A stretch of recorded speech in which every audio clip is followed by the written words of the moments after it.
altitude 55. Copy. D2, altitude 48. Did you fix the camera already? Yeah. Ah.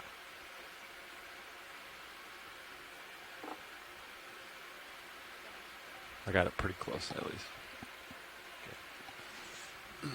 Okay. All right, you have altitude. Do you want to get under? I'll go a little further here. Okay. I'll go to 30. 8 more meters. Okay, I'll stop at 4.5 then. Give you some room. Sound good? Yeah. Slowing. Altitude 4.5. Off the winch. Auto heading engaged. Okay, I'm in auto depth, Delta 17. Copy. Pushing back to come underneath you. Maybe you can find me in Titan. Checking. Help me out here. I have it back, but I don't see you yet.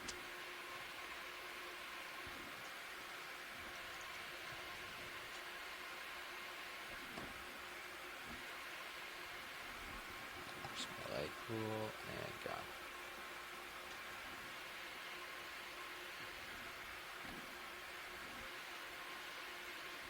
Should be directly aft, pretty far back. I think I got you. Oh no, that's this guy. Look at this squid. Ooh, squid in serious view. Copy. All right. Pushing back pretty hard here. Maybe off to your starboard side a little bit. Could check the other side of the light pool maybe. There I am. We have a squid in the serious view at the moment. Okay. So camera 2. So I'll turn to port. Oh yeah, look at those big bad boys. You want to rotate up a little bit? Okay, rotating up. Just a hair. Let's go. Turning right. All right. What do you want to line up on? Like 230. 230, copy. Maneuvering to center in your view.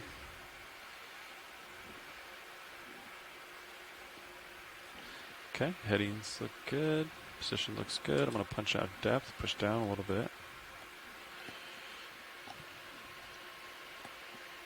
Okay.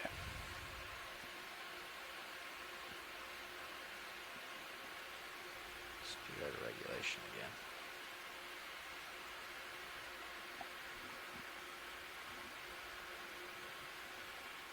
Okay, if you wanted to come down with me when you're ready. Coming down.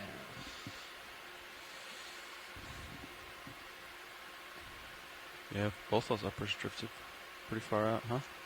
Yeah, we were going pretty quick. Yeah, we're going like 2 knots of current blowing past. Stowing.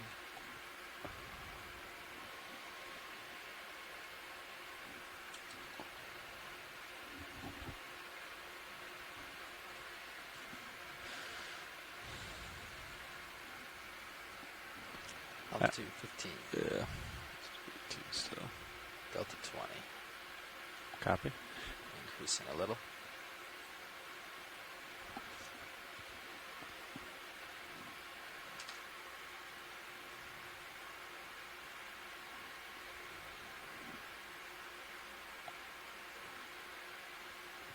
All right, I got a visual of the bottom. Okay. Slowing. Tether. Good morning. It looks like we are seeing seafloor here as we are settling down on the bottom at an ROV depth of 832 meters.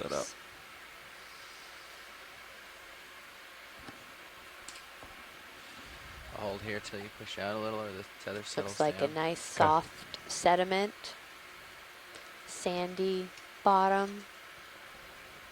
Really, any current here. Yeah. I have eyes on the tether.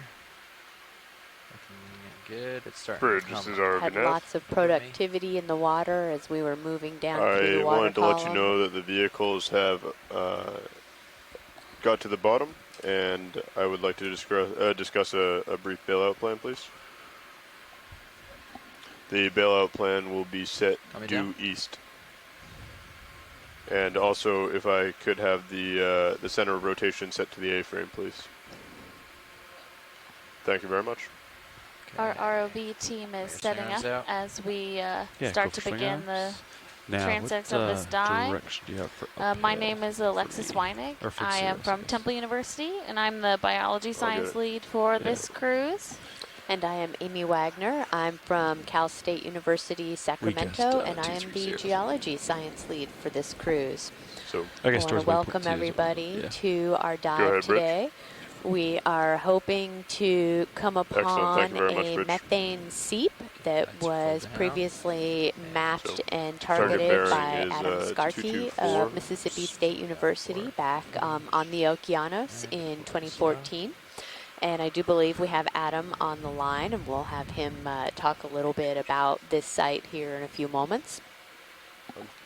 So we have around probably So 120 we are meters, going to be on 130 the meters before lookout we start seeing the for contour. methane bubbles So I would, and different types of chemosynthetic recommend communities, authogenic making carbonate, a couple moves to get over there around 247, 245. 245, copy. Coming to starboard. We have a couple little So fish maybe start off with a fluttering 30 around meter in front of move the at camera. 245. Yeah. Yeah. Do you feel comfortable with that, co-pilot?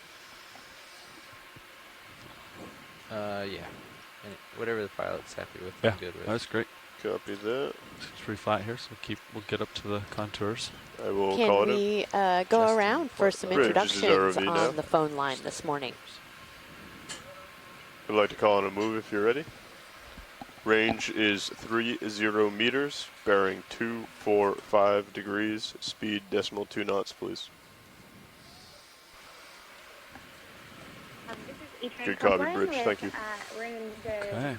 NOAA Silver Spring, Maryland Exploration Command Hey, Center, watch and I'm the web seats. coordinator for this expedition. So This is if pilot? anyone is tuning in, Go ahead, pilot. Yeah, we're on the bottom, and we are all set up and ready to start the comment dive. on our social media. And we actually just called a move in to get going towards the contours.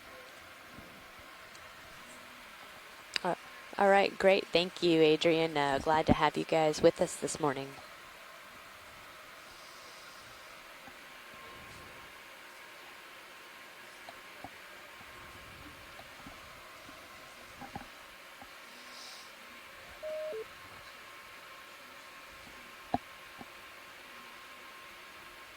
Okay. Let's explore. I think we just had somebody else join us. If you wouldn't mind introducing yourself, please. Video, you want to snap on Urchin? Snap zoom in. Yeah, let's see what we got here. Hold that. That's good. See if we hear any interest. I guess Yeah, we can take a snap zoom on the Urchin. I'd also like to see what the seafloor is comprised of, because it actually looks like coral rubble, which is surprising. Yeah, Okay, video. I know. I was thinking that too. I'm like, well, that's not quite what we'd expect. So we have a cutthroat eel, I believe. A snaff blanket, maybe. Yeah, I Yeah, think the dark margins on its tail fin, and a pancake urchin, probably. so. Yeah, it looks a little bit different than the other ones we saw previously, but looks similar in shape. Mm-hmm. And it does look like there's coral rubble here, so that's relatively unexpected. We were expecting pretty soft sediment, so we'll see how what we see as we continue up these contours.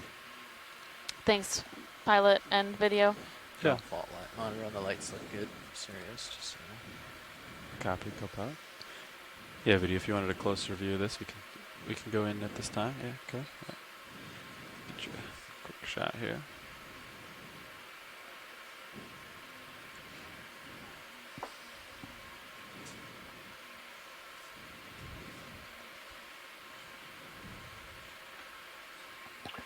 Hey, good morning, Amy and Alexis. This is Adam Starkey. Hey, Adam.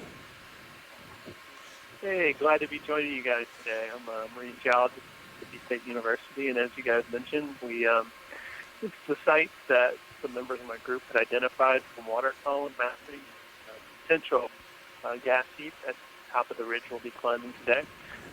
So I'll be watching along and hopefully see some methane seep features. Okay, video. Great. It's clear. Yeah, Thanks, Video is Adam. clear. We will see. Yeah. you. So again, this data was originally collected in 2014, where they analyzed the water column, looking is that? at the EM302 data. If we have people listening that understand those numbers and letters, but we will see so when we went over the similar area last night, we went up and down this ridge, doing multi-beam again to see if we could locate any active seepage. And as far as our water column data, we weren't seeing plumes in the data, so any methane bubbles that were detectable through the multi-beam, but that doesn't mean at all that we won't see some of that seepage while we're down here today. Yeah, that's a really good point. So I think a lot of folks following along know the ship uses sort of a sonar system that emits sound and looks in a fan-shaped beam underneath the ship. What is this video The you can primary frame up? purpose of that Floating is to subject measure the here. depth of the seafloor, and that's I'm gonna check how the the Okeanos creates all these mode first. fantastic three-dimensional maps. Oh, we have a squid. Sorry, Adam. I didn't mean to cut you off. Oh, it's a squid. It's No, a it's fine. translucent squid. And it has a very Going further? interesting. Go in. Yeah, hold.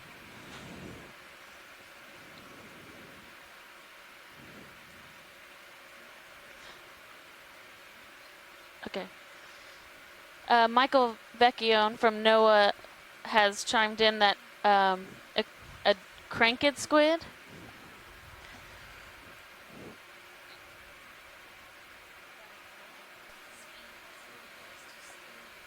Oh, sure. Go to jar 2. Video Yeah, come and out Michael partial. says Keep it in view. that genus common name is the cockatoo squid, From which wide is video. much easier Yeah. to say than the genus name. Extend drawer partial. Megalocrankia. Hydraulic is off. I don't know. Maybe he's cranky. Well, actually, just to confirm, you wanted me to attempt to grab this? Copy. So we are actually, this is kind of a bit of a I don't know, Extended not drawer. rare sighting, but we are going to go ahead and try to sample this squid. So we have a that's slurp sampler, which I like to describe as Good being begin. an underwater Start- shop vac. Let's start that motor up. But this is a suction that allows us to more easily collect these mid-water nectonic samples.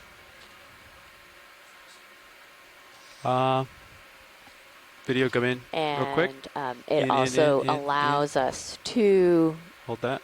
because this is not something that we would be able to sample with our mechanical arm.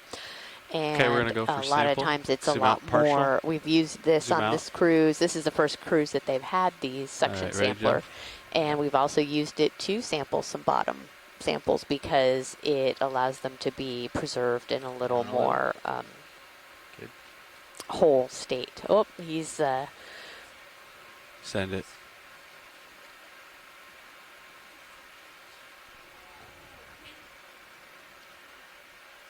Okay, it went in the tube. Samples and in. Here it goes. Looks like he kind of went into a protective state. Do a little ball. Come out video. Okay, so Thanks. that squid has made it into the suction sampler canister. So, wow, great job, pilot. Excellent work. Canister number 2. Copy. And co-pilot, do you remember what the RPM was on that? Yeah. To get him near the end, I had it at 1200. 12. Right as I saw him start moving by it, I quickly turned down. Did you? Got to about 800, Copy. and then once he was in, I turned it off. And then the momentum took him in. Yeah, I Okay. started turning down as soon as I saw him. Yeah, swirling towards. Excellent. And then he went into like a protective ball, and I think. Or are we in? No, I don't think so. I mean, yeah, that's just what it looked like from the pilot's perspective. Okay, put a drawer in. Copy. Looks like we got fresh cold water in our bio boxes. Right. Nav, was that canister 2? Well, actually, yes, that was canister number 2. Thank you. See some possible white little sponges here as I move ahead. Video, is this a fish here? What is this? Zoom in. On the middle of the sand here. What is that? No, not a fish. Yeah, but what is it? Yeah. I'll get closer video for you. Oh, you do another move. One's still going.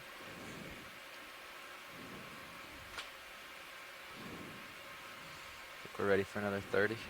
Yeah, you can probably call another move in. Video, what is this black thing? What do we got here? It's like old stock. It's a little bit of sargassum stuck to it. Huh. Oh yeah, it looks like just some type like algae. Okay, we'll let it go, video. Thanks. Yeah, I'll call another 30-meter move if you're ready. Yep. Excellent. Bridge, this is RV nav. I'd like to call another move if you're ready.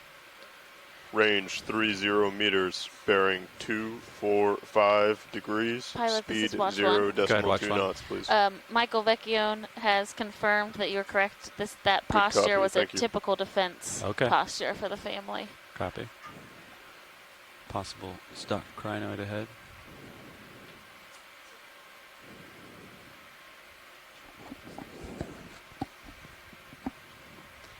Yeah, I'd never seen that before. Just glow the ball.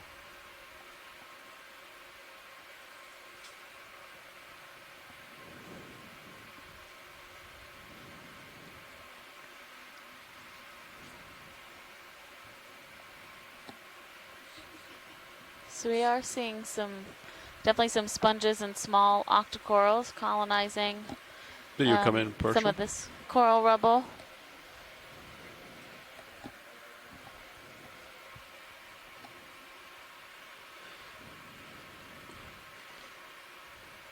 We have a crinoid on a hydroid.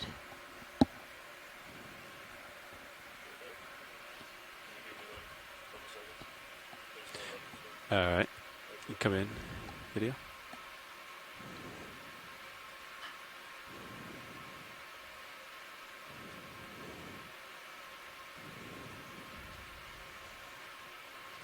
Actually, did you need a close-up of this, or would you like to keep moving? I think we can keep moving. Copy.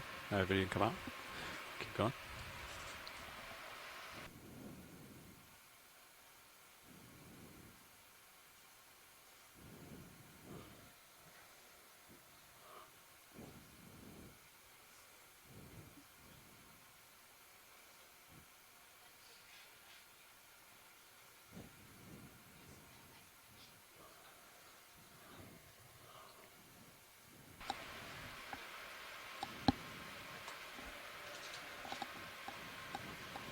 Okay.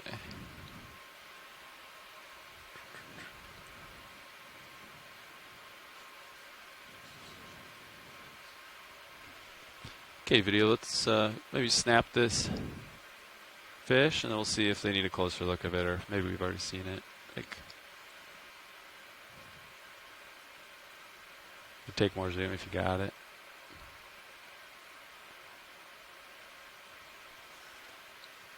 This looks like another one of the synaphobranchidials, which we often see swimming off the bottom around these types of areas.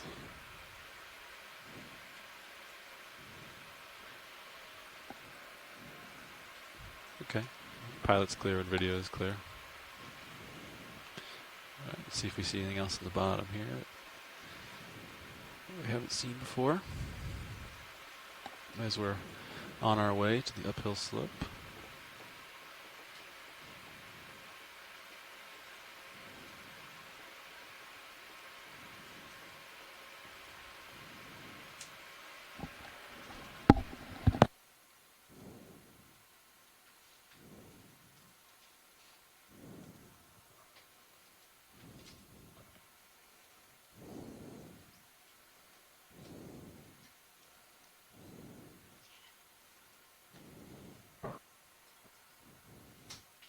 Okay.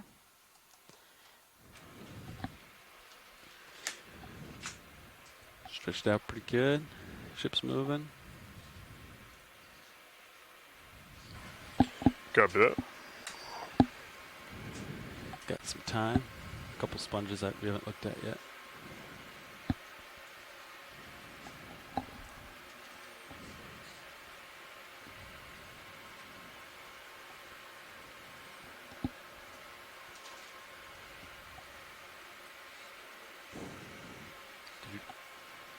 Go ahead, watch 2.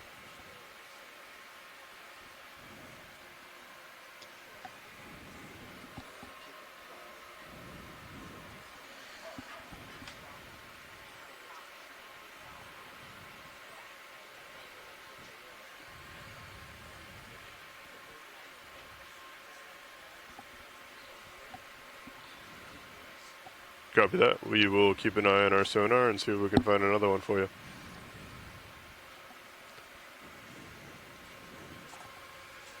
Looks like you're starting to catch up. I'm going to range through us in a bump here. It's 50. Sure.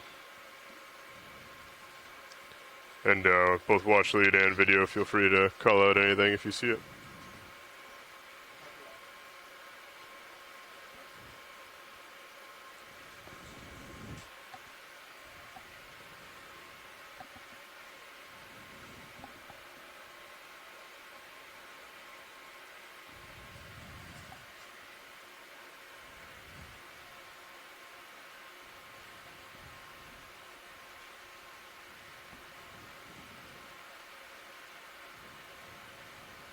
And video, if you want to, feel free to zoom past the skids. Nav, do you have waypoint 2 selected on HiPAC? No. Let me check. I don't believe so, because I believe I put in a sample. Okay. Yep. Yeah, just Is this 1337 the sample? Should I write that in? No, he's got the sample. Oh, the sample's in there. I see it. Yeah, I got you. That was the ship move. Yeah. The endpoint for the ship move. Okay, so that was the possible Seeps, number 2. Yes. Number 2, copy. Can we take a zoom on this sponge, please? Sure. I think we can probably keep moving. Yeah. Need some more? Yeah. Another 30, same direction? Yeah. Video, let's see what you when got. you're ready, feel free to start coming in. I'll lift up to match. Copy.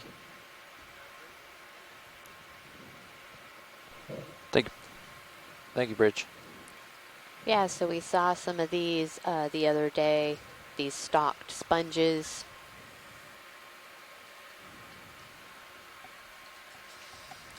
A really fascinating kind of thread-like base.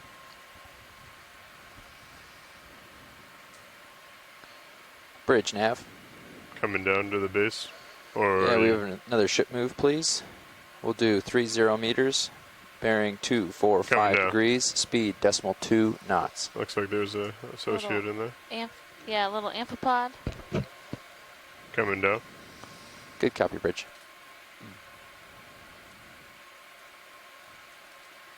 Going all the way to the base. Coming even further.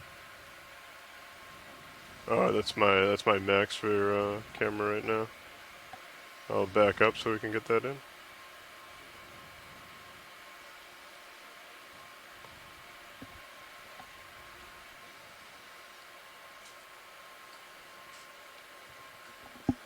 So from Nolan Barrett from Georgia Tech Feel free to take is zoom as suggesting you that this as you would is like. a hyalonimetidae.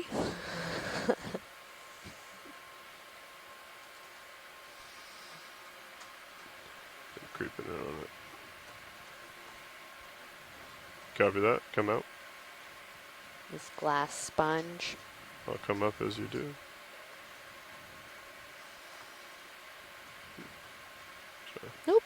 Oh, there goes the amphipod.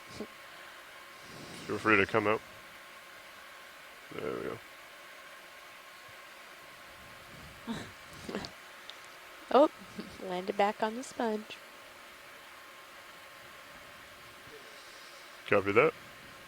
Science, are you satisfied with that? Or? Yes, thank you. Of course. Feel free to zoom out to Skid's video. Thank you. Or just past the Skids, yeah, full wide.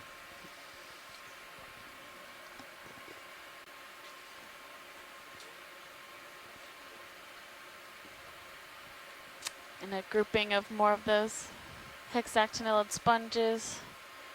Of interest or? No, we can keep. Copy.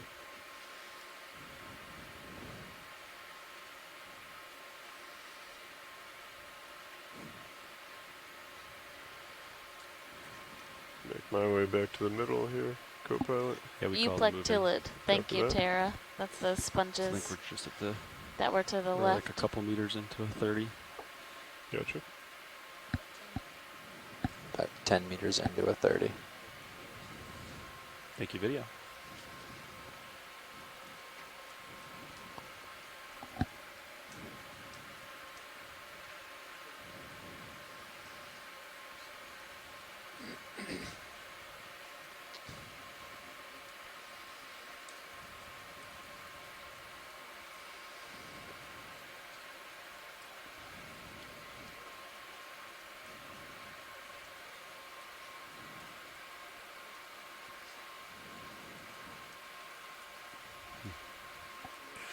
Jeff, when did you want to hunt this ground fault?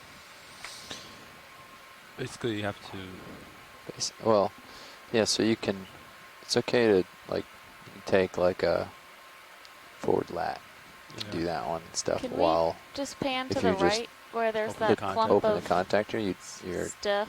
yeah, you're isolating that motor. Sure. And you can leave everything enabled. Yeah. Co-pilot, if you advise, I'm turning kind of back. Copy. Not too far, but just a little bit. How much do we have left in that move? Maybe 5 or 10 meters. Copy that. I think there's like a little bit of a delay because of the current. Yeah. Yeah. So like, yeah. Are they wanting to sample this? I believe they just want to view it for now, and then Okay. we can determine. It looks coralish. Yeah, can we take a bit of a zoom Yeah, sure. on it? Video, if you'd like to zoom in on this. Partial to begin with, and then we can go in further if there's anything of interest. Yeah, that looks like a bunch of coral. Oh, there's a small Ooh. fish down there Mhm. in a little cave. Copy. Does that mean that you want to go for that video? Or Some small octocorals, Copy that. those white plexarids go ahead again. and take it? Mhm. I'll try and pull myself around to the port. Sponges. Get a better view. Oh, is that a bivalve or something there? Or is that just my imagination? I don't know. Right in the center, if we could take a zoom. It might be a sponge. It's the upper. Coming up. Is it the to the right now? Coming into center now? Yes. Okay. Go Looks ahead like and a take little that. bit fuzzy. Dead center. Mm-hmm. Copy. Come down. Take as much as you would like. Ship moves just about done. Copy that. Yeah, I think it's a type of sponge. Oh, something gelatinous. Copy that.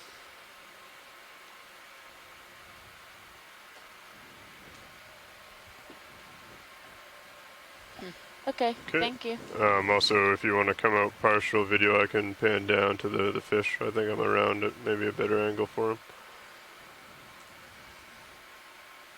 Yep, and some ophiuroid Okay. Go ahead and come in on brittle the stars. It's definitely a different. Oh, I think this is one of those duck Be bill advised. I eels. can rotate down a little more. copy that. yeah. You got me there. You're almost directly over me. Yeah. Ship move's been done a while. Should Copy. be settling in shortly. So Nolan has said that the thing Copy that now. kind of looked like the bivalve is probably a demo sponge. If, Is that max zoom? Yeah. Maybe get a glimpse of the back. Try and get a scale pattern. Is that a little stolonifera right there on the? Copy. I'm not sure. I can't. What are you looking at, Science? Oh, just that little pink blob right above the fish's head, the eel's head. Copy. You want to try and get that into the focus? We're at max zoom. I could move Yeah, closer. no, if it's of no, interest. no, it's fine. Okay. Thank you. Any interest on the head? Yeah. Okay. Video, if you want to focus on the It's like, A no, no, no, secant, no. yeah. Very shy. Can we try the other I lights? don't think I want to play with you. Curious, but shy. Yeah. Okay, thanks. Sounds good. All right, feel free to come out video. Full wide.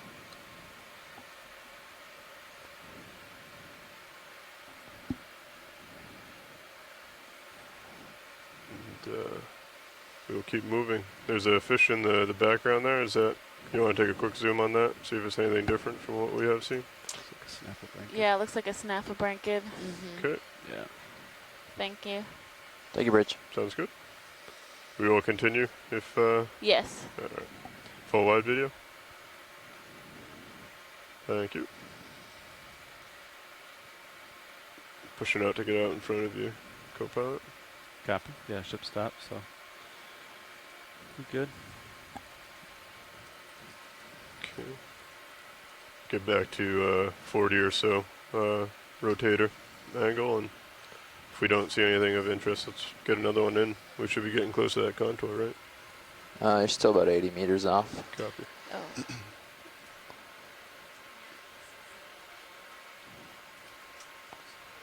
Yeah, go ahead. Watch lead.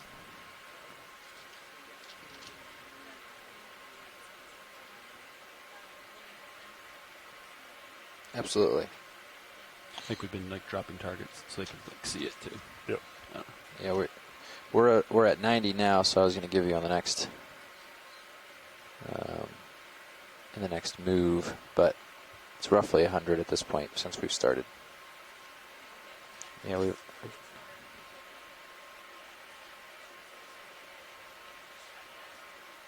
Will do.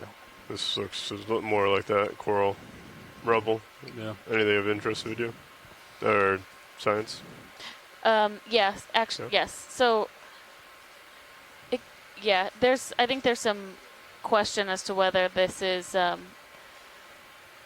coral rubble or like carbonate. So a couple zooms on different chunks of this would be helpful. Copy that. I'll start with the one directly in front of me, and then I'll rotate to my starboard. Thank you. Okay. All right, video, when you want, come in on this coral or potential coral mound. Take as much as you need. There's a little bit of live coral on there actually, but it does.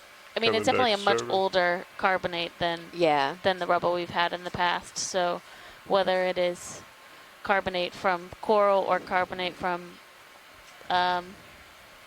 Inorganic, seed production, yeah. So on this, do you just want me to pan around the whole specimen if possible? Yeah, that would or? be great. Okay. It's a small Nelipsamia coral that was growing right there. We can just continue panning though. Copy. And video, if you want to come out to a full specimen of this rock or mound. Okay, video, would you like me to rotate to starboard to check out the other clumps? Yeah, if you would, please. Copy that. Video, you can probably keep this same zoom as I come over.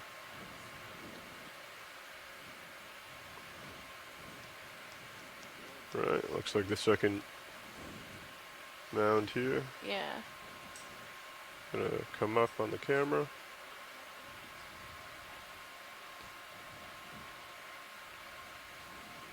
Okay. And if you want to pull zoom now, video, and come on in. Yeah. Then I mean, there's definitely been a lot of, erosion, so to speak, where this has been broken down. Can we try the other lights? See if it lights something up, or do you like this? I'd be down to try something else. Video, you ready Yeah, for so- the additional lights? Cheryl Morrison from USGS says Copy. she's really surprised at the amount of rubble here, and Robert Carney says Okay. this is likely a mix of morphologies, some Do you obvious prefer coral that and video other or that is larger, more complex copy that? bits of carbonate. So yeah, I Leave think them on for a while. this is, you can see the rubble embedded in the white parts of the carbonate, but there is more carbonate here than we've been seeing at the other sites. Come down here. Looks like a little more. If you want to Number zoom in of on small that, if you can, sponges. or you full zoom. Is that full there? Copy.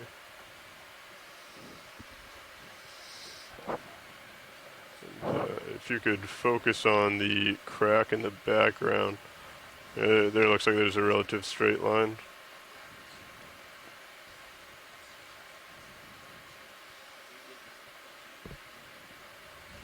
Okay. Yeah, if you want to pull out to a full mound. Copy that. Excellent, thank you, video. And would you like me to continue rotating science, or I'm starting to become underneath?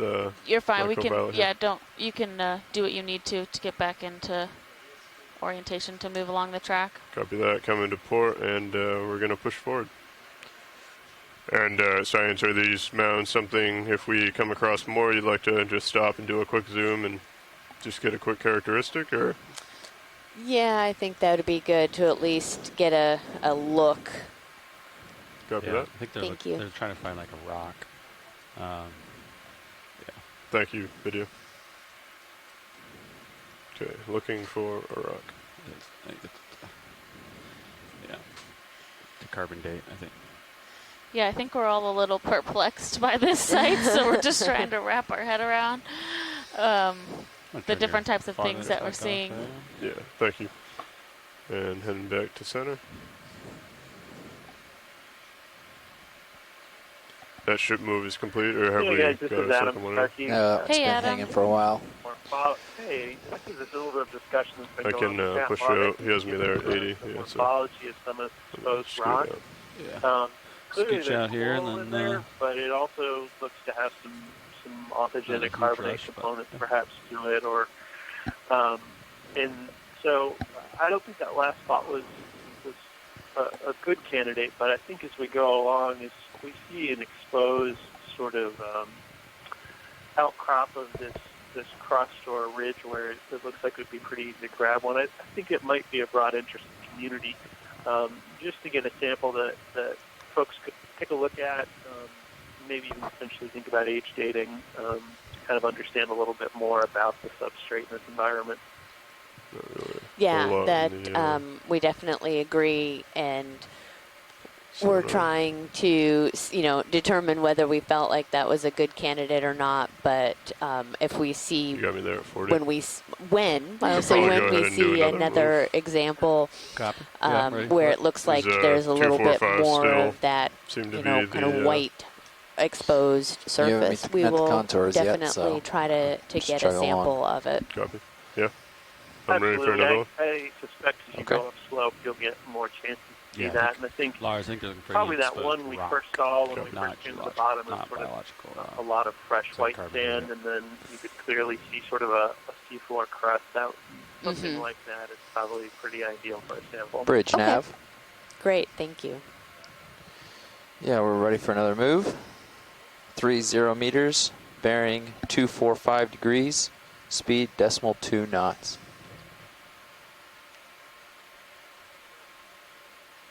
Urchin feeding on some of the sargassum. Yep, which we've seen that type of behavior before.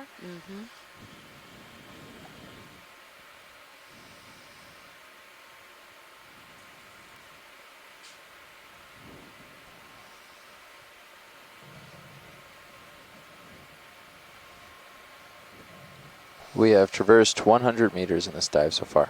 Thank you, Nav.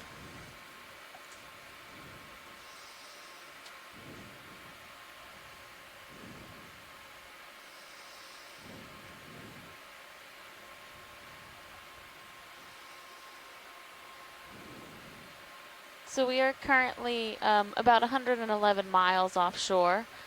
We are investigating a site that had the potential to be a cold seep area. A little bit of tether and left, so but not we much. have come down to the bottom and been working for about an hour or so towards a little traversing upslope towards where the primary site for the cold seep was, and we will continue to characterize this area. There's definitely a lot more coral rubble than I think us on the ship and some of our shore-based scientists were expecting. But we are seeing some outcrops of You wanna just do what a look quick like zoom authentic video? carbonate as well. We Little- have little a bitty jelly. jelly. Looks similar to the Oh, one that beautiful. we saw the other day. Slightly different. This is more of a crown. We were able to suction sample a squid earlier today, so we already have our first sample if you in don't the mind, basket. he just drifted right underneath me. He's like right by the nozzle.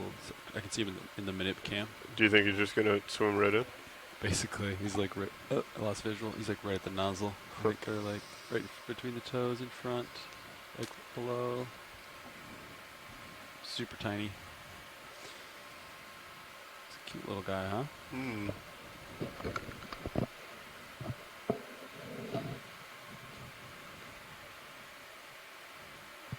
Not a lot of tether left. Copy. Nolan says a coronate jelly.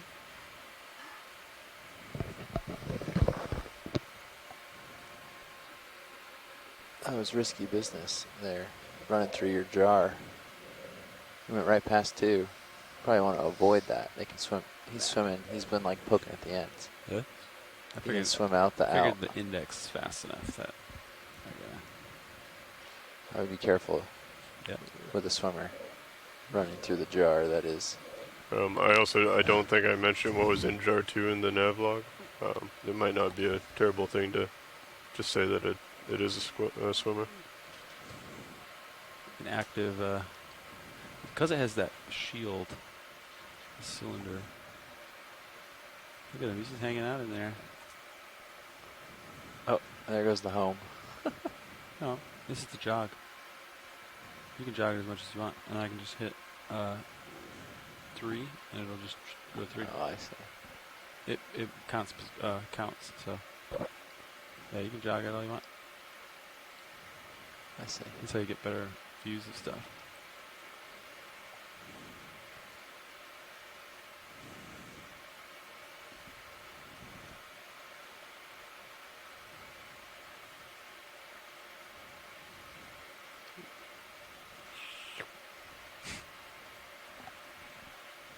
Looks like we're still on the move here. Not a lot of tether left. Copy.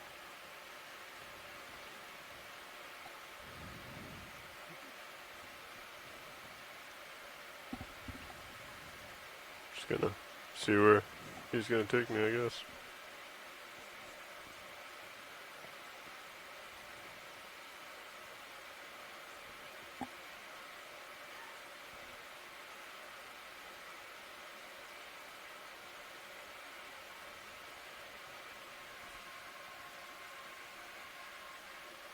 I'm going to try to give you some more tether here by coming down, but Sure. I can't come down too much. Video, if you want to zoom in just a bit. Yeah, maybe even a little bit more. We can take a look at some of the smaller things on the seafloor. Yeah, perfect. Thank you. Coming back over to you, co-pilot. Copy.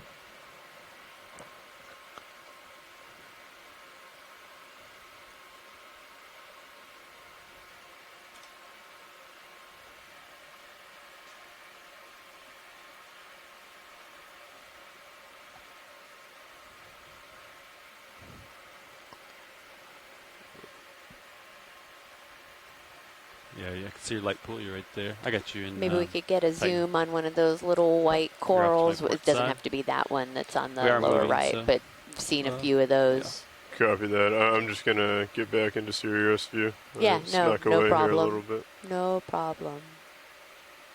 There I am.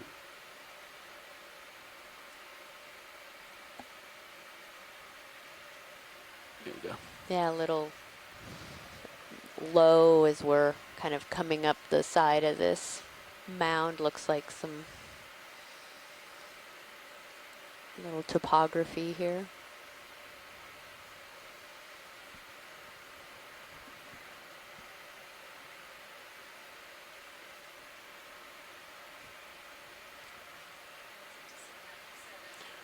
All right, science. I am in a relatively safe area. If There's a little hermit crab on your Oh yeah, left. we can take a zoom on that. video, if you want to come in a little bit. It's got a pretty big shell, actually. Yeah. Sorry, pilot. What was that you were saying? No, I was just about to tell you to, if you saw anything, let me know, and you beat me to it. All right, thank you. No problem. Coming down with the camera. Feel free to take zoom as you see fit. Video. Oh, it's so cute. Coming down on the camera. Coming in. That's the max on my rotator. I'm going to back up a little bit, try and keep him in view. Definitely a lot of take it if you got it. in the water column to feed on for these guys. Yeah. Coming over to starboard. It's nice to get that really close zoom of the sediment as video? well. I'm just bottoming out on my rotator. He's walking a little too closer to me. Great. Pteropod shell. Oh, that was my bad. You should be fine there. Yeah, sure. Coming down.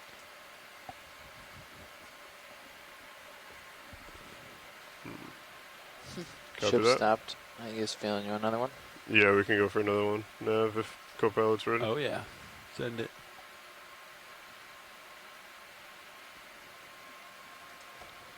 Okay. Bridge, nav. We have probably about Yeah, we're ready for another ship 30 move. more seconds Same with as this the video. last, 30 meters. Bearing 245 degrees, speed 2 knots. Thank you, Bridge.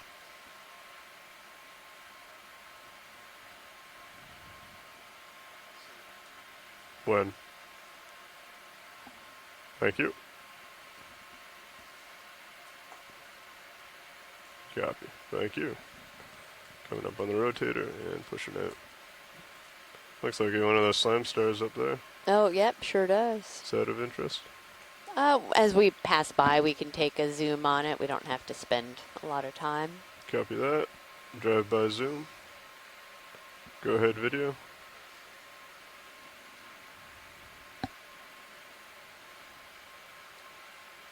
And then take as much as you want. Coming down with the rotator. Copy. Yeah, it looks like... and I'm approaching it slowly, so it should yeah, come to that's the bottom. fine. Maybe a little Copy. different from the ones we saw previously, but... Okay. a similar structure. And then as you were zooming in, there was something just kind of partial, please, off video. to the upper right that caught my eye. Upper right. Right there is like perfect. a little pinkish, I don't know, maybe at 1 o'clock compared to that slime star. Toss the lasers on. Yeah, just right below the left laser. Okay. Feel free to come in video. Yeah, kind of right between them Coming now, up. right at the right laser. Come in tighter. Center. Oh yeah, it's a little It's like, something. yeah, it's a little something. I was gonna say sea star, but yeah, maybe. Yeah, it looks very... Yeah. All right. If you want to come out, now that I know what I'm looking for, I can get a better setup for that. That's definitely of interest. That's, All right. yeah. Come out video. Yep. Okay.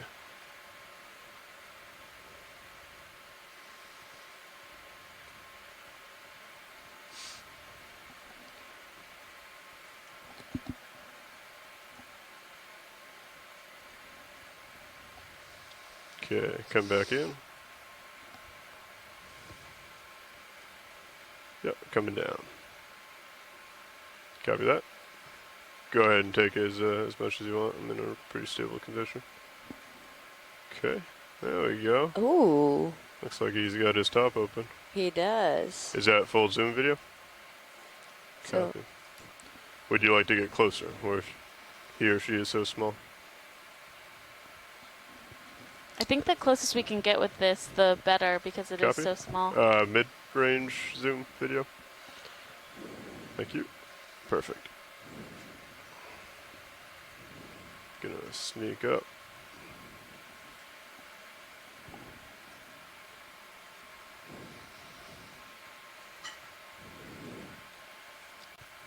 Okay, coming down. Yeah, we have another, you know, it is some type of sea star. I don't think we've seen anything like this previously. That is super Probably tiny. because they're It so is tiny. We very wouldn't have small. noticed it if it hadn't been for the slime star. Okay, come in video. Got the extra lights. Coming down. The extra lights may help. Oh, you know what? I am maxed out It's on like so rotator. translucent. I'm gonna come back a little bit. I think it's gonna help us out by walking away. If you want to take full zoom, I'm just gonna back up. My rotator's fully down, so. Try the lights. That help? So. Do you like the extra lights video? If you don't like them, I can turn them off. But. Okay. If you ever want them on or off, just let me know. Okay. Just gonna keep coming back. Sorry, yeah, mid-range. I might be able to get a better footing over here.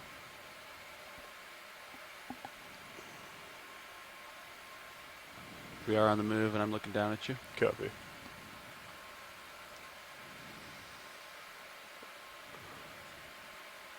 Alright. I'll try and get a little bit low of him so I can come up. Okay. Go ahead and come in video. Alright. There we go. That's better. That's a great. It's really, So it looks for like a he's sea gonna star, he's really walk in. moving. Yeah. All right, I'm maxed out on the rotator. You have a little bit of time, but Copy that. One- Yeah. Full tight. Once- Copy. yeah, once you're done with this, Lars, then we could. Yeah, we'll Nah, push forward. Not in a huge rush, but Really long 2 feet on the Mhm. ends of those arms.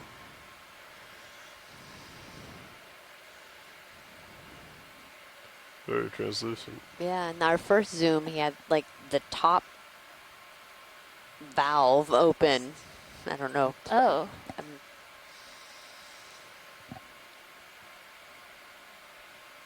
Like that. Yeah. Oh. I've never seen that on a sea star.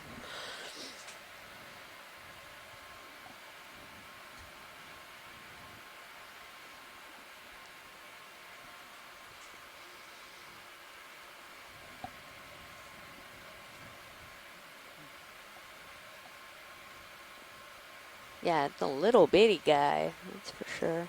He's moseying along though. He really is. Definitely has some place to be. Maybe inside our slurp chamber?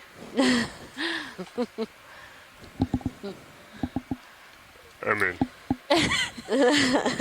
possible. So we have baby slime star. You can see through the puffy flesh to the ossicles of the skeleton. Okay. Yeah, I think we're not going to sample this just Thank you, Bridge. for so we can keep moving, but it is definitely interesting to see it like this. Excellent. Yeah. Sounds good. If that's the case and video's clear, then I can go ahead and push out. Sounds good. Excellent. killing the light. Yeah, because we want to Okay. make sure we keep moving and get towards the top of this feature. Yeah. Pushing forward, co-pilot. I got you in Titan for reference. but We'll yeah, let the push forward. the juvenile grow up a little bit. Yeah.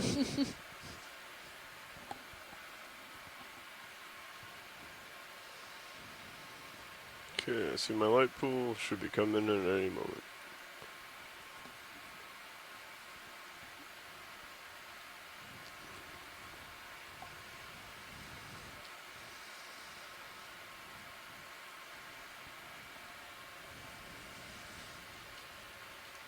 There I am. Excellent. I'll keep pushing out.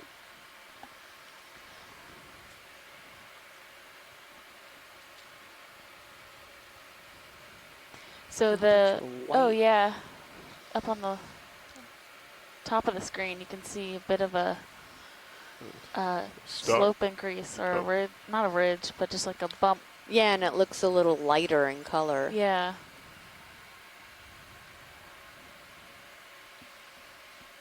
It's kind of odd how it's lit up like that. Mm-hmm. Is that? Guess that's probably serious.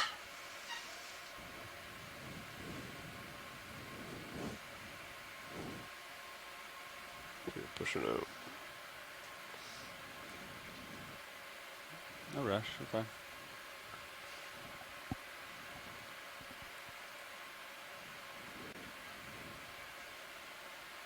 So we're moving up this feature, which has a relatively not a very high slope, but when we looked at the bathymetry earlier today, there was a more local high, kind of taller mound up to the north. Mm-hmm. And so I'm a little bit curious because it doesn't seem like we have enough of an increase. I'd be really surprised if we had live coral when we get to the top of this feature, but I wonder if that other taller mound might possibly have live coral. Yeah, where this rubble is coming from. Yeah, that's where that was going. Push out a little bit more. And probably good for another move if you are. I'm ready. We're definitely seeing a I'm just lot looking into that now. You guys are starting at these contours. lighter. If you guys go straight uphill, you're going to end up a little bit north of waypoint 2. So I think our heading's pretty good, right? I think we're at 240. Yeah. And where this contour isn't the that hill steep. will eventually start being pretty much due west, but it's not that steep, so we can just sidle. Yeah. I've selected sled bearing is still 245. Perfect. Copy. Let's do that. Okay. Another 30 meters. 245. Yeah. Great. Cool. Bridge nav. Yeah, we have another ship move, please. That looks like some rock over there. Same as the last, 30 sure meters. Bearing Potentially 245 degrees. Speed decimal 2 knots. Let's Oh, check it yeah. out. See if it's bio or geo. Yep. And then we can move the ship if. Good copy, Bridge. Good eye, pilot.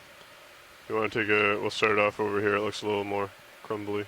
Yeah, that'd be great. If you want to do a partial zoom. As I move in on it. Oh, maybe not. Looks similar to me to the Yeah, the other stuff. bio, yeah. Okay, I'm going to move to port. See if that's any different.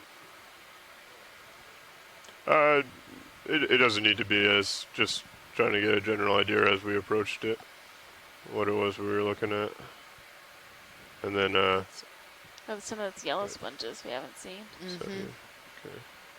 I can push out to those yellow sponges, and then I think I'm getting pretty close to my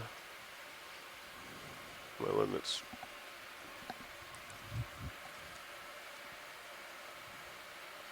Yeah, a lot of biological, it looks like, mounds. I'm not seeing the kind of shelves Yeah. that we saw at the beginning.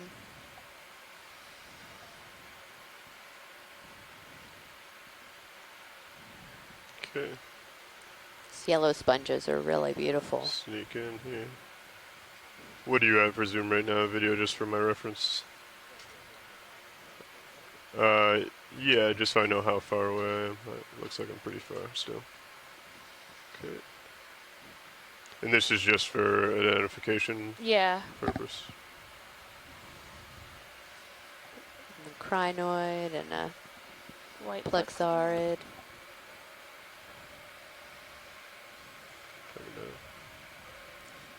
Sorry, I haven't video. seen any of the plexaurids with their polyps Gonna open. drift Yeah. here. I mean, we haven't zoomed in on too many of them yet, but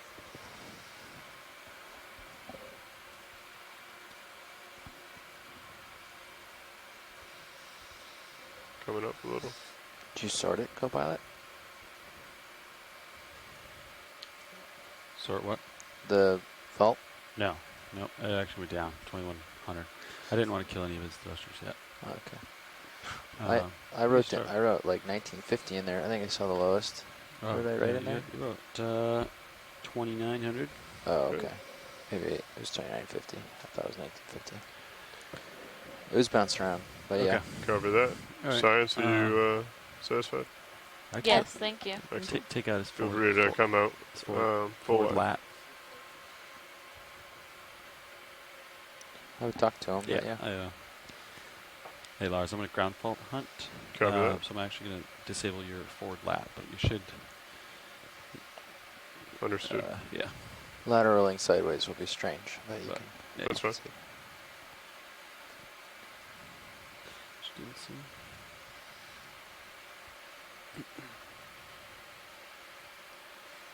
It's good practice.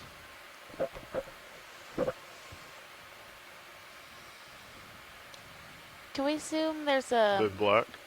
or the, to the left of center, there's Is it? something sticking up. Yeah, and also these little black It's clearing. Yeah. bits. That was easy. Yeah, it's at 14 meg, 50 meg. And if I turn it back on, So you're gonna have to, yeah, there you go. Come in on this video. This is what you were talking about? Yeah. Ooh. It's like a different type of sponge. Wait till Or it's maybe charged. we're seeing it from and the wait till he's side. not I don't Yeah, know, it go just looks ahead. so whatever, tall and and then you can. yes, slender. that's my plan. Oh, yeah. Okay. And then, Science, would you like to start off at the stem and we can work our way to the tip? Sure. Okay, coming down. Just Okay. tilt down a bit for There's it. the base. Farm. Great. Nice. And coming up to the top. Theoretically slowly. Okay, stopping there.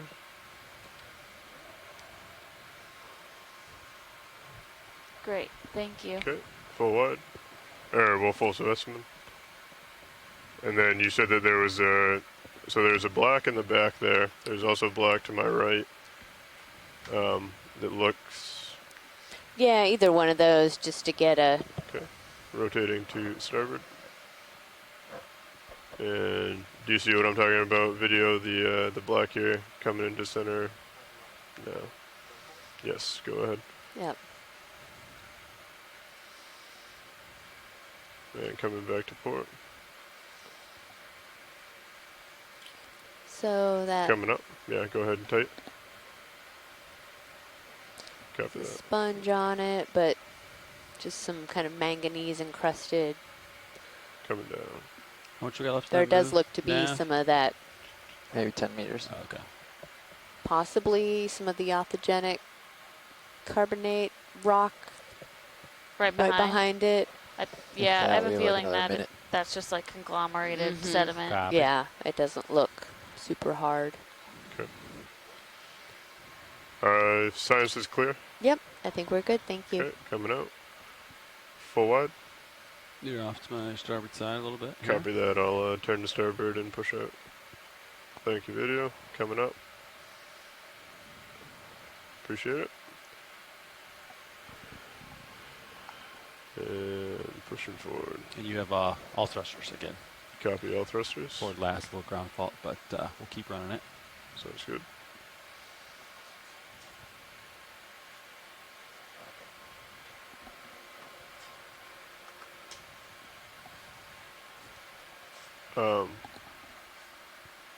I am not getting commands on my forward. Okay. Try that. Yeah, that's working. How's that? There you go. All right.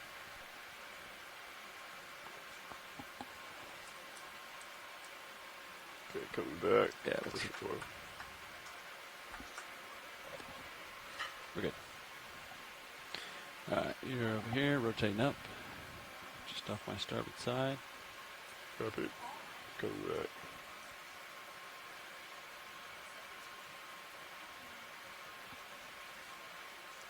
Should start seeing me. Is that another fish?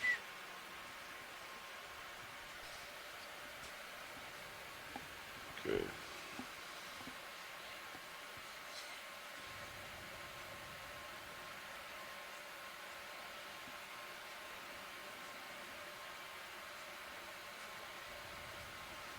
Looks like some more rock. Small black. Mhm. Is that of interest or? I don't think we want the black Copy that. stuff. That's probably solid manganese or something. Yeah. Looks like quite a bit more here.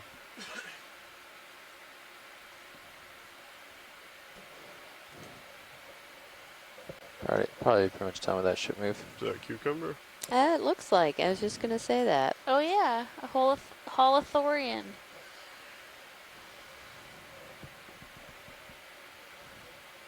Yeah, Feel that's free to Big come Rich. in Hey, on if you guys that can, video. if you can zoom on those sort of exposed edges of dark rock.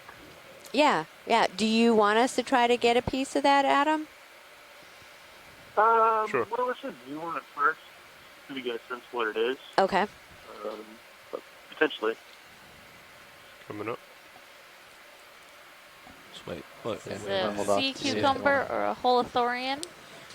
They kind of just crawl Okay. along the seafloor. Well, Panning this to species crawls starboard along the slowly. seafloor and Coming down a little. consumes sediment and then then processes starboard. the nutrients out of the sediment and then Coming down. Expels. expels the sediment. That is really shaky.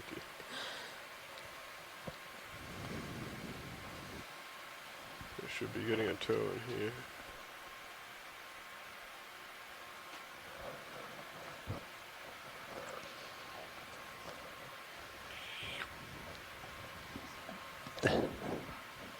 Sure.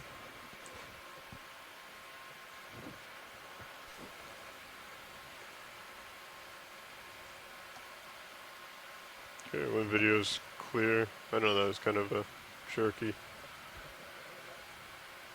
So we haven't Copy. seen any sea cucumbers so far on this, but we also have been dealing with generally more of a rubble or hard bottom, so there's more Copy sediment, that. I think, around for this sea cucumber to If you want to, process. I'll tilt down, see if we can get some of this black rock in front of us.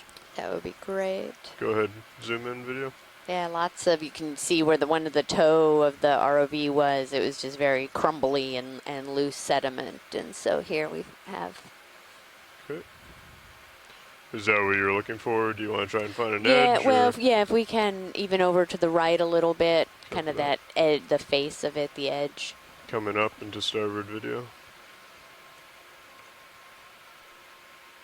Yeah, Robert Carney says these. Oh, go ahead, Adam. Sorry, go ahead. Yep, I was go going to ahead. say, we noticed some Coming of up. those black rocks below, and I think they're probably eroding off of this, but, Yep. but looking at Take this, as this much is as you sort of, I don't know, I guess atypical for what we'd expect for a rock in this environment, to have this really dark-colored rock. In the Gulf of Mexico, we see some ferromanganese-encrusted rock that takes on sort of this dark appearance. It's, you know, limestone, but it almost appears like basalt because of the dark covering. I don't know if that's what we're seeing here. It'd be odd to see it in such a limited distribution, but it is kind of curious. And this doesn't look like a great ledge for sampling, but yeah, maybe if there's a little more exposure above, it'd be worth getting a sample just to get a sense of what it is. Okay, yeah, we can do that. Or would it be okay if we do see another kind of like small chunk like we did before that seems easy to pick right up? above where the There's ROV one in is the right now, background I of the saw a sand chunk that might looked work. like it was Yeah. Right a here. piece of float. So Saw Okay. that as well. might be easy to pick up. Okay, great. Yeah, Thank if you want to come to full wide. And so Nav just pointed out that there's potentially, are you thinking right straight ahead there, Nav? Yeah, that See it in the little sand, chunk right in the yeah. center. Okay, also in the Sirius view there looks like there's a small pile. I'll just pan over here quickly to the port. It looks pretty loose. Maybe. That stuff? Nah. Not as loose, I don't think. I would agree. It's a big sponge though. Yeah. That is a big sponge. We'll go back to the one that co-pilot had Okay. chosen, if that works with you, Science. Sure. We just don't want to On lasers on, so you can see make size. sure we avoid our sea cucumber. Yes. I got you.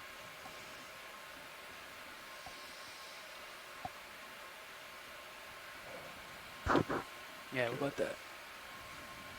Yeah. Looks like it might be in. I'm just gonna fly up and over it and then come back, so I'll have it on my port. Trying to avoid the cucumber and sponge. Looks like it might Curious be in if there. that's just been surrounded by sediment. Yeah.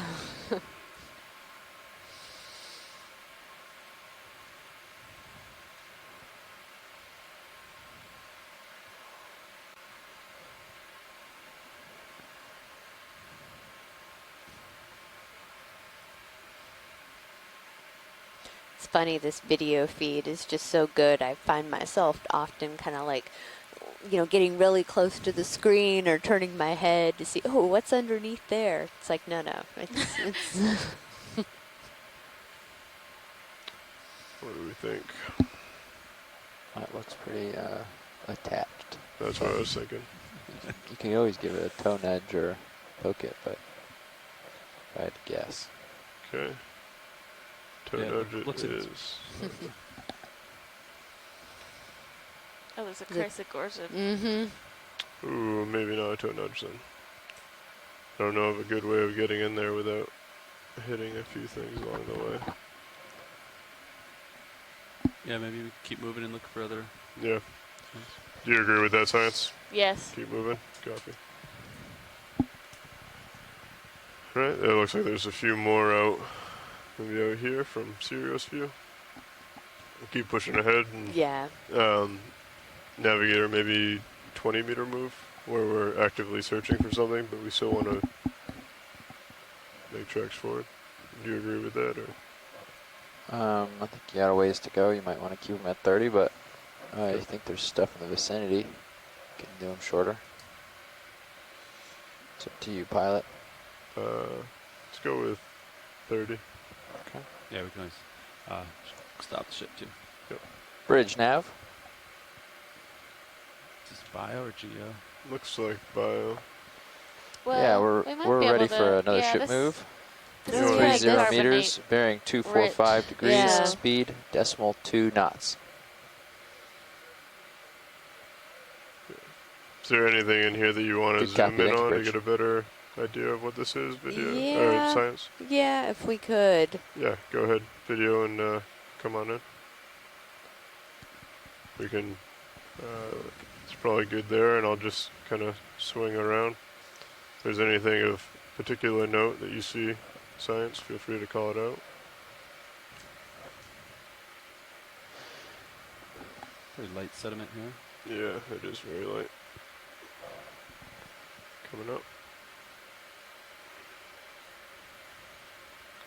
Probably have to wait for that to blow by.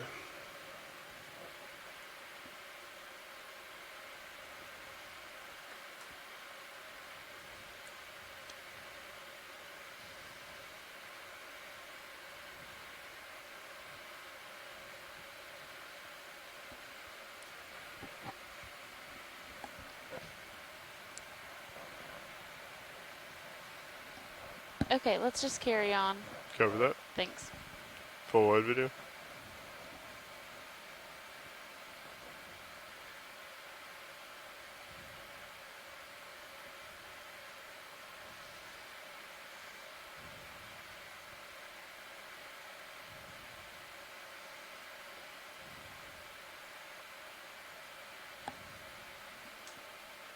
Yeah, that sediment's just Starting like to move.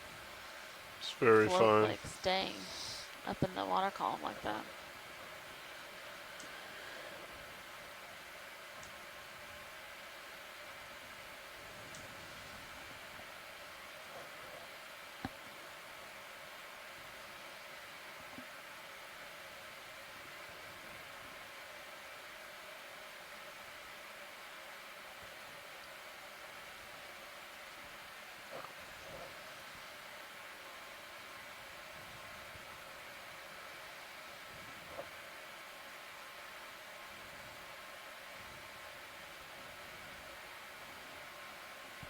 We'll come down, give you just a little more tether. Copy that. Looks like it might be a small piece of that black. No, I didn't. I believe it was Adam, but did he mention that we could pick up a small chunk if we found it, or does Yeah. he? Yeah. Okay. If you want to zoom in on that video, just a quick one. Looks pretty small. Nope. Oh. That's a good eye. Well, it looks a little bit bigger than what I I mean, originally actually, thought. that's not. Yeah, could we Yeah. at least like nudge it and Yeah, see sure. if that comes Come up? out video. Thank you. Give the old toe nudge.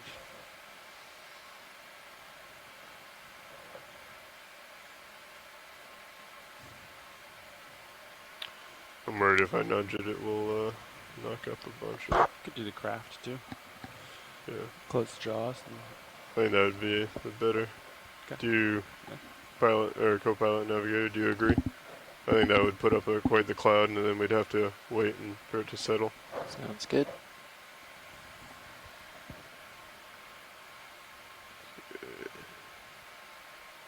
That is very flat, huh? It's pretty sandy, so you'll be able to just get your lower fingers under and clamp the top and bottom of it. Gotcha. Hydraulics are ready to go. Okay.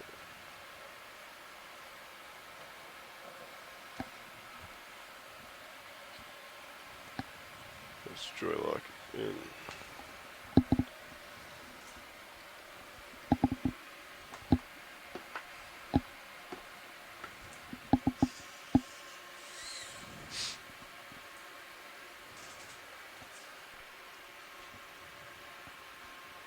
She seems to be sliding. You can punch an auto heading if you want.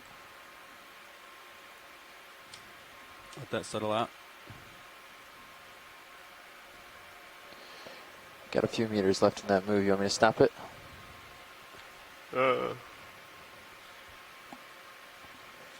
You have me there at 30. Yeah. Might as well. Okay. Bridge nav. Arms coming on. Yeah, we're stopping for a sample. Can you easy stop right here, please? Thank you.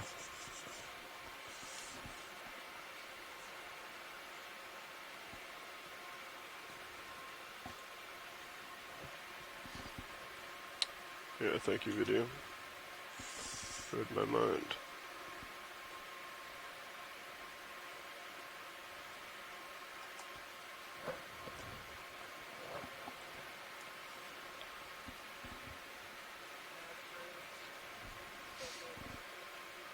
Take your bridge.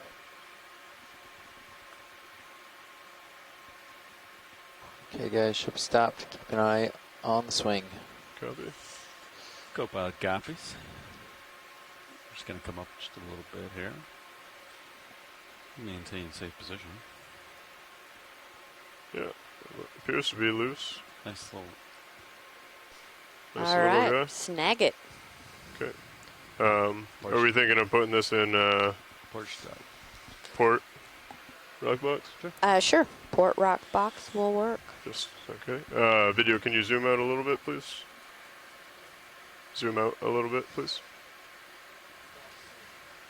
Back zoom. Okay. Co-pilot, could you bring my port wing in, please? Come in. Thank you. All the way in. Copy.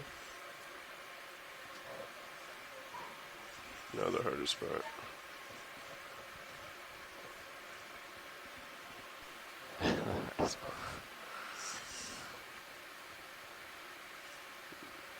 At least for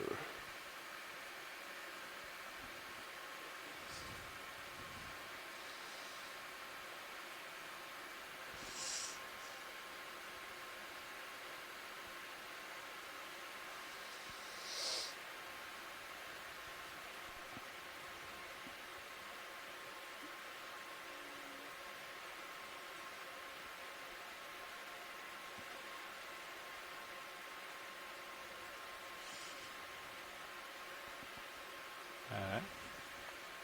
I can extend the door too, but I don't know if we'll need to. copy.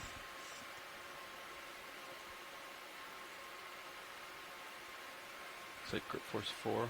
Shouldn't crush it, but see. Should I, do you recommend going to something lower? Yeah, I think 4's good. Copy. Yeah, just wouldn't squeeze the trigger all the way. Just go until you have a grip and then lock it there. And sometimes if it does crumble, that tells them something and they might not want it, but yeah. I think 4 is sufficient.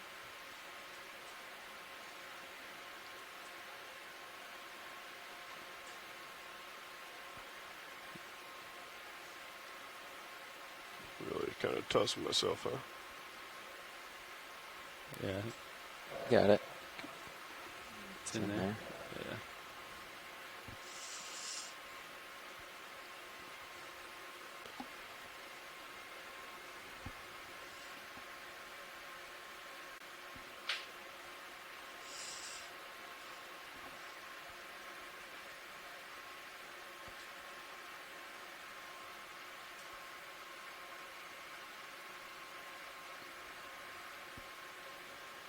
Okay. Did you confirm that it went in? That's in the box. Copy that.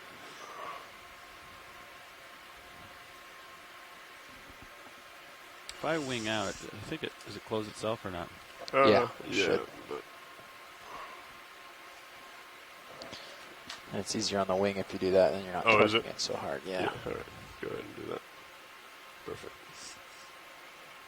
Nice. Box is closed. Thank you. Package secure.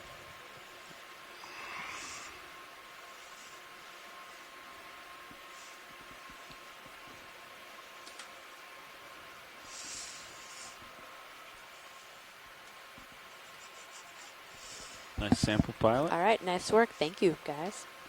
Nice little First geo. rock sample, right, Lars? Yes. All right. Yeah. They don't try to run away. Yes, that is true. Okay, coming off. Well of the done, arm. Lars. All right.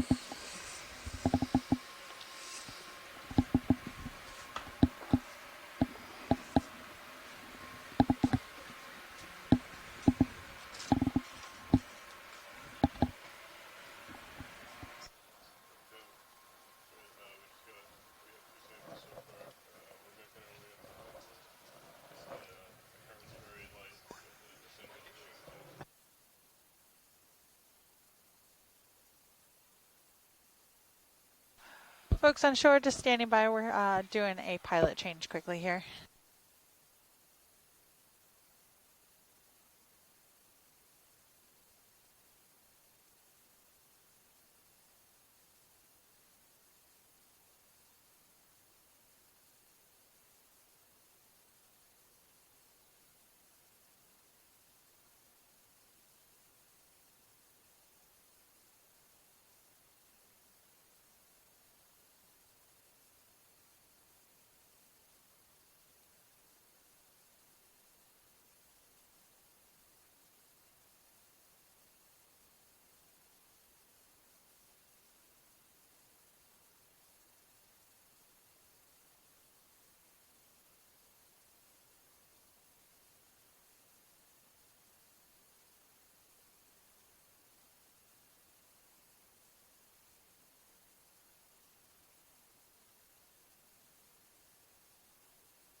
All right, co-pilot, how do you have me?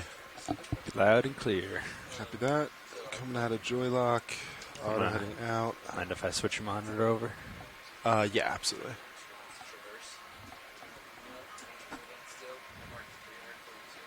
Hey, watch lead. Before we lift off, anything else in this area? No, I think they're good. Just continue upslope, please. Sounds like a plan. Coming up a bit. Looks like you're just under me. Yeah, copy that. Moving forward. And then what your heading is 245. Yeah, Seems to be the direction of motion. All right, folks on shore, we are headed back upslope. Please let us know if there's anything you want to stop and take a look at.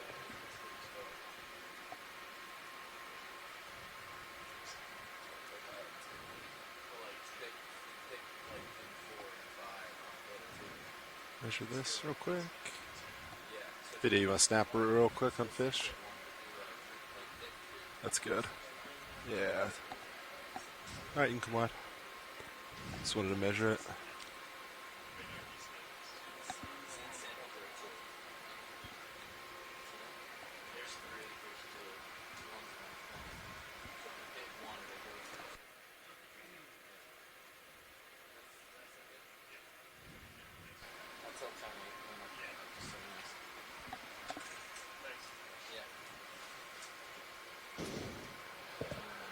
Watch lead nav. Oh. Hello, expedition coordinator. We have reached the 200-meter mark here in our dive.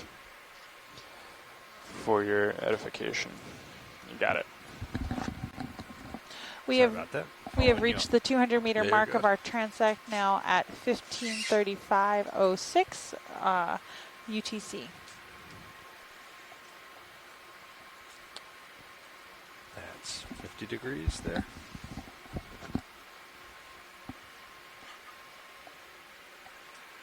Copy that, 5-0.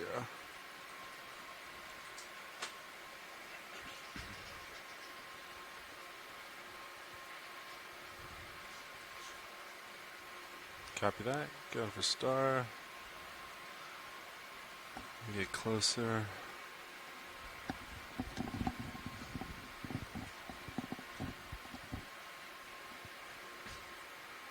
Alright, Vidya, you want to come in partial and hold?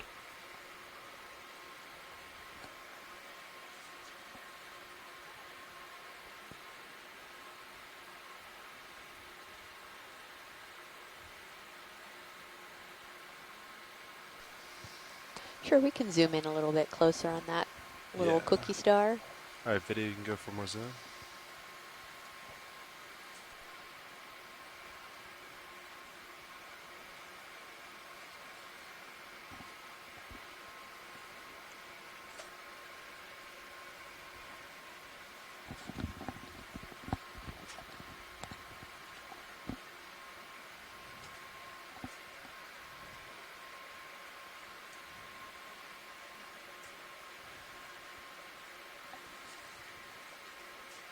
And Vidya, you can go ahead and do whatever you want, and then when you're happy, you can come wide.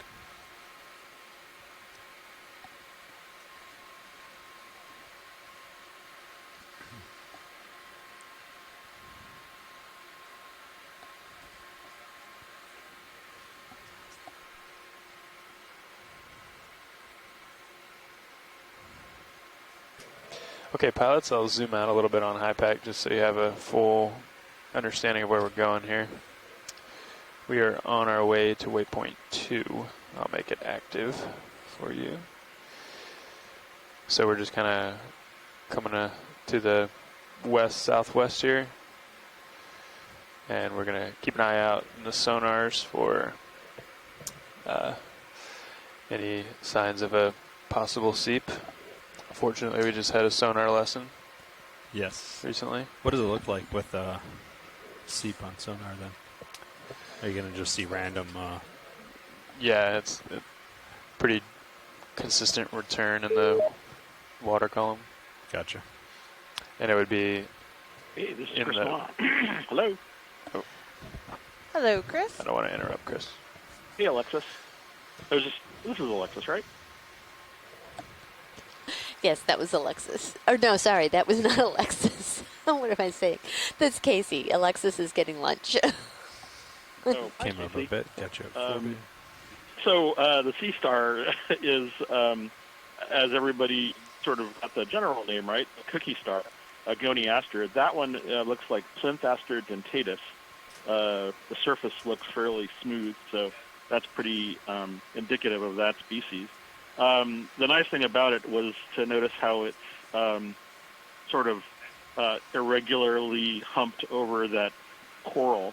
So I would say that it was feeding, probably on the nice hydroids or whatever epizoic food that was on the surface.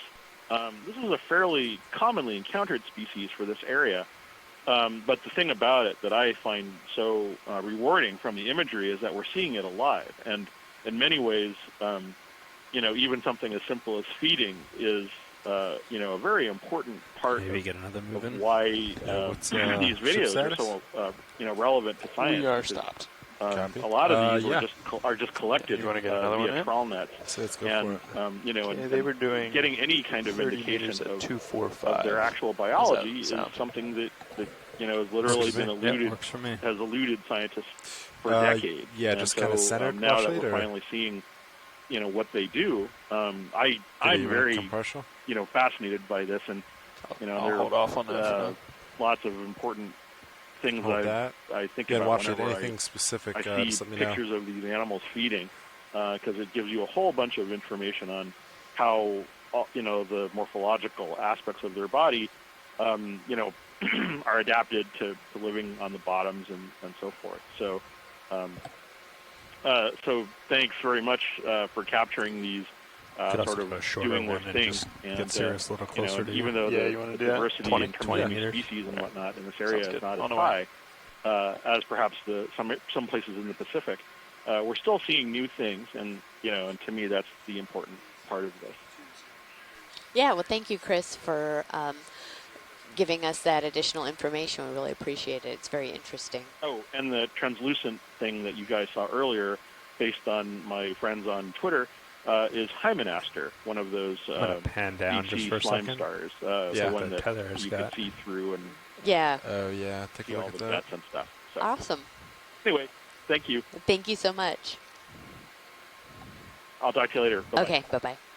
I guess that'll be fixed as we move closer. Yeah, so we have some as we move closer, nice it should bedded fix outcrops here, more of that black rock that we had collected. Come back up a little. There we go. Some pretty large sponges you can here. point your, if we could Titan maybe at it. get a zoom of that I know you're big good at sponge as well, please. Well, actually, can you repeat that one more time? Sorry.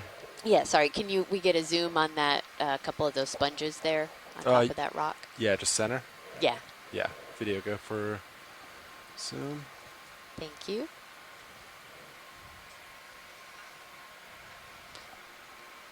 And if we could get kind of a pan down of the base as well, that would be great. Yeah, I can do that.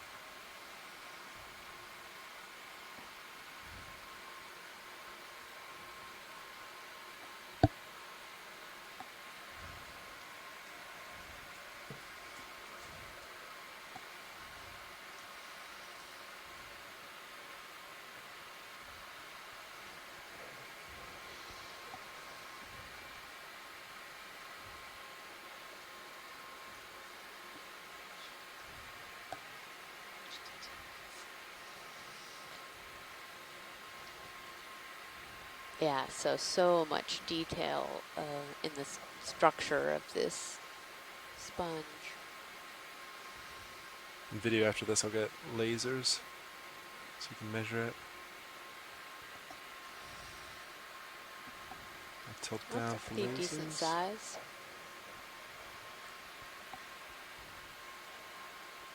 All right. I watched it. Anything else right here? No, I think we're good. Thank you. Copy that. All right, video, I think we're all set. Yeah, it looks like I'm starting to move towards you a little bit. Yeah, let's keep an eye on that, co-pilot. Copy.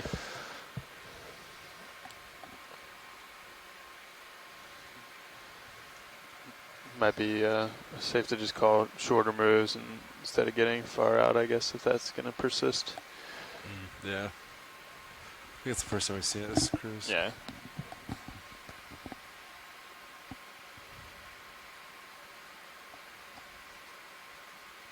Video, you want to snap real quick on Jelly?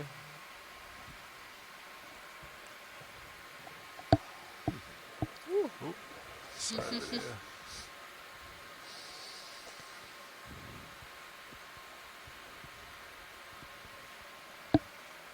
Another fun jelly. So, Amy, before you were calling the rocks you can come live a video. bedded outcrop, what does that mean for folks who may not be geologists at home? So, as we kind of pan back and we see this, it tends to be, when we talk about the bedding, you can tell the layers, and so we can't really see the layering on this particular outcrop, but some of the other ones, it just looked like sheets that were kind of laying on top of each other, and you can see those different layers in the outcrop. And so an outcrop is any time when we can actually see the rock itself. We know that under a lot of this, there are going to be a hard kind of substrate, but we see a lot of it that's covered in sand and coral rubble and all that. So the outcrop is where we can actually see the rock. It's an easy fix if it is correlated. Yeah. Okay. It's always turned starboard, but and it looks like in a lot of these places, that's where we were seeing the bigger sponges and the bigger corals were actually growing on those hard substrates compared to maybe some of this rubble that might be not as stable. Right, exactly. They both the larger coral and the sponges, they all So need to today you have said some we type turned to of port. hard surface to Let's see if attach yeah, to. we got a negative. So on some copy. of these kind of small, wispy, Turn in there. like soft corals, we may see them on some of the rubble, but they tend to be small because if the current picks up, then they can be carried away or tipped over. So you tend to only see the big ones on those harder substrates. And so you can kind of off to the upper right here, you can see some of that bedding of the rock.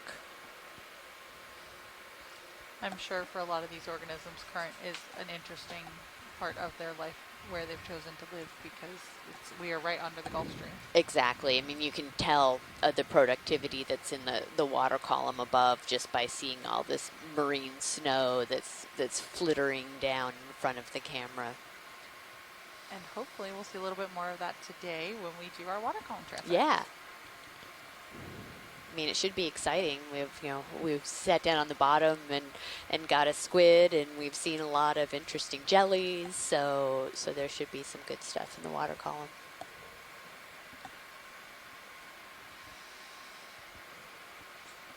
And even though I'm a geologist, I still love all of the enthralled by all of these critters that we're seeing. So this is a lot of fun.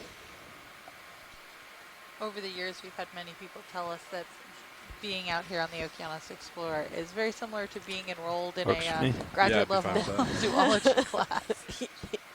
Yes, it is a little bit of a crash course. Yeah, up to you guys on the.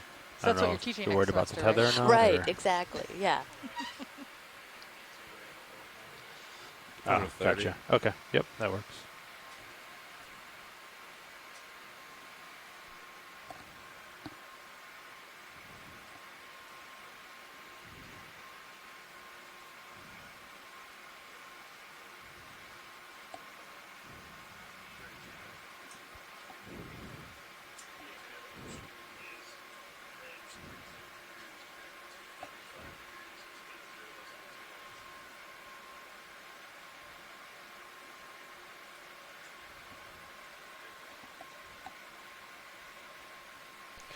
Okay, pilots, that move is in.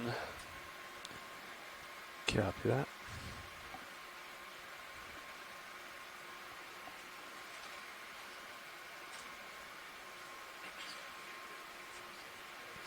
Yeah, of course, now that I say it, I don't see it anymore. Oh, there it is.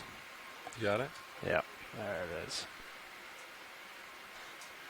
So one of the interesting things about how we conduct operations is that while there are only 2 scientists here on the ship, so many of our shoreside science team are participating from all over the world.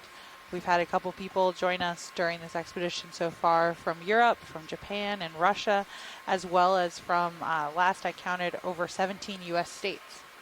Wow. It's, well, not now, but it sure was earlier on the West Coast.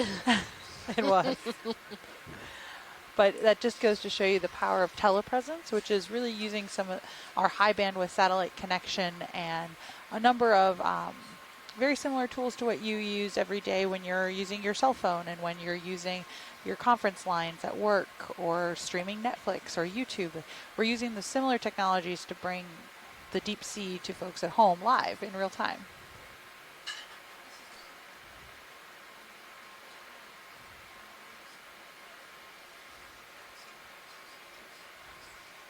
Yeah, we get to sit here and watch on our screens, and those of you that are watching at home in your office or in your living room or whatever, get to sit back, be nice and comfy, see all of this stuff. Whereas if you were in, say, like the Alvin, which is amazing, but, you're in this little sphere cramped up for 8 hours. And so it's a front row seat to seeing a part of the ocean that nobody has ever seen before. Yeah, and this is actually our 100th mission aboard the Okeanos Explorer, conducting ocean exploration cruises. So 100 missions of exciting deep sea that's been shared with the world. It's been pretty fascinating over the last 10 years as we've done this, gone on this global mission to learn a little bit more about the deep sea. Oh, I think it's learned a lot more about the deep sea. True, true. Almost every expedition we have new species, range extensions, seeing animals in areas that we may never have seen them before, and it's really quite spectacular. Yeah, it's been fun so far, and this is just dive 6 of the expedition. But, you know, we look at the bathymetry and we're like, oh, well, this is, you know, kind of what we expect to see today or what we're going to try to look for. And then we get down on the seafloor and we're like, yeah, maybe not quite what we expected. But that's science in general, right? You know, making a hypothesis and then trying to, you know, go down and confirm or deny or, you know, reject that. And then it allows us to make more informed and educated hypotheses later. And one of the things that with the Okeanos Explorer and with this ocean exploration program that NOAA has sponsored for years has been that a lot of the work that we're doing here is really the first opportunity for scientists to take a look at an area. It's the baseline. It's the foundation that we build the rest of our scientific studies on. And we like to say that we generate hypotheses versus hypothesis testing, which is kind of a unique field within the scientific world. Yeah. No, it definitely tends to leave more questions asked than answered. Pretty much everywhere we've ever been.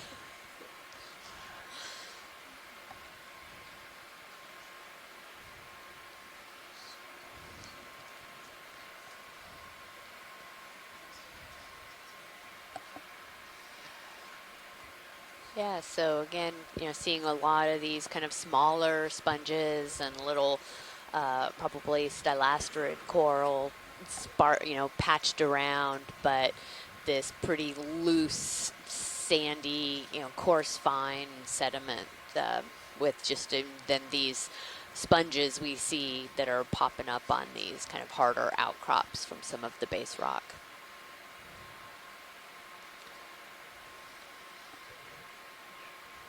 One of the things that's been pretty unique about this mission is that, at least unique for Okeanos Explorer, has been that we've been going to a lot of places that we mapped a couple years ago. We may not have had an opportunity yet to conduct ROV exploration on.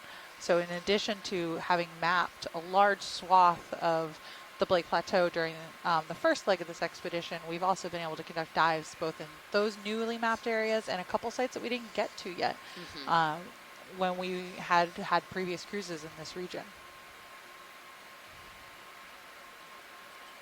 Yeah, what this this dive was originally mapped out in 2014. Yep, 2014.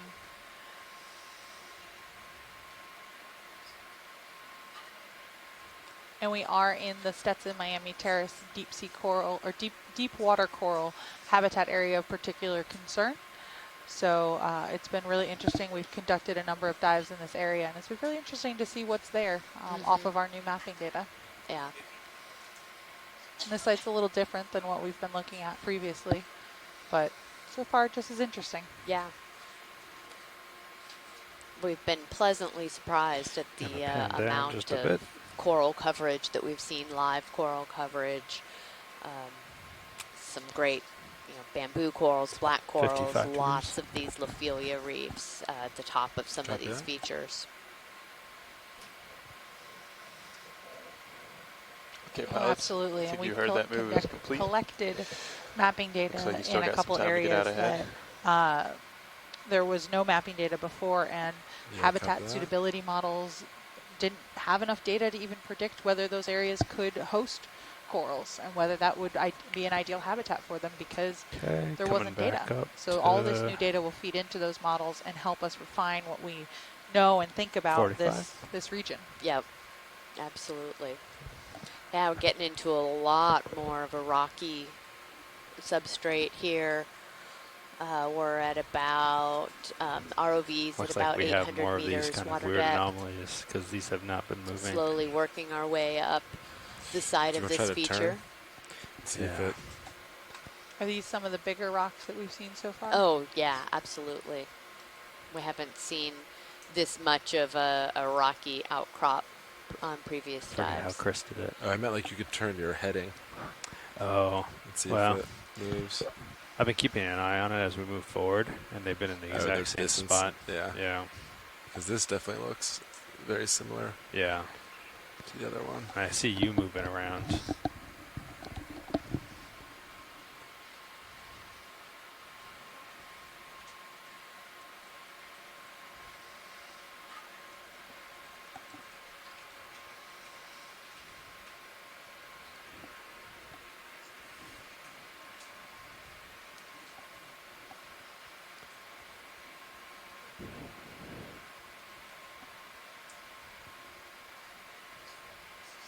So this is a great example of some of that bedding that we were talking about, where you can really see like these sheets almost on top of each other.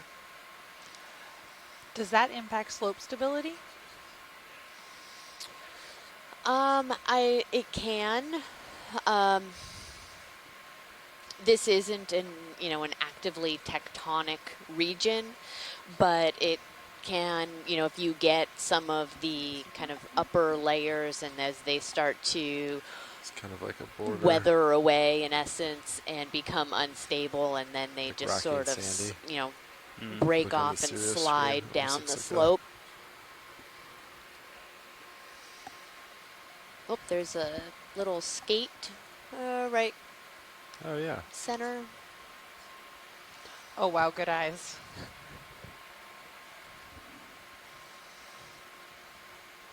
Video, you want to come partial?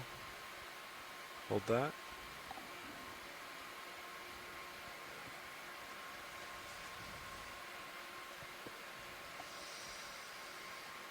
Lasers on him.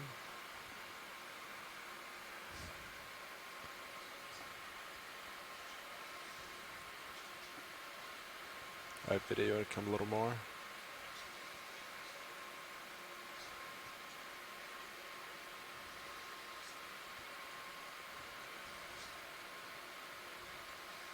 Tilt it up.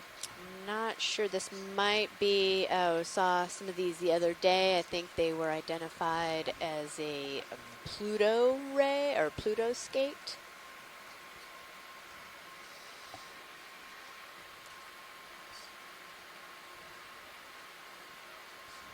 Alright, video, you can take what you want.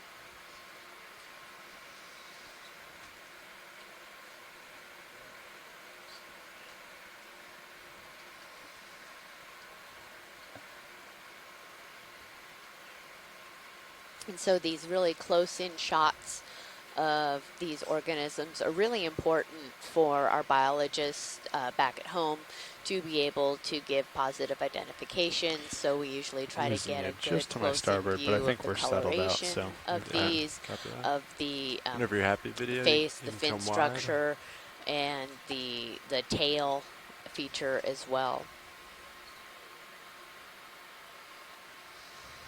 So it's not only do we get to, for interesting, be able to zoom in and see these in Still have detail, but it's uphill also for 245 these Copilot. identification purposes. yeah, it's hard to tell on Sirius. These are definitely, I think, more artifacts. These the top one hasn't. Yep, that one and that one have not moved. I can look up slope real quick. So I'm getting this hard return here, and then nothing after it. So okay, I believe this at least. So this is 245. yes, I believe that too. And this is D2. Yep. Yeah. It's just these weird ones on the side, top and side, haven't moved. What? Sorry, pilot. Repeat your last. I was just saying that's 260. 260. Okay. But like, I think anything in that general direction is good. Okay. Yeah. If 245 is still okay with you guys, we'll keep that because that's right on target for waypoint 2. Yeah, sounds good to me. Okay. Is that good with you, co-pilot? Yep, works for me. You still got eyes on that tether, or is it kind of? It seems to only show up when D2 gets okay out of ways, but all right, we'll just keep an eye on it. It's actually like sitting right in this shadow, the right? Dark spot. Yep, Yeah. Okay. Right down there. So. All right. Well, we'll get that same move in now. Sounds good.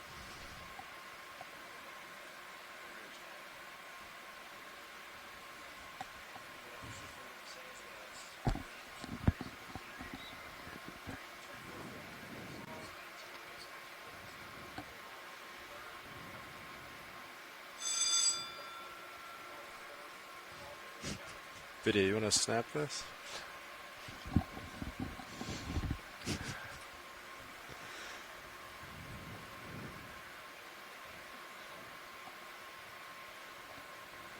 Another one of these Medusa jelly fish that we have collected on one of the previous dives.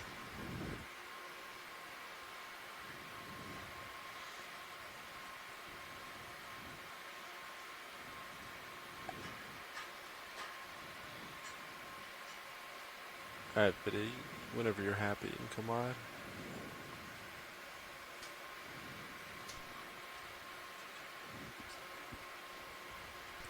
I've been trying to do it whenever we go in for anything interesting. I think it's a little bit dark, but if we turn on the front lights, I think it helps. But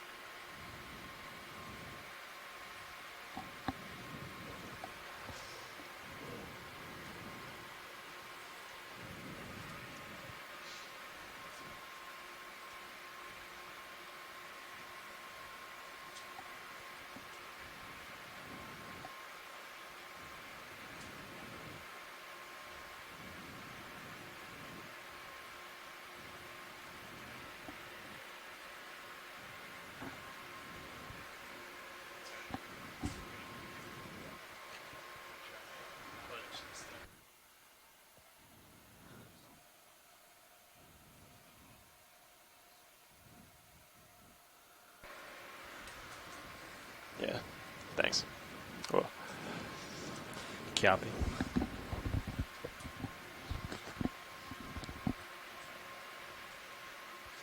Looks like we have a bit more of these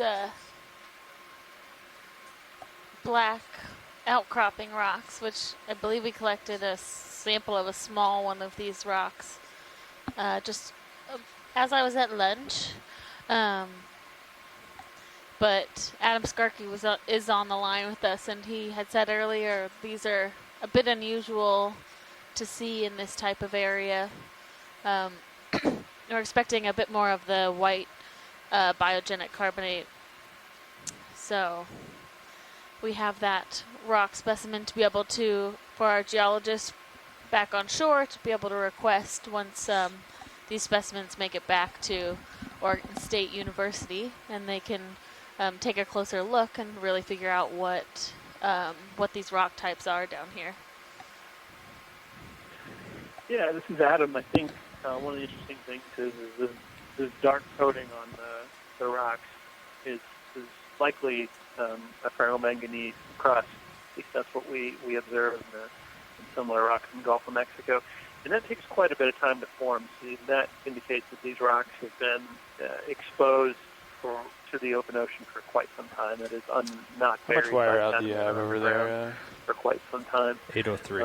And that's kind of interesting. I think one of the things to note here is depth 785. So a lot of times 20 meter coral difference. models, they're looking for hard ground because many of the corals prefer to attach to a hard rock bottom. And what we're seeing here is a lot of exposed rock, but not a huge amount of coral colonization, it looks to my eye. But it did seem like the sponges were more preferentially colonizing the rocks. So sort of some interesting things here. Certainly more to consider in habitat suitability than just hardness of substrate, but interesting to observe that here. Yeah, definitely, and that's a good point that we are pretty used to seeing corals start to settle on these hard substrates, and if that black manganese crust has been there for a long time, it is surprising that we're not seeing at least more octocoral colonization. But like you said, there's a lot of factors that go into those habitat suitability models, and it could be just another factor that's really influencing why we're not seeing those populations on this side of this feature. But as we move up, we'll see if we start to see any changes with depth and the population type. We definitely have seen a greater number of sponges today, and we'll keep an eye out for doing a potential collection to act as a characteristic specimen for the site. Yeah, I also noticed the amount of coral level we're seeing certainly suggests that either there was a lot of coral here previously, or that rubble was moving, more likely moving from some place up slopes. So perhaps as we move to the top of this feature, we'll encounter more rubble or even potentially some more live coral. Yeah, definitely. I do think that we do have a bit of a steeper feature to the north of us, so I have some questions as far as maybe there's live coral up that way, because also we see in the Gulf of Mexico where you've worked too, Adam, we see a lot of Lophilia colonization on the carbonates that are produced by the seeps after the seeps have stopped seeping, and so it could have been that these were much older seeps that were eventually colonized by live scleractinian coral, and we're seeing, and we have a large bamboo coral coming up. I didn't tell you anything. Thanks, Sam. Thanks. Video. She pointed that out to me. But it's funny. We're talking about not really seeing many of these, and then we get this nice big bamboo colony right here. So we'll take some zooms on this when everybody is set up and ready. All right, Vida, you want to come partial and hold? Yeah, hold that. All of the polyps seem to be retracted, which is also relatively interesting. Looks like you've got more out in the distance too in your minute cam. Yeah. Oh yeah. Looking at in the mission control, we have a number of screens that we can't broadcast every single one with the video feeds from the different cameras on the ROV. And do you want to try fog lights? We were talking about being able to see some more corals in the distance from one of those fog cams. Lights, and then coming on now. Video, I'm stable. So whatever you need, go for it. And there is a little bit of live Lophilia towards the base too, behind this large bamboo, which we have not seen today either.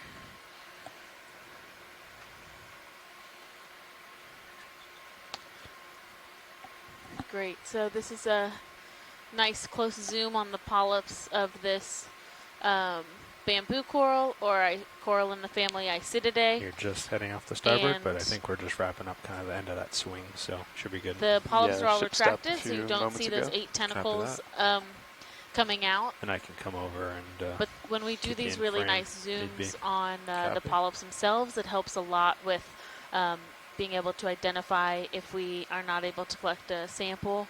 And so you can see even into the translucent tissue around the polyps. You can sometimes even get to the point where you can see sclerites, which are the small like structures inside octocoral tissue that are how most octocoral taxonomists are able to identify down to species level.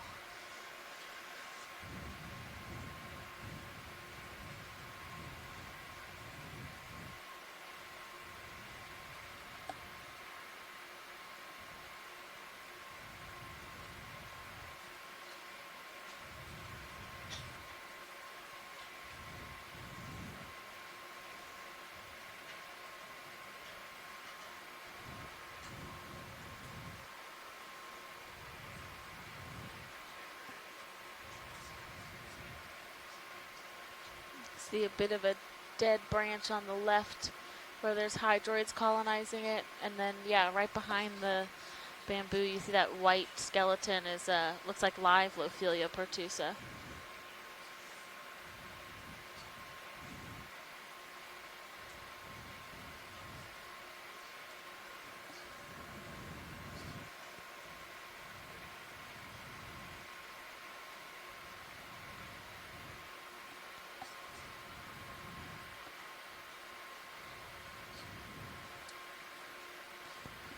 I'm going to come over just a bit to keep you in frame more. Yeah, and we have seen one of our previous dives where we were in a pretty coral rubbly area with some outcrops on a scarp. We saw a number of these large bamboo colonies there as well. So these are generally pretty long-lived old colonial animals that have made use of this hard substrate and allowed themselves to be up in the current where they are able to feed on the particles in the water.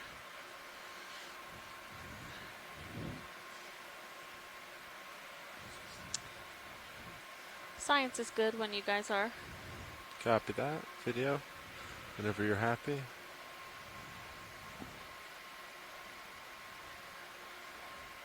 Alright, get some lasers on it and we'll move on. Great, thank you. So our lasers, if you're unaware on the ROV, are 10 centimeters apart and allow us to really determine size of some of these organisms and features that we see on the seafloor, which helps with identification as well as documenting how old some of these corals might be. So there's a, looks like a bottle brush type right coming into center. Can we take a zoom on that?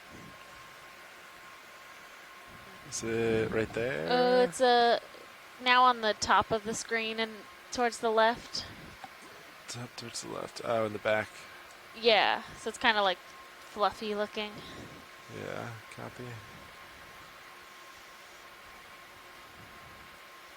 So this looks like a different type of chrysogorgid octocoral than we've seen so far. It's very long. Is this what we're going for? Yes, it is. Got it. Very long and Video, you want to come partial? narrow, which is really Hold interesting. That, please. Morphology for this type of coral. We do have, there's a type of chrysogorgid called metallogorgia, but that normally has a plume at the top of the stalk without polyps running down it. So this does still look like a different type of chrysogorgid. You can come on in. You can see if it has its squat lobster inhabitants, which they normally do.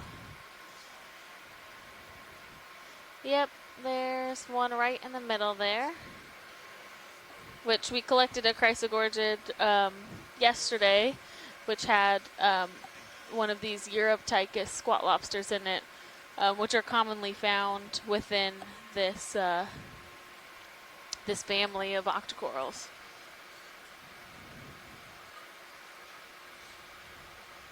Really one of my favorite octocorals, just based on the skeletal structure. So they have this very intricate branching pattern with lots of bends or turns in each branch. And when you have them dried, you can really see how intricate but how geometrically sound their structure is. There's definitely some math behind the way that these have evolved. So if we pan up a little bit, I think we'll be able to see the larger squat lobster that is in there. Copy that. Video ready for pan up? Or tilt up? Sorry. Go ahead. Coming up. Yeah, there he is. Or she. The squat lobster that we collected yesterday did have eggs, so they have a reduced tail that is tucked under their body, and when you pull that tail back, you can see if the animal has eggs or not, and the one we collected yesterday did.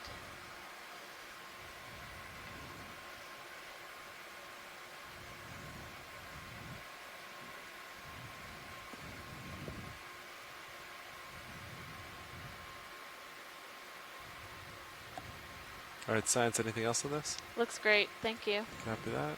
We'll go wide video, and then we'll get lasers, and we'll move on.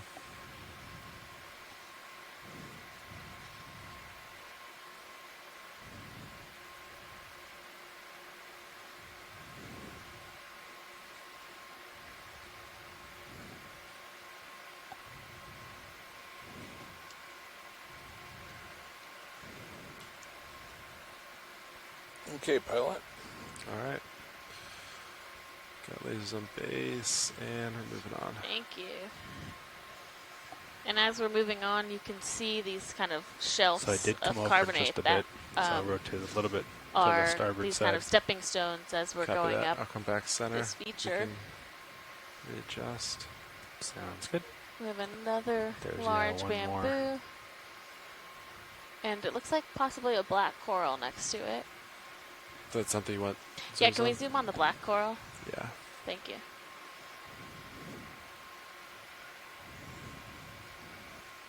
There's a lot of particulate in the water too, which we saw even on our descent down. All right, video, you want to start to come in? Which, yeah, so definitely a black coral. You can see the black skeleton underneath, which is what gives them that common name. And I don't know a genus for this one. There's, I think, a couple. All right, video, you can take more. Squat lobsters, maybe.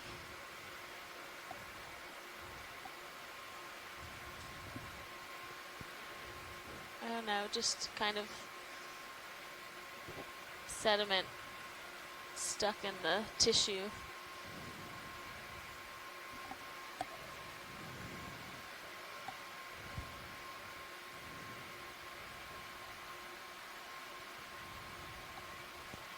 And fog lights are still on, just FYI.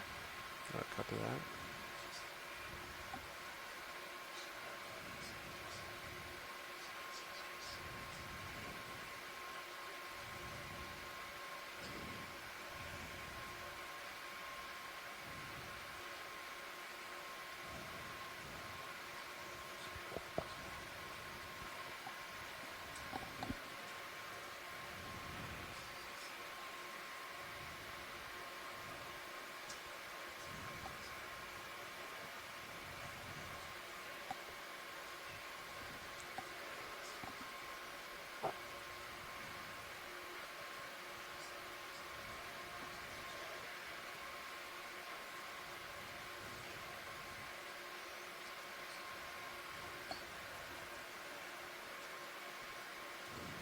Science is good. Copy that. Yeah, there's one little associate on the right, bottom right. Oh, there's actually, looks like a worm on that bottom branch. If we have more zoom. Yeah, let me center it. Possibly a scale worm or a polychaete. That's Max. Copy that.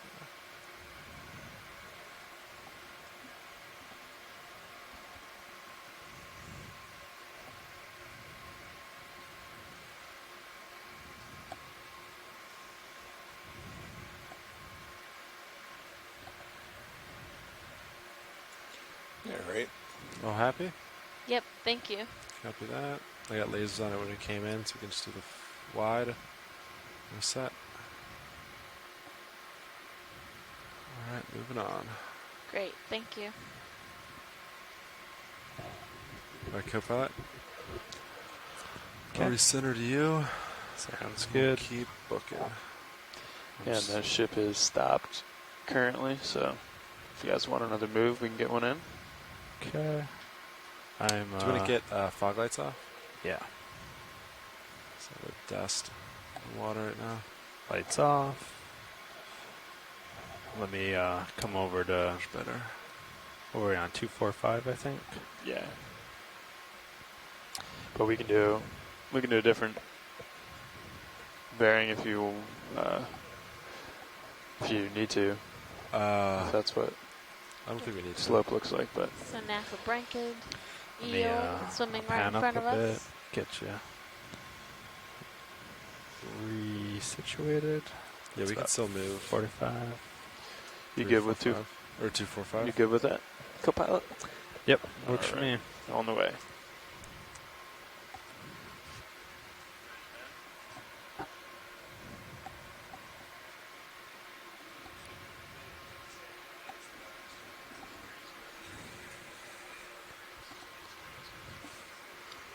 We're seeing more of these white plexaurid octocorals, like we have seen colonizing rubble at some of our other dive sites so far.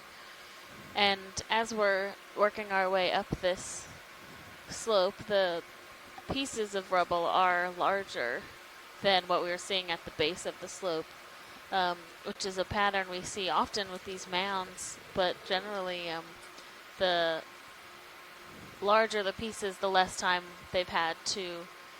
Oh, here's one of these vertical swimming fish. Video, you want to come on in on it?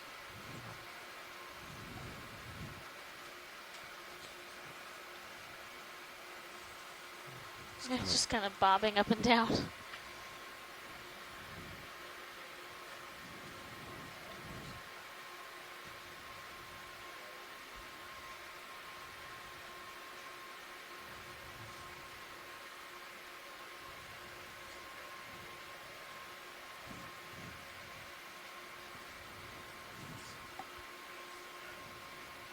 Might just be really close now. Come wide video. At least partial. There it is. Alright, we'll let him go.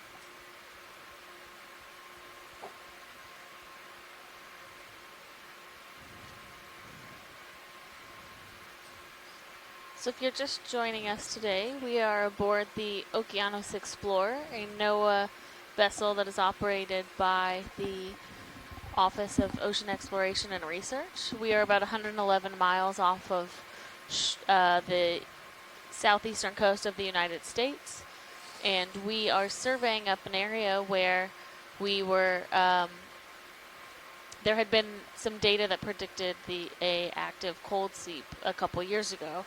And so we've come down to really investigate and see if we see signs of methane seepage or past methane seepage from the seafloor. And what we found is more of another one of these habitats that is largely covered in coral rubble, but there's definitely more carbonate outcrops here as well compared to some of our previous sites. So there's definitely a bit of a challenge to figure out what has created this habitat type, and we're going to continue on our track to see if we see any more evidence of past seepage when we get to the top of this feature. We're currently at about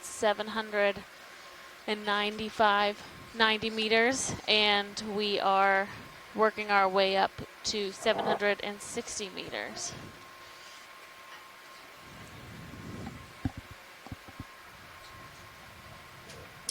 So, co-pilot, when we get up there, we might range your sonar out, but it's at the higher frequency. I have it at the medium resolution right now, but it's a larger sponge. When we do get a return like that, it's a hard return, so it's pretty bright, and it would be out here in the depending on how far we are, we'd see it in Sirius, like out past the slant range of the slope. Gotcha.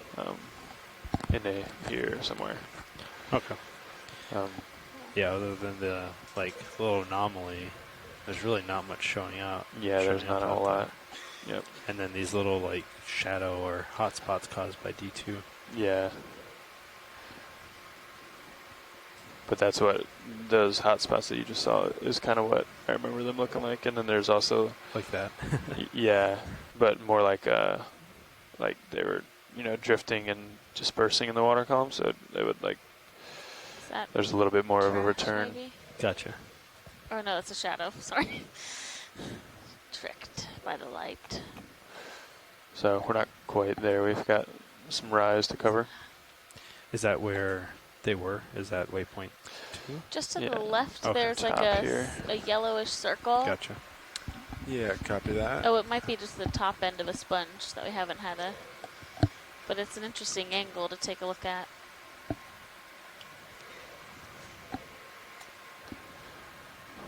Watch the nav. Go ahead now. Hey, we are at our 300 meter mark. Great, thank you. Sure. All right, Biddy, you want to come partial?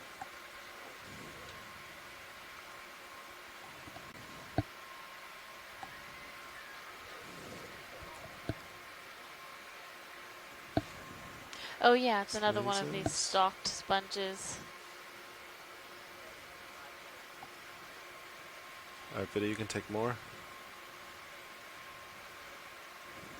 Just really can see the intricateness, is that a word, of the structures inside the sponge from this angle. Yeah, from the, like, looking up, when we glanced down, it looked like a half of a lemon or something. Yes, yeah. Just sitting there.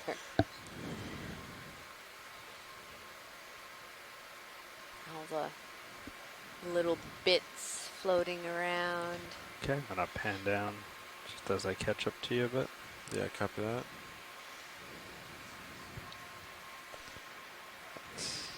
Yeah, Just when you about have 60. a chance, we'll do a zoom on the base, please. Yeah, we can do that. Video, whenever you're ready, I'll Go ahead. tilt down the base. Thank you.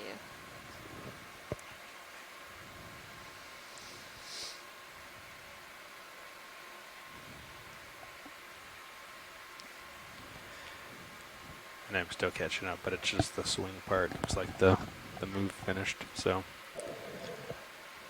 Yeah, we're all done on that. Science is good when you guys are. What? Copy that. Alright, video. Anything Coming left? wide. So you should be close to done swinging, I think, soon. copy.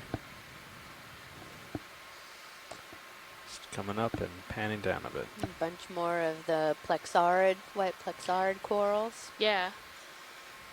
Some pretty big, is that? That looks rusty Yeah. of some sort.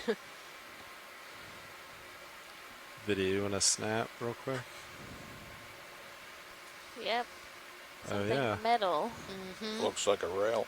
I was going to say, yeah, like the front of a small ship. Oh. Oh, interesting. Yeah, good call.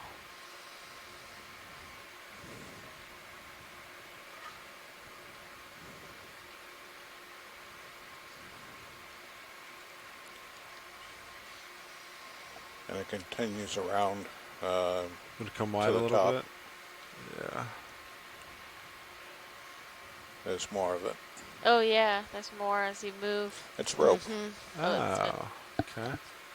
Oh yeah, you can tell it's a Metal rope. Mm-hmm. Cable. Yeah. I don't This see bottom anything in looked your like rail. That's cams. cable. Yeah, I don't see anything in the water column. Yep.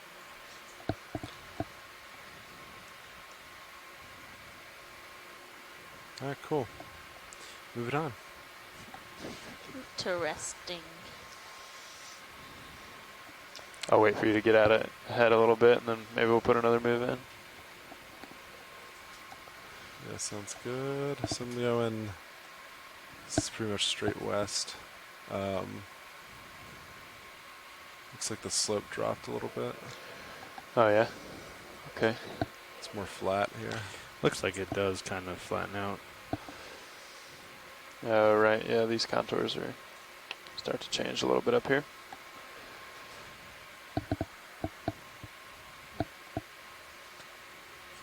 Yeah, we're seeing a more, as we hear our pilots talking, see a more flat bottom, but you see a bit more of the sandy patches, so like patches of rubble, patches of sand. Some of those big yellow sponges, Yeah. and then is that some live? Maybe live? If we can take a zoom on that clump to the right. Clump to the right, copy.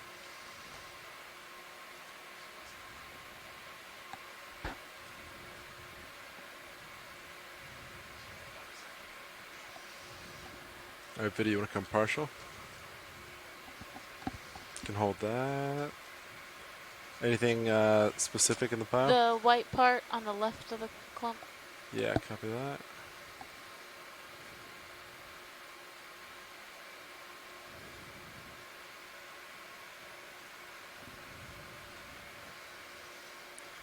All right, video, you can take more.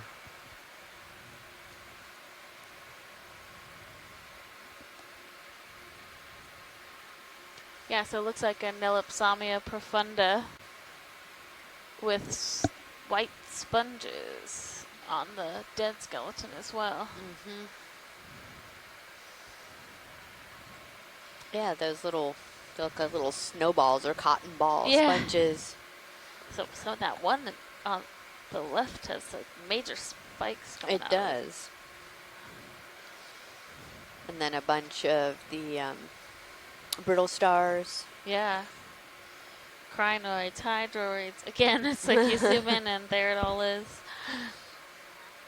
There's a bamboo on the left as well. Oh, yep. Thanks, guys. That's great. No problem. Looks like there might be something white kind of up in the... might be a few things actually, but yeah. Maybe another coral. Oops, sorry, but yeah. It's okay. All set? Yep. Great. Oh, Nolan says that those little round sponges are clazorid demo sponges that are likely carnivorous, so maybe feeding on either some of the coral material. Or small little particles. Little. Science, will you want to zoom on the yellow sponge coming up? Yes, Yeah. please. Copy that. Okay, panning up now. 55 degrees. All right, video, you want to come partial? Yeah, hold that, please.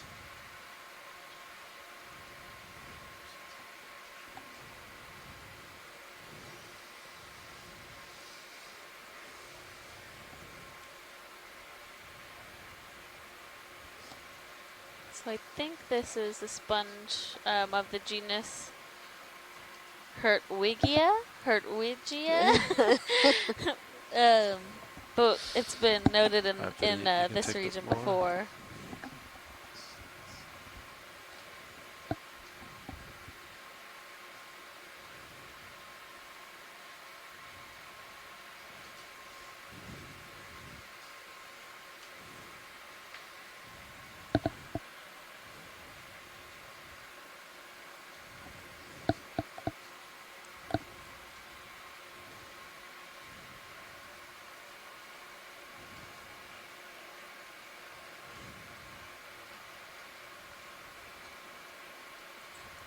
Anytime, pilot, unless science wants more.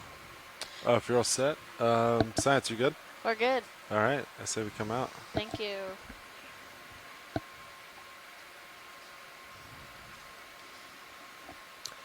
Yeah, and our little carnivorous sponges, they feed on stuff, little small bits out of the water column. They don't usually feed on the coral itself. So thank you, Nolan.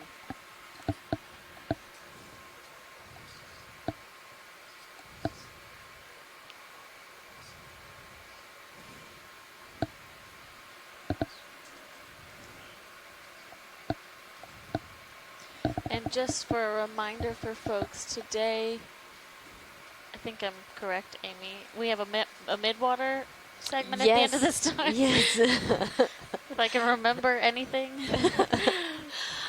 Yes, we are going to be finishing up around 1600, I believe, on the bottom, and then working into our midwater segment. So 3 to 4 midwater transects before bringing the ROV on board. 3. Three. Yeah. 3. 700, 500, and 300. Chris. Yeah, Sure. 700, 500, and 300. So.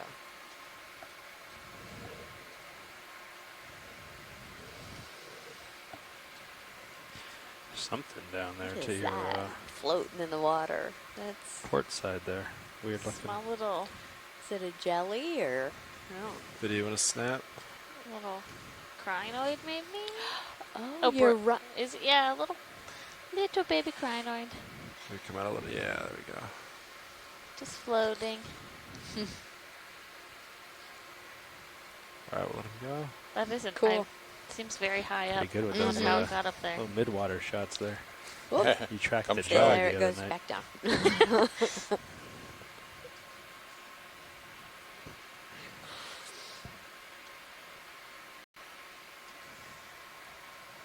There it Okay. goes back up. So this is at 45, and looks like it's Pretty flat. We have another. Ooh, there's looks like a a big bamboo. We saw a couple of those while you were at lunch. Oh, Our okay. first kind of like bigger corals for the day. Okay.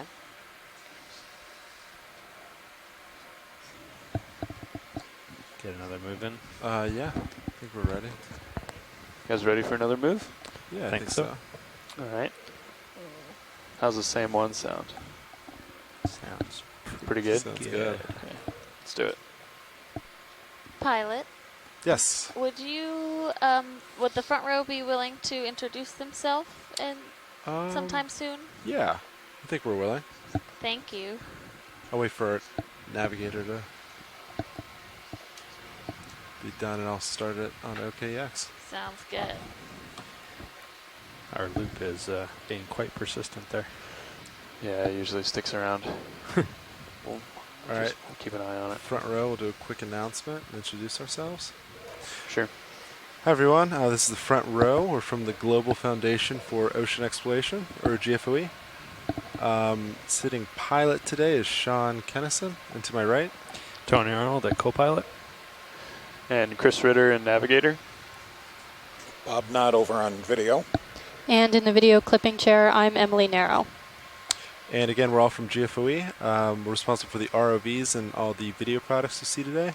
We're a non-profit made up of engineers and videographers, and we hope you have a great dive today. All right, thanks guys. A remarkable team that we have on board with us.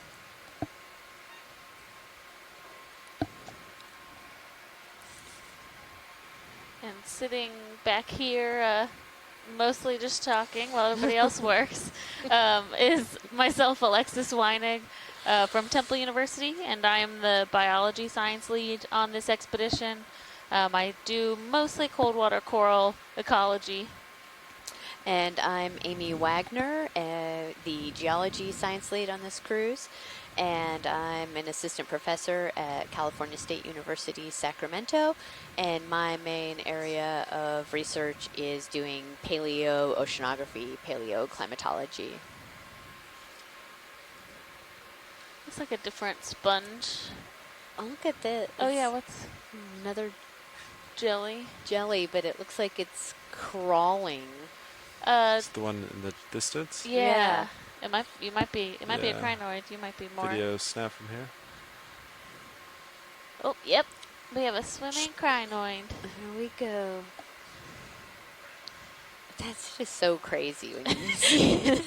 Yeah, so crinoids are echinoderms, so in the same phylum as sea stars and sea urchins, but they have a very long lineage in that they originally evolved much earlier in time than a lot of organisms that are still alive down here, and so they're able to kind of oscillate their arms back and forth like this and swim through the water column, as well as often we see them just sitting with their cilia or their little feet wrapped around. Yep. Yeah, the crinoids are some of the, main fossil indicators we see in the record to be able to identify various, rock layers, sedimentary rock, and determine the age of sediments based on these fossils. All right, Fiddy, you happy with that? Yep. All right.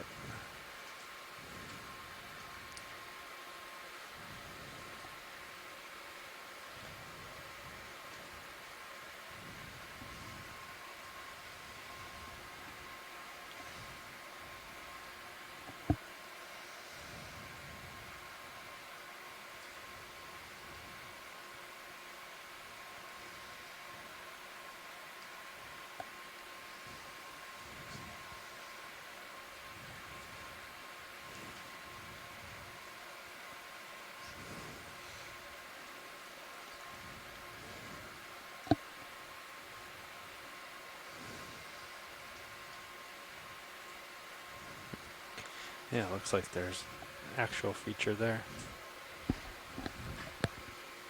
Yeah. Sorry, co-pilot, what was that? Looks like there's an actual feature kind of coming in as we move forward. On your starboard there, or? Yeah. Or port. Oh, past the anomaly there? Yeah. This guy? Yep. This one and the other one on the starboard side have been there the entire time. Copy.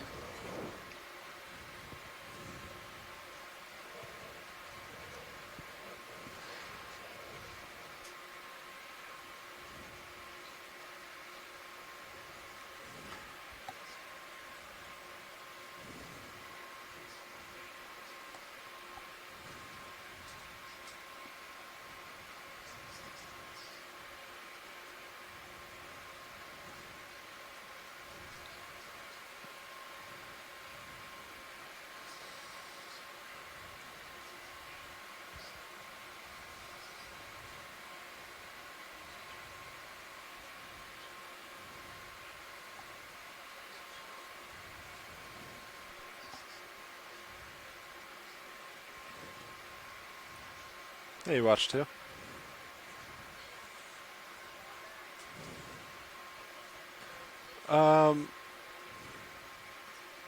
It's most likely kicked up by the ROV. It is possible.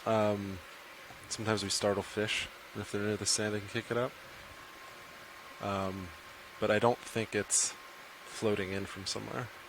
I think it was probably kicked up by us.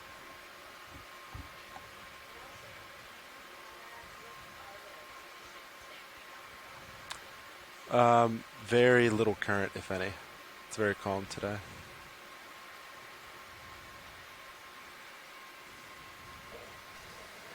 I think that move is just about done, guys. Copy that. Sounds good.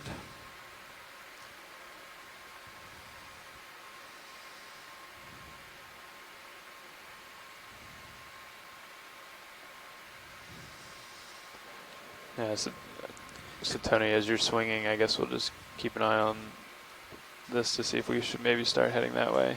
Okay. Yeah, it looks like it's a little bit out of range of D2. Yeah. We could cut over there if you guys wanted. Looks like it's pretty flat right now. Or flattening out, I guess, but...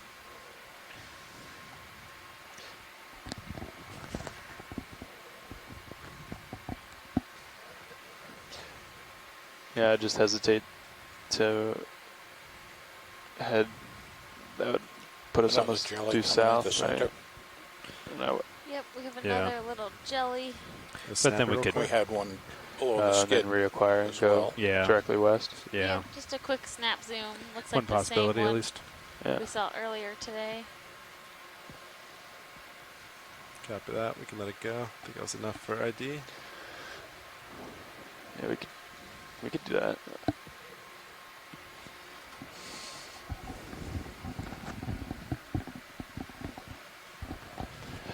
You want to cut over and check out that? Yeah. Okay. So we're done? Yeah, we could just, instead of heading in a straight line to waypoint 2, we come south a little, see if that's the perpendicular slope, and then head up that way. Sounds good. Is that okay with you guys? Yeah. Works for me. I'll bring my, kind of follow you over. So 180. Want to do 30 meters? 180. So you're getting... Okay. Yep. Works for me. Something like that. Okay.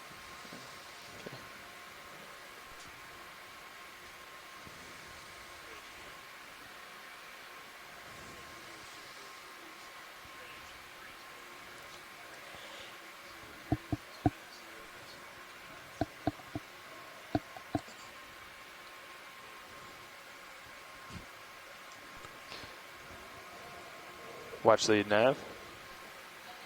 This looks good. Go ahead, Nav. Hey, we're going to do It's funny because just a as it short passes move over, to the south if you're looking at high pack. Yeah, I don't get it. So that we can continue our way to waypoint 2 due west, just directly upslope. Instead of kind of going sideways here, we think we got a good sonar return on what we believe to be directly uphill. Cool. So if you see the vehicles heading south for a 30-meter move, that's why. Okay, sounds good. If that's okay with you guys. Yep. Sounds good.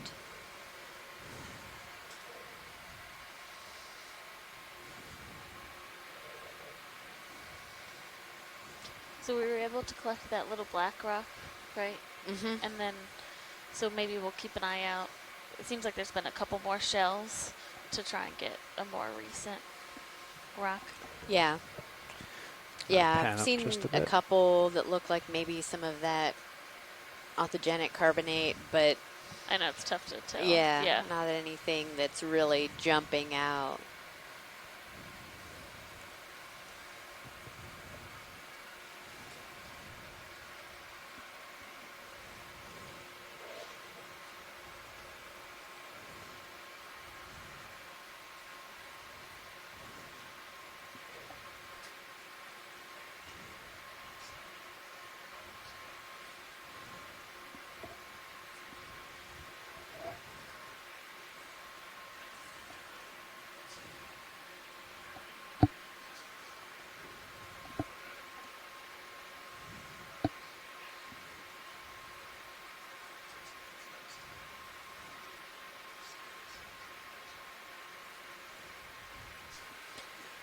Octocoral, I believe.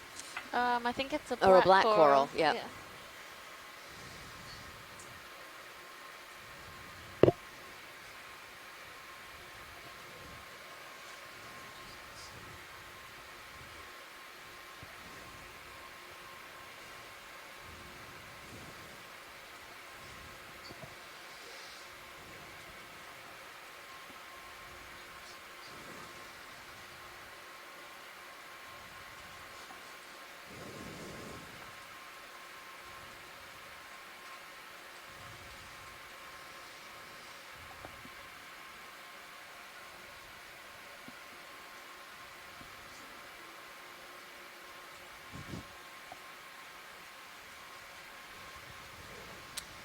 Pilot, do you want your sonar still at 30 meters? Does that work for you?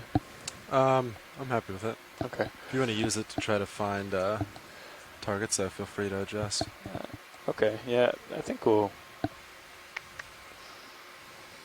maybe just keep yours at 30. Actually, let's see what 50 looks like. You've got the lower frequency.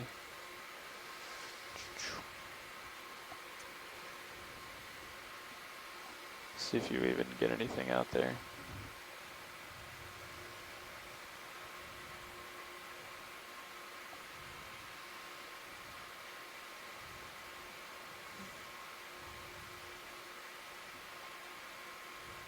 Not really.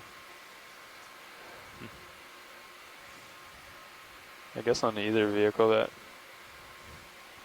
the 385 doesn't seem to.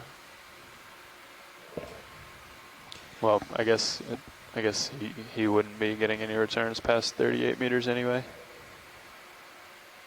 But just seems odd that there's nothing. Yeah. That's a little weird.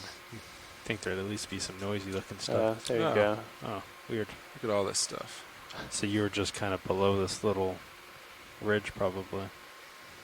I'll keep it out at 50 if that's okay with you, pilot. Yeah. Just so we have good eyes everywhere. Couple corals, yeah, at the top of this little mound. Some black corals. It looks like maybe a dead bamboo.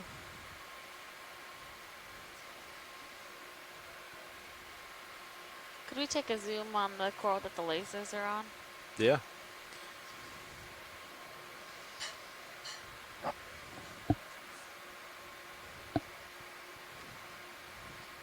All right, Biddy, you want to come partial and hold? Yeah, hold that. Looks a lot like a Leopathes. It kind of has this like those wispy branches. The yellow part of the coral is the tissue, and then the black skeleton underneath is what gives them that characteristic name. Take whatever you need.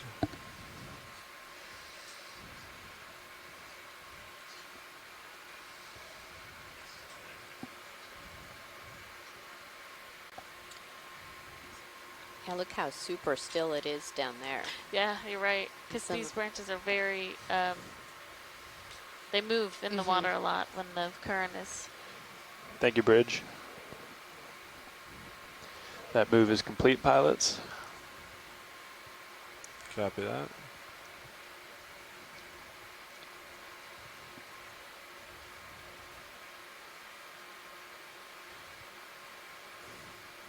Little amphipods swimming by. Mm-hmm.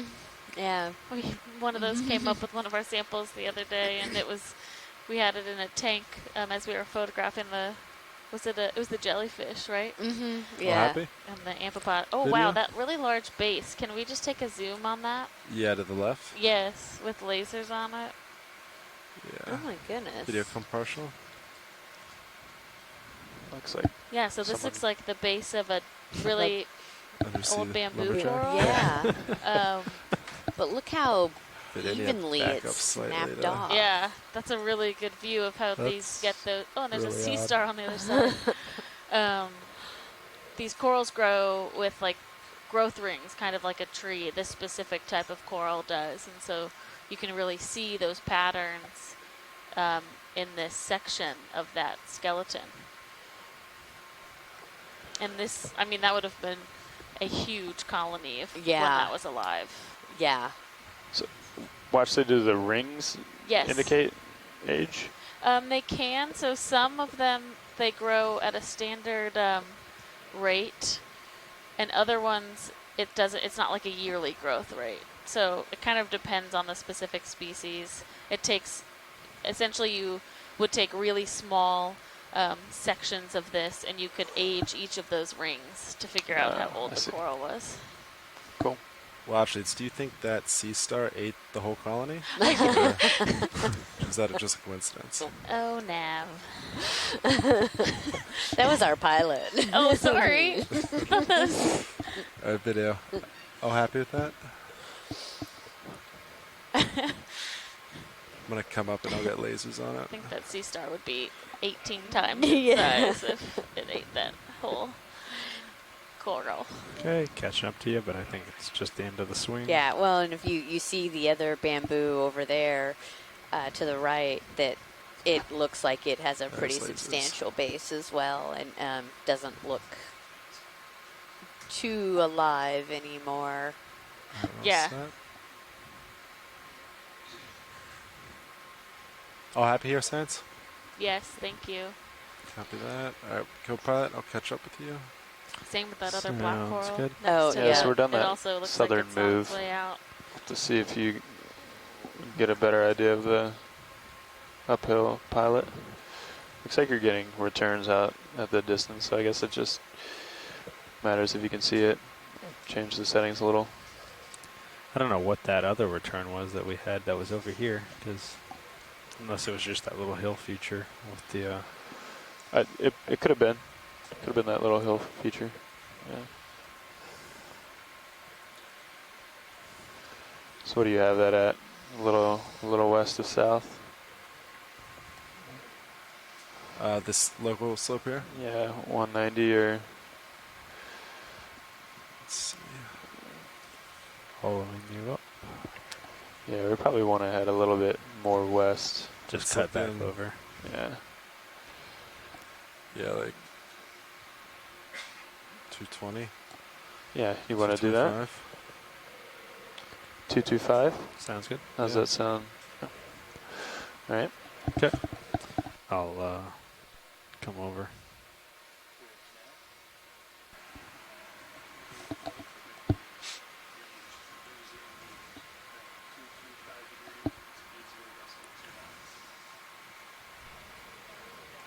Good copy, Bridge.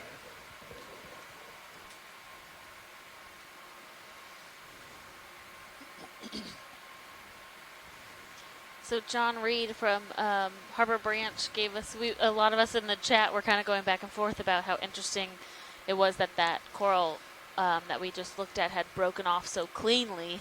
And he let us know that they generally break at their nodes. So when we look at the bamboo corals, they have the white segments and the dark segments. And the dark segments are actually like a protein, and the white segment is mostly calcium carbonate based. So they break where that node is present, and it reveals that nice sheer calcium carbonate part where you can see those rings. Yeah.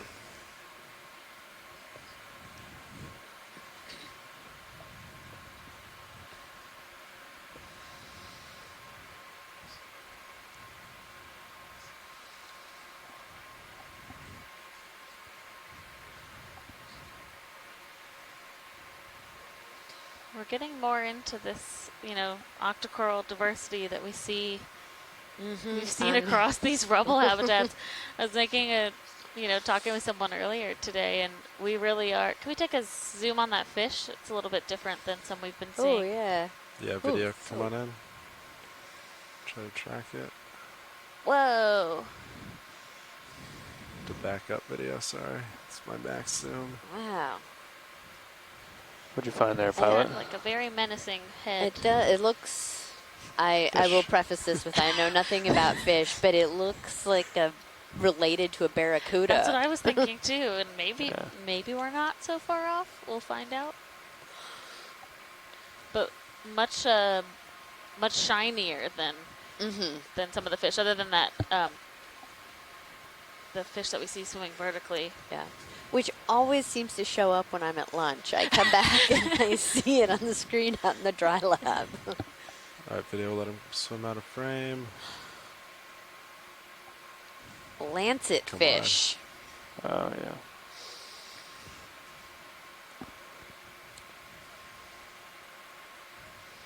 Definitely had that kind of creepy face. Yeah. That very, like, menacing barracuda face. Uh-huh. It looks like a very, very puffy chrysogorgid on the bottom. Yeah, like when you go diving and you see barracudas that are like side-eyeing you. I know I'm always like, I don't need to be scared of it, but yeah, I'm still scared of it. Yeah. Well, they don't. I've actually been on a dive where somebody's light flashed in a barracuda's face, and the barracuda did charge them and tore a hole in their wetsuit. Whoa! Yeah, it was pretty wild. It is. Hopefully, glad our lights are not provoking that type of behavior from barracudas down here.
So we are working our way through the benthic portion of this dive, but this dive will also have a mid-water component, so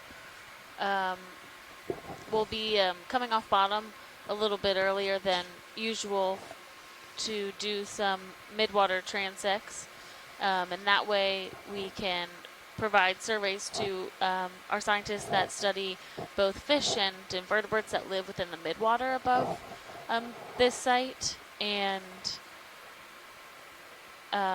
then tomorrow we will be doing our first underwater cultural heritage dive. So we will be investigating a potential shipwreck site that has been identified through bathymetry.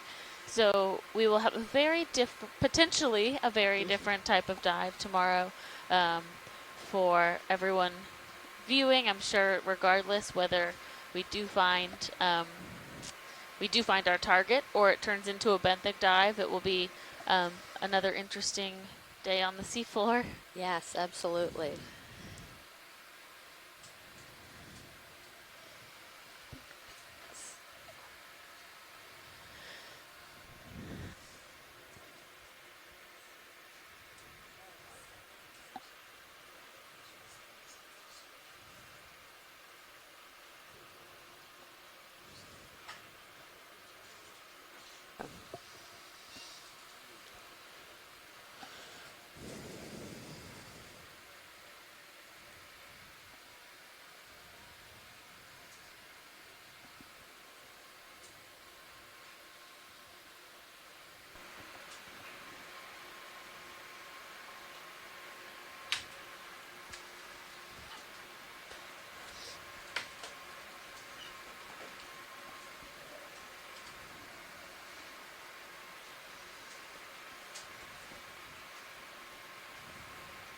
Nope, there's a, I think that's a different fish.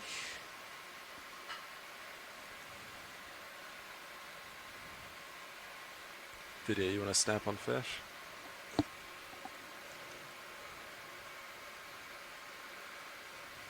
Thank you.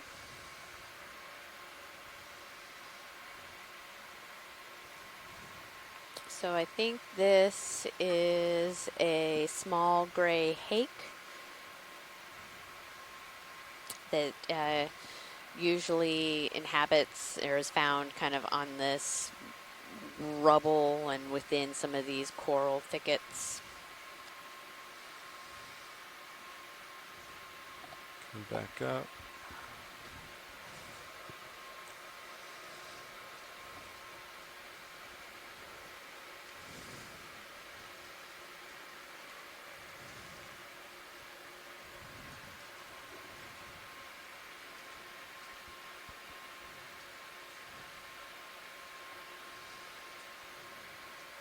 All right, science. Thank you. Is that it? Good enough? Yep, that's great. Thank All right. you.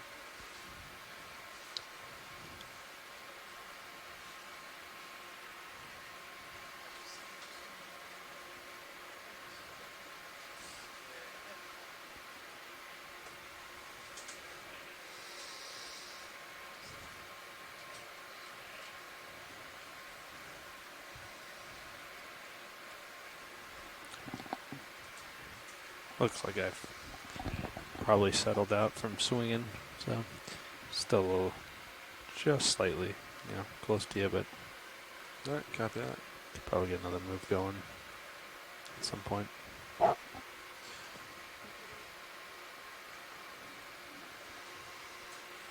So I'm looking like 235. 220. 235. Direction still looks good. Whatever. Okay. Yeah, maybe start cutting it up a little bit more. Sure, a little more west. Yeah. Yeah. You Get want to to our do waypoint. Want to do 240? Is that doable? Yeah. Works for me. Okay. 30 meters. Sure. Okay. On the way. Nice little star center. Ooh.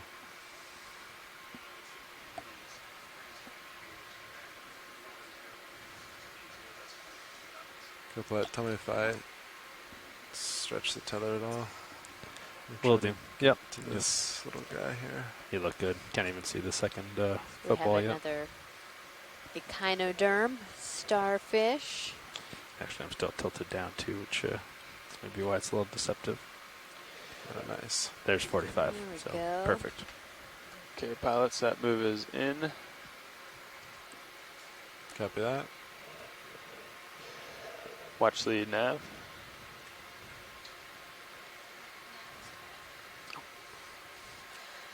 Go ahead, Neff. I just want to let you know this is the 400 meter mark. All right, thank you so much. You got it.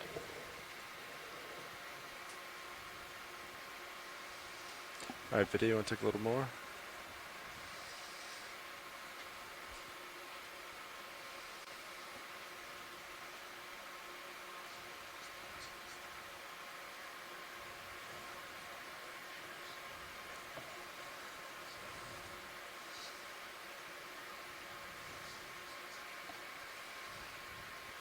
And whatever you want from this video, you can go for it.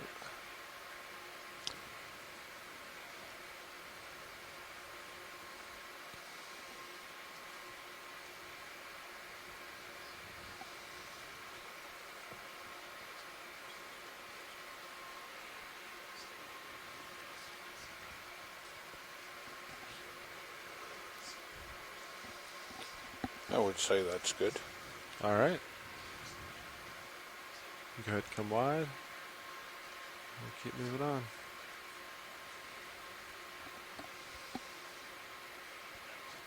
So that was a geoidea sponge, that really kind of fuzzy, prickly looking thing that the starfish was sitting on top of.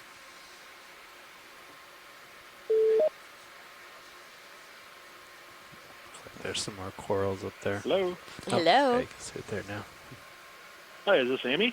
Yes, it is. Is this Chris? Hi, this is Chris Ma from the Smithsonian. Hi, Chris. Yes. So that looks like the same cookie star that we saw earlier, Plinthapter dentatus. Okay. I know you've just moved on, but yeah, I was yeah. If you could hold any just good one, indicators of size. if you could hold just 1 second, please, Chris. Can Sure. we get a good zoom of this bamboo coral? This is another appears to be pretty large bamboo coral. Oh, we've got a couple of them going up this slope. All right, go ahead, Chris. Sorry. Just gonna nice and center it video. No, that's fine. Mainly, I just wanted to first tell you that was Plinthapter dentatus, which is the same species we had seen a little earlier, but feeding, probably feeding on that sponge. Yeah. Did you get lasers on the size? I didn't. We did on the way I in. was looking at it, and it looked fairly big. Yeah, I don't Here's think what- we had Bigger lasers ones on that it. I've seen. Watch it on the way in. We did on the way did, in, yeah. I'd say it was about 10, maybe a little bigger, 10 Was centimeters. it as big as I thought it was, like a dinner plate size type of thing? I think it was about 10 centimeters. Okay. A video, whatever you need on this. I don't normally see Oh, that good. species get so large, so another interesting I think science wanted to note for zoom. that beast in my books. So thanks very much. Yeah, thank you, Chris. Want extra lights? You can coordinate with video if you want some. If you think Oh, this is an interesting, like, Video, you want more light? polyp behavior. Sure. They're kind of almost Come retracted, on now. almost out. Or maybe these don't retract quite as much as the other type of bamboo that we saw earlier. The tissue definitely is not as translucent.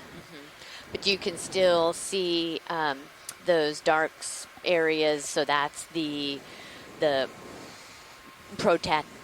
I can't say that. Proteinaceous area, and so that's what we were talking about before, that the white spots are the carbonate skeletons, and so that one that we saw broken off at the base probably broke off at that dark area there, and then within it, it exposes those rings that we saw in the carbonate skeleton. Yeah, and Nolan pointed out a good characteristic for these types of corals. still They're got plenty either of time / nodal or distance. internodal Not branching, and so this is a coral. This one is internodal, and that the branching patterns happen in those white carbonate areas, not at the actual brown nodes themselves. And I was emailing earlier this cruise with Les Watling at the University of Hawaii, who is an octocoral taxonomist, and has worked extensively with Scott France and the France lab at University of Lafayette to really revise this group of corals, because there's a lot of IDs that were originally, before we had the ability to do genetics, were assigned for based on morphology. And we now have genetics to pair with that morphology, and what we're seeing is that some of these If you're happy, video. species and Come genus wide. are, Let's get lasers on they it. look similar morphometrically, wide. but they are Oh. not very similar Copy on that. genetic level. So Bigger than I thought. there's still a lot of work to be done in this family, but they've put in a lot of work to do that revision, and base. the samples Wow. and the video that we get during these cruises really helps them All right, moving on. understand which of the clades of this family we're seeing out here.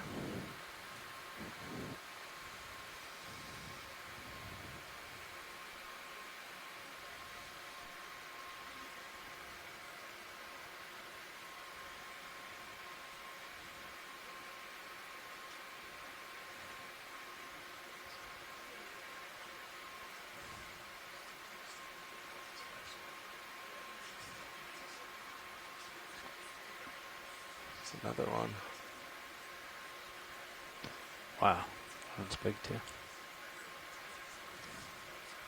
Video, I'll just laser the base on this one. Okay. I think it's the same thing. Thank you, Bridge. Base is a little different. Does look a little different, huh? No, it's a sponge next to it. Yeah.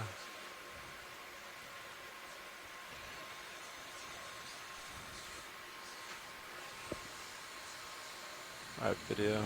And it looks like that little kind of white ball at the base is another one of those carnivorous sponges. Yeah, right at the base of the coral. Yeah. And we have these bigger bamboos, but there's also, which we obviously are attracted to and pay a lot of attention, but there's a lot of these small, just to the right of the bigger colony, you see a smaller bamboo. Yep. And we've seen those across these different sites as well. Oh, and there's a little cup coral hanging off the edge of that ledge there. Science all happy here? I think so, yeah. Copy that. Alright, video, we'll keep moving. It looks like there's another bamboo stalk, maybe, or I don't know, I can't tell exactly what that is. Right there. Maybe a sponge stalk? Maybe, yeah. Okay, pilots, the ship is stopped currently. Looks like you're making your way back out front. Yep, got you at 75. That's a cool looking sponge.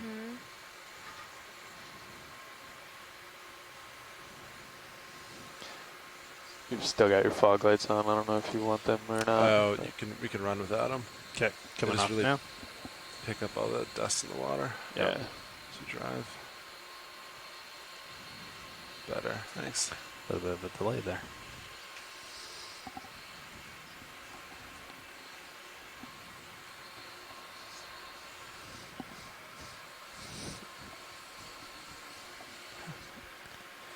Yep, I'm ready for a move whenever. I don't know how long it takes a little bit for it to get moving, but I don't know if you want to get out further first. When you put camera to 45 and bowl. Sounds good. I'll let you know. We'll center up. We can go from there. Yeah, you want to... 2-4... What would work for you? That's 45.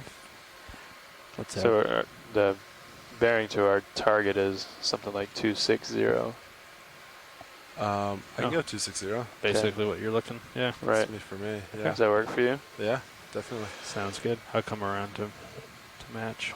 On the way.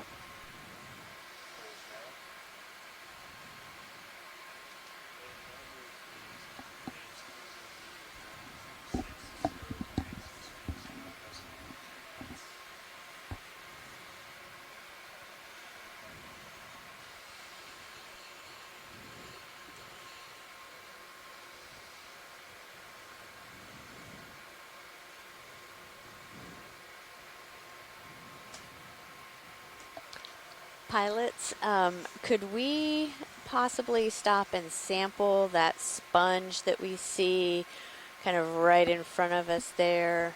Top of the screen, the one with the large opening. Yeah, coming to center. Yes. We'll take a good zoom of it first, and then it would be great if we could try and sample that. Dead center? Yes. Yes. Yeah, copy that. Pilot, so the bridge has not put that move in yet, so we are stationary. Copy that.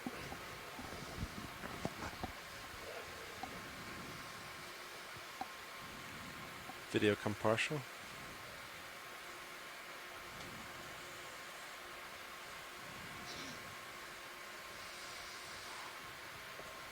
And the little fish down there, I think, is an Azumia rat tail. Saw him kind of as we were coming in. Yeah, and so we have this is suggested to be what's called a vazella, and then just kind of right below it, barely off the screen, is called a geoidea, which is these, they look like a big geode.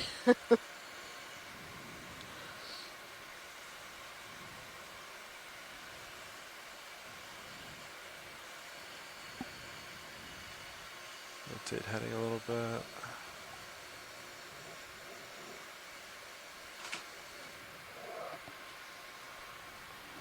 All right, Wash, is anything different about this that would help with sampling?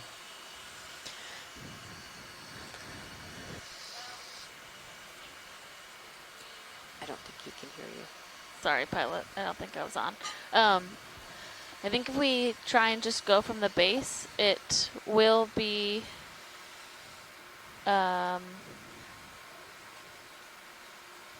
similar to other sponges where it will break, like it will be relatively fragile, but I think it's too large to slurp. Yeah. Copy. So do you think just snip it and it'll grab? Or is Yes. it brittle at all? It is. It might be a little bit brittle. So if you come in and you don't close your jaws all the way and see if it maybe will just come loose. Yeah, we have a it's saying it's dense and flexible and not too crunchy. So try not to cut it. Try to just kind of grab and pull it. Yeah. Okay. Let's see how that works. Sounds good. Cool.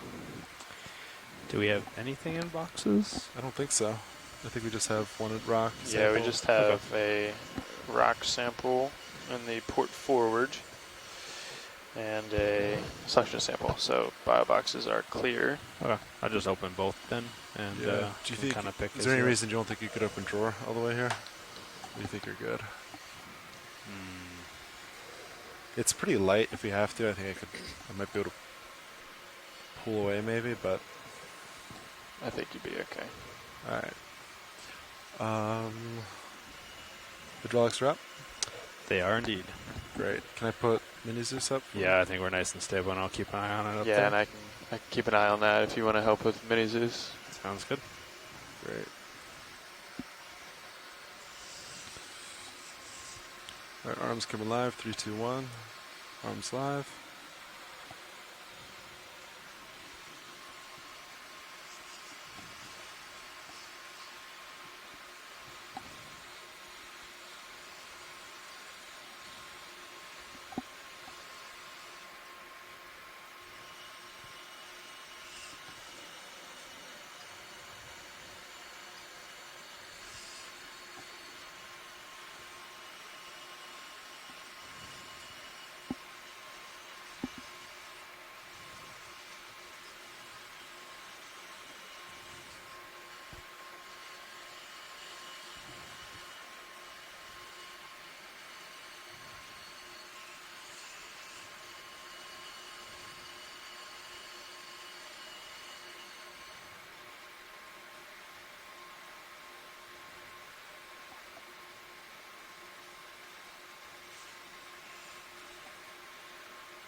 All right, Vida, you want to do a partial zoom on HD2 ROV?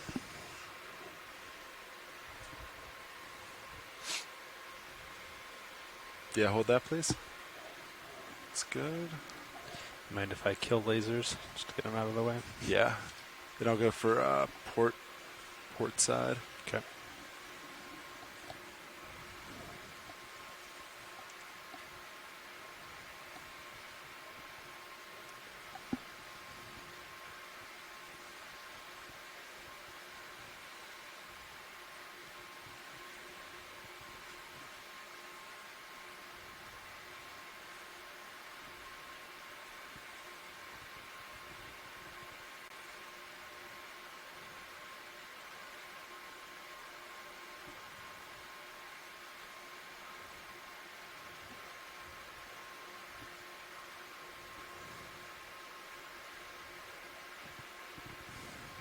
All right. Okay, coming out. Try to do this slowly.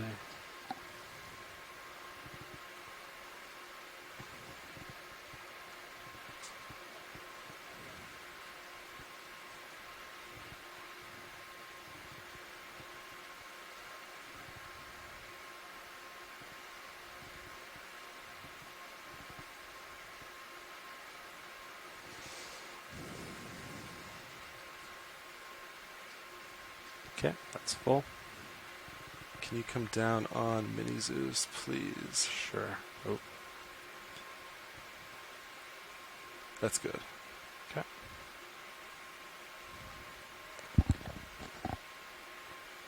All right, go ahead and close it. Retracting.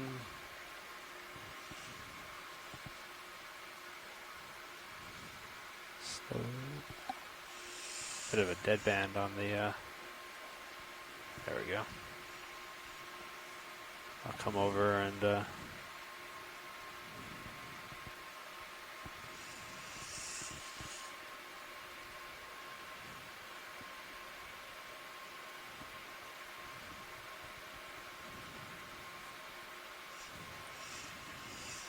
Great job, pilot.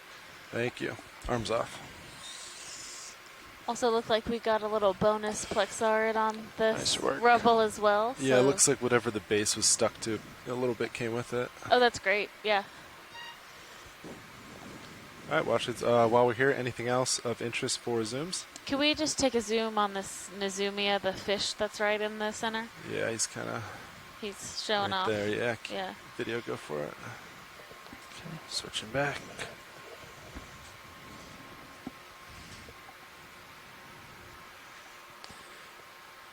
Great. That gives us a good ID on this species of fish. Is that all you need, science? Yeah, that's good. All right. Thank you. No problem. He's on in there. All right, coming out of joy lock.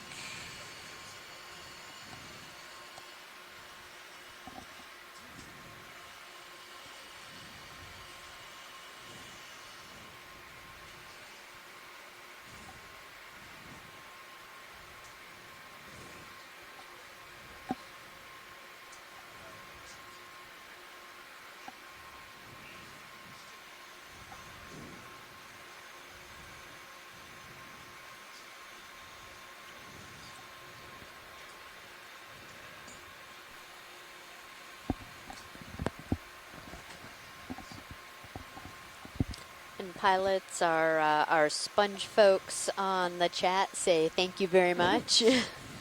Oh, no problem. It's our pleasure.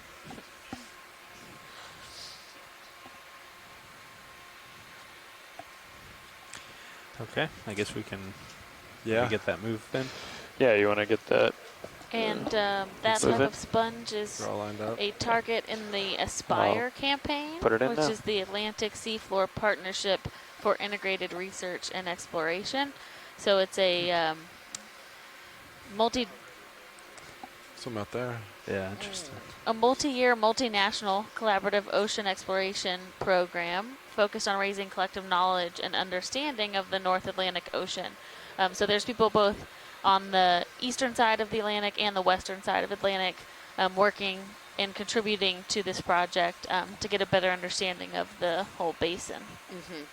Yeah, and it sounds like this species and actually the Geoidea species are targets within this campaign, as you said, and that this information that we're gathering is really helpful for mapping out the range of these species. Right. Or this genus.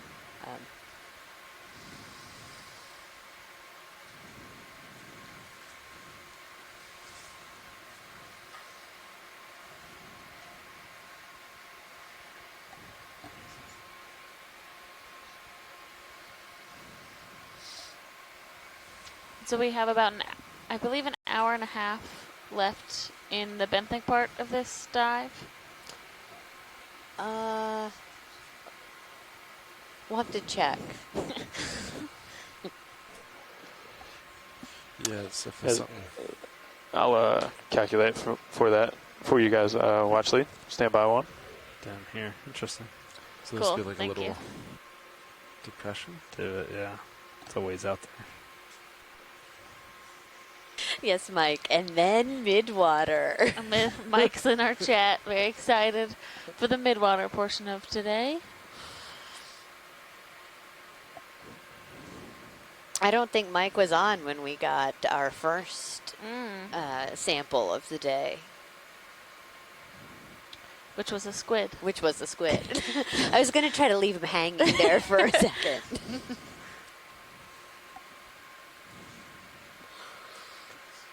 So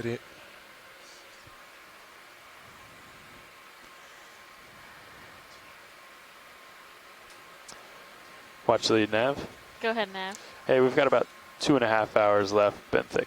Oh, okay, great, thank you. Yeah, we're gonna come off at about 1600. Okay. Local. Yeah, so I was off by an hour. We have about 2.5 hours left of bottom time. We'll come off at about 1600 local time.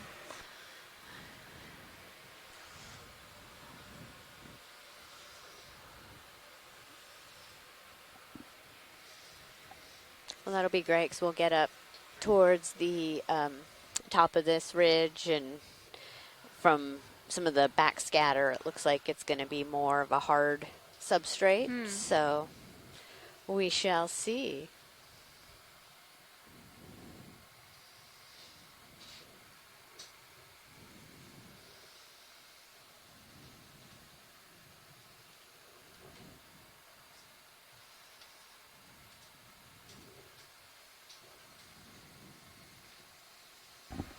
We're doing just a little bit of a pilot shift right now. But who's going to adjust our sonar? And if you are on shore watching and you would like to ask questions, or you can go to the NOAA OER feeling that move Facebook page, Twitter, or Instagram. And Adrienne Copeland back in the Silver Spring Exploration Command Center is taking questions there, and she can relay them to us on the ship for us to answer on air. So feel free to reach out in any of those ways, and we're happy to address kind of pan down. most any questions. Copy that. And are you all lined up there? 60 degrees. Yeah, ahead. I think we were doing. So one of the questions I had from a family member the other day that's been watching was what happens to the RV or ROV while we are at night, while we're underway, while we're transiting, what we're doing.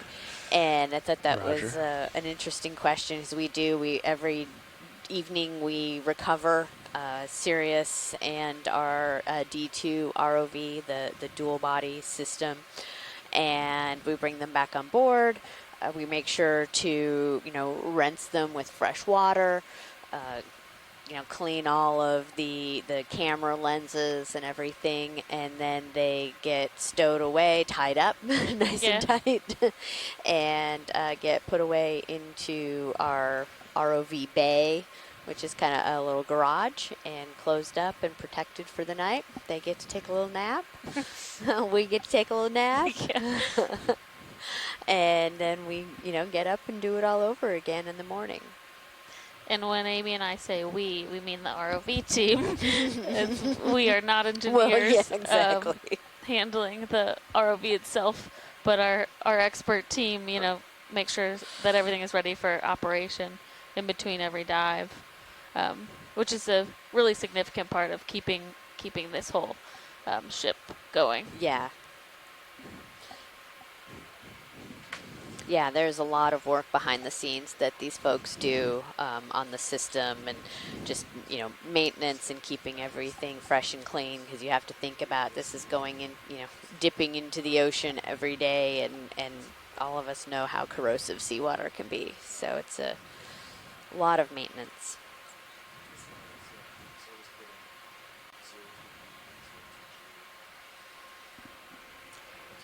Let me know if you see anything on sonar there, co-pilot. Yeah, I keep seeing these bubbles or dots, but it's this weird artifact from your shadow. Yeah, that's been pretty consistent, at least since we sat down. Yeah, these evenly spaced ones. Yeah. Oh, losing you a bit to my starboard. Yeah, I'm coming back around. Copy that. I'm uphill here.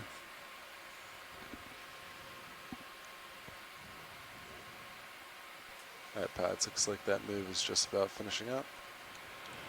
Copy that. Thank you, Nav.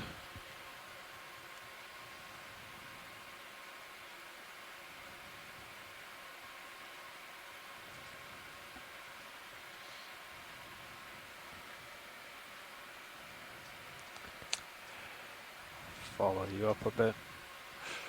Sounds good.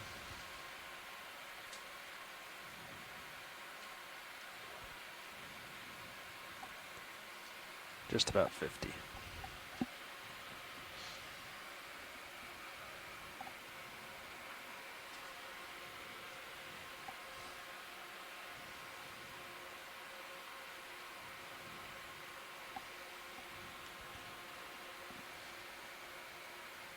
Looks like it levels off up here a little bit.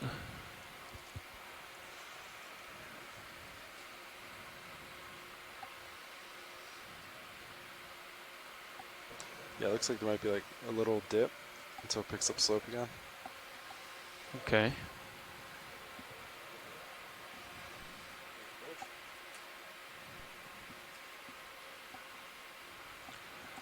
It's kind of sloped up almost this way.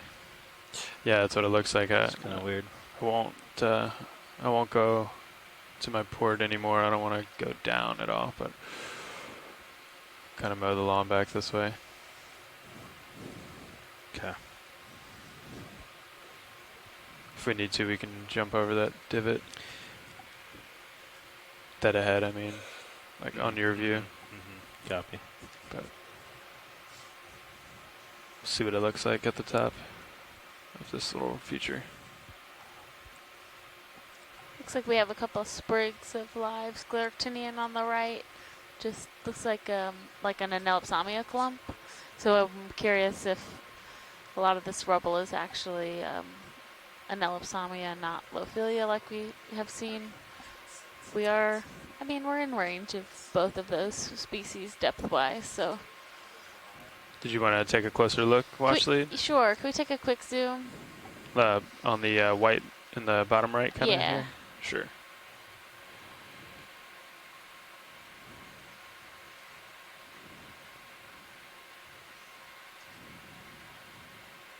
Okay, video, we can start to come in.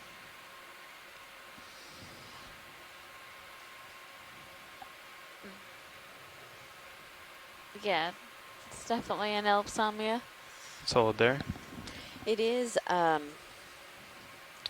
water temperature is about 7.5 degrees here, which is cooler than we've been seeing, I think. Yeah. Some of our other sites are around 10 degrees Celsius. Great, that's good for science. And video, if you're clear, you can come wide. Coming back.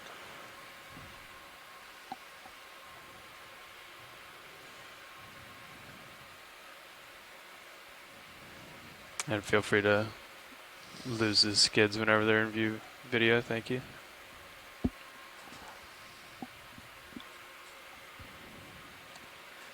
Yeah, it looks like you might be able to go up. Maybe. Up to port over here? Yeah, maybe. My port at least. Oh, jelly. And I could probably still A come little over. jellyfish doing loop-de-loops in front of the Lula Sirius as well. camera.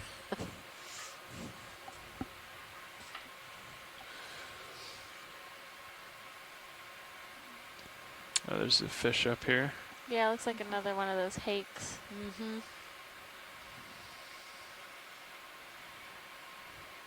Lots of these little whippy bamboo corals.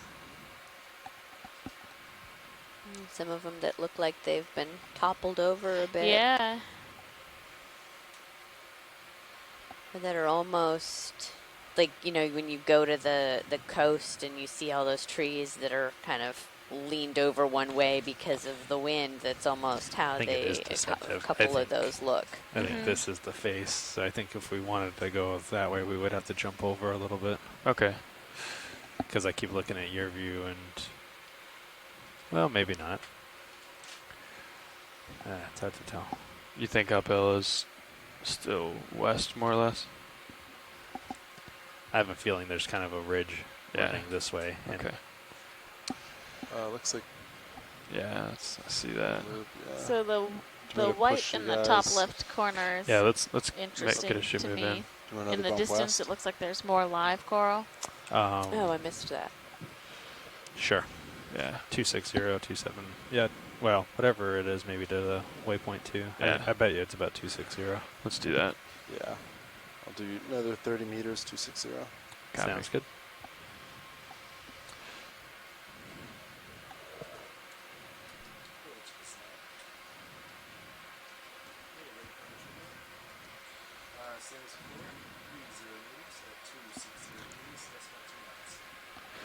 Sorry, watch leads. What were you saying about in the distance there? Look to the right, up the feature.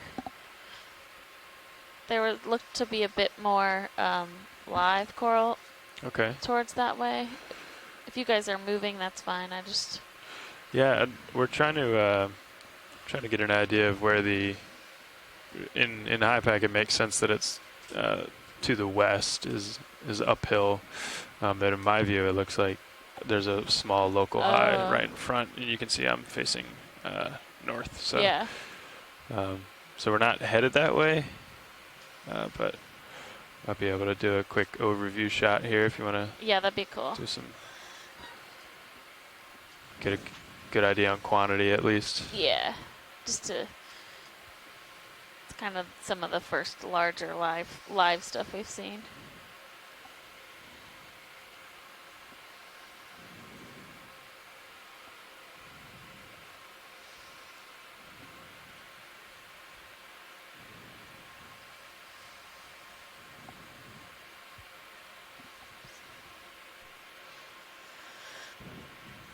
Yeah, nothing crazy. It's just a bit more of the live scleractinians in that patchiness. But yeah, pilots, you do what you need to move to the west.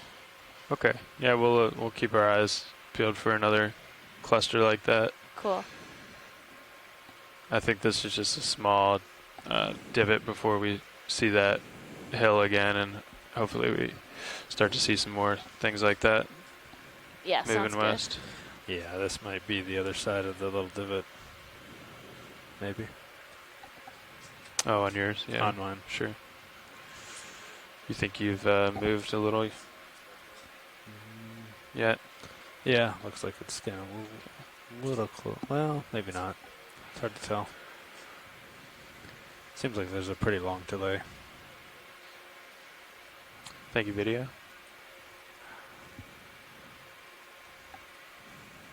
Yeah, actually I don't think so yet, but soon. Gonna come in quickly, video. See if we can get this midwater tiny fish here. I'm coming back. Just while we're waiting on the ship. He's beating his tail so hard. He's like, no.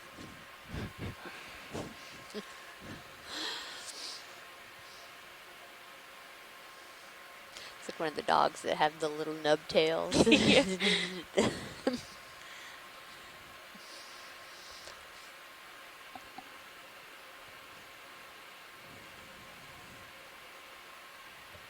I don't think he's gonna cooperate. Yeah, no worries. No, he's on a mission. Mm-hmm. To move away from the bright light. Yeah.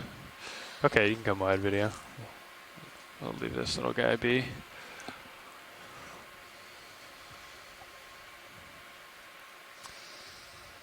Yeah, saw him down there. Okay, we'll see if we can make this hop across the little divot here. What do we do, 30 meters now? Yeah, correct. I think you're about halfway through that move. Yeah. It should be moving by now or pretty quickly. Okay.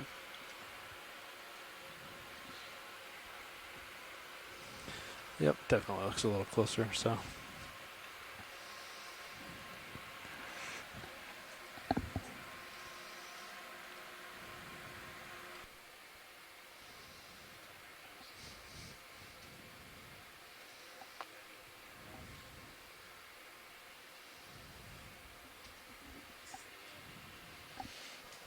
Yeah, I was thinking about that if it persisted. And then we would just have to remember to rotate the other way, which we could do, yeah.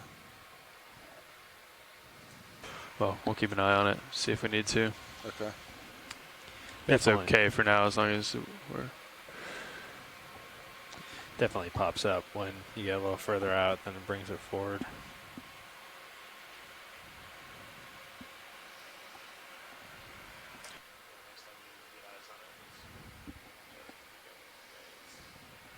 Gotcha. Yep.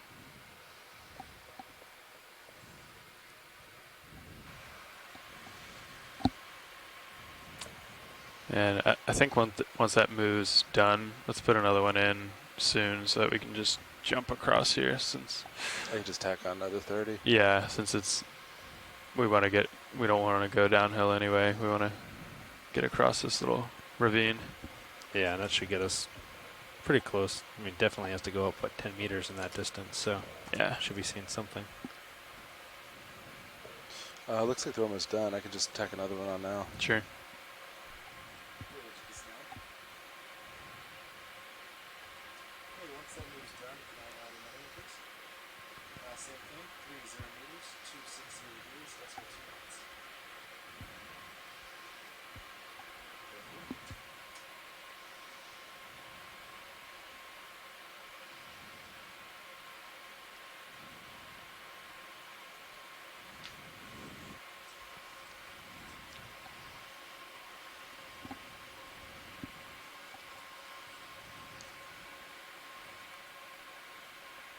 All right, looks like I've got a little more tether.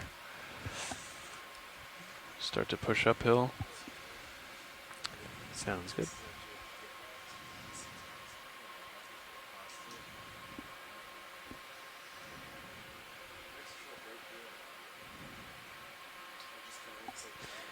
Yeah, it's pretty annoying with these little anomalies because when things do come in, it washes them out. But when there's nothing there, they're there, and then you can't tell if you've moved into something or not. Right.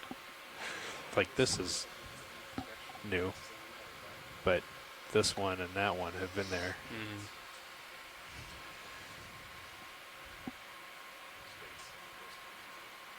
Yeah, might have to spend more time in the sonar. Trying to figure that out. There's a swimming crinoid just to the right of center. Ah, oh, that's one of those with 10 arm. Drop down, Just gonna pan down a little. Understood. Okay, go ahead and in video. Oh, it looks like you landed. No longer swimming. Now just crinoid. Now just crinoid. Well, there's a nice cup coral right there on the left. Actually, how do you feel about doing a sample of a cup coral here? That would be great. I think that's a great idea. I think we haven't sampled actually any scleractinians yet, or Lophilia on the first dive. But other than that, Pilot, would it be possible to sample here? Yeah, we're going to get set up for that. We just have to stop the ship here, and then see how we settle out with Sirius. I think we'll be okay though. Okay. And so while we're still zoomed here. The little coral on the left. Okay. So if you, my suggestion would be a suction sample. Okay. Hold there, video. And are we, this guy coming center? Yep. Here, is that a candidate? That is our candidate. Yep. All right. Okay, video, let's come wide.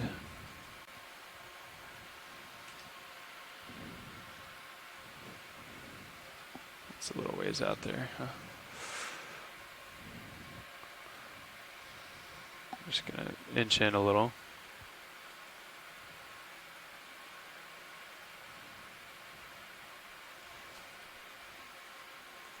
And let's give it a minute before we bring up Mini Zeus. I want to see how you swing. Copy that. Yeah, I just started moving, which means we'll see the full swing. So, all right. If we need to, we can do a short move back, but I'll leave it up to you guys. Yeah, I think at worst you're going to be, well, I guess you're kind of, I'll put it at 90 and we'll see how it goes from there. Okay. Come up just a little. So, yeah. We got 10 out of 30 meters in the last move, and it started at 42. So it's only been 40 minutes. So it might be okay. Okay. Okay. Should I center up on you a little bit more? Yes. No, I think you should, yeah. Okay. Just keep me in view for... I can preemptively push back 10 meters if you want. No, I don't think I would. Okay. I think that's going to be pretty tough on the ship. And actually, I can, as I come around, I can come up a little bit. So, okay. In terms of camera angle.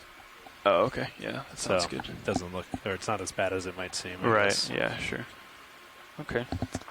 Yeah, that's only 64. So. And jar 3 is a good one with the coarse filter, I think. I think that would be okay. And Jeff gave you the rundown on the direction we want to go, right? We've got a swimmer in 2. Yeah, and it's already on 3, so I'll just leave it there and then go to 4 when I'm done. Sure. That sounds good. Okay, do we have hydraulics up? Yes, hydraulics are up. And do you want me to switch over? Yeah, let's go ahead and switch over. Nav, you keep an eye on... Yeah, of course, got it. Yeah, copy. Changed my rail cam there. Should've. Ah, perfect. All right. Any desired starting suction pump RPM value? No, what have we been doing? 500's pretty low, maybe 800 to start, and then kind of go from there. Okay. Can you draw her out for me, please? Copy. Coming out now.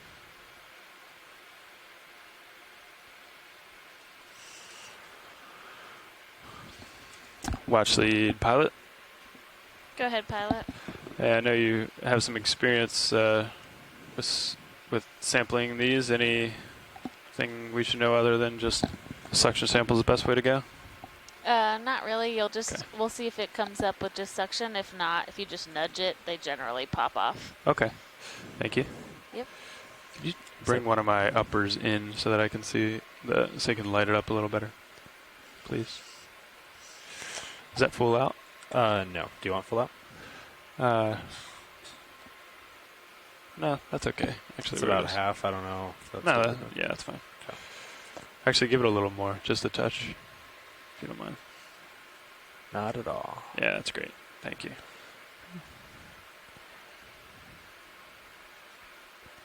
Okay, bringing in the starboard one a little bit. Copy that.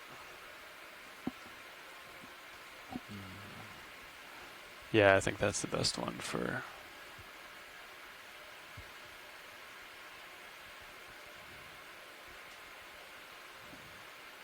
Oh. Do I have to point it down more? That's about 90 there. Maybe down.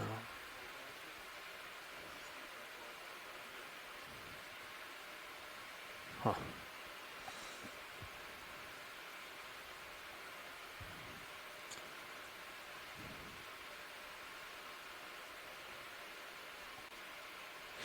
Okay, video, can we do a partial zoom on Zeus? I'm going to bring the drawer back in. Understood. Sounds good. Looks like it already retracted. The cup coral, I mean. And can we zoom on the mini Zeus as well?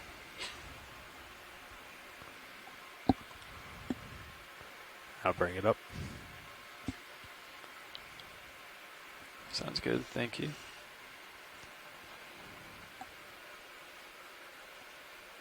Oh, that's fine.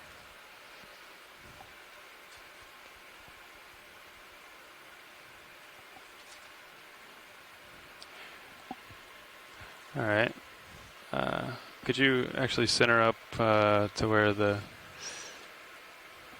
target is? Okay. Yeah, that's great. And then let's give it some suction just to make sure it's working. Coming on now. And then you can turn it. Yeah, there you go. Nice. 800. Looks great. And then you can turn it back off, and we'll turn it on when we get close. Copy. Off now. Great.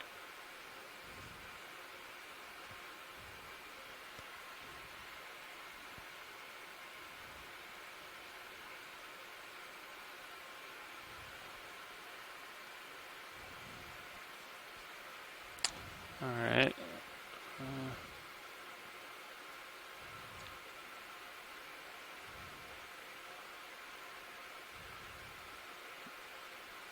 Okay, let's try that. Okay. Coming on. Might have to give it a little scrape. A little nudge there, yeah.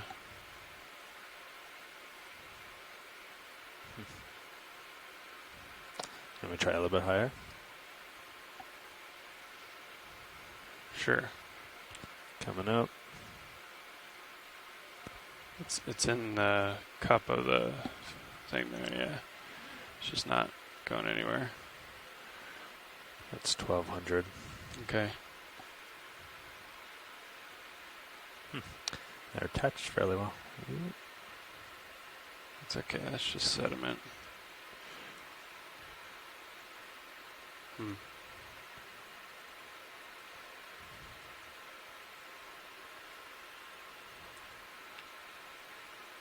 I just have to nudge it.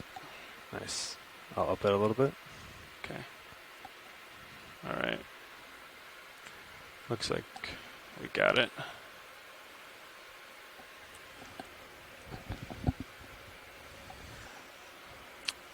I think I saw it go in the mini Zeus view. Okay. So it still might be in the. I think it just came in. Oh yeah, there you go. Killed it. Okay. You can come out on the drawer. Extending now.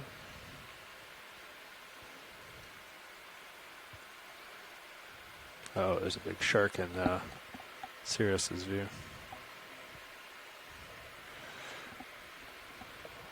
What's that? A big shark swam in and out of Sirius's view. Oh.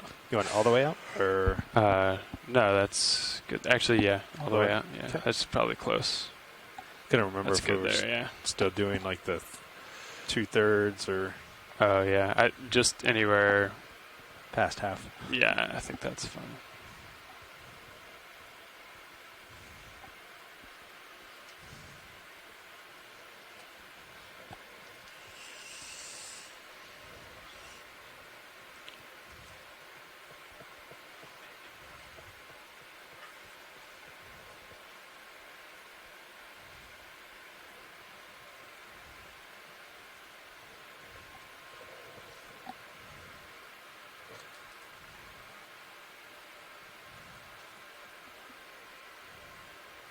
Yeah, that should be good.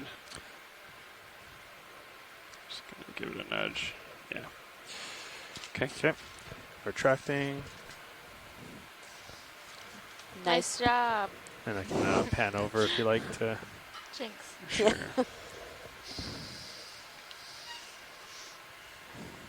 And we got more sediment for Amy to play with. Yeah, woohoo! Dry it out, put it under the microscope. Fun with that.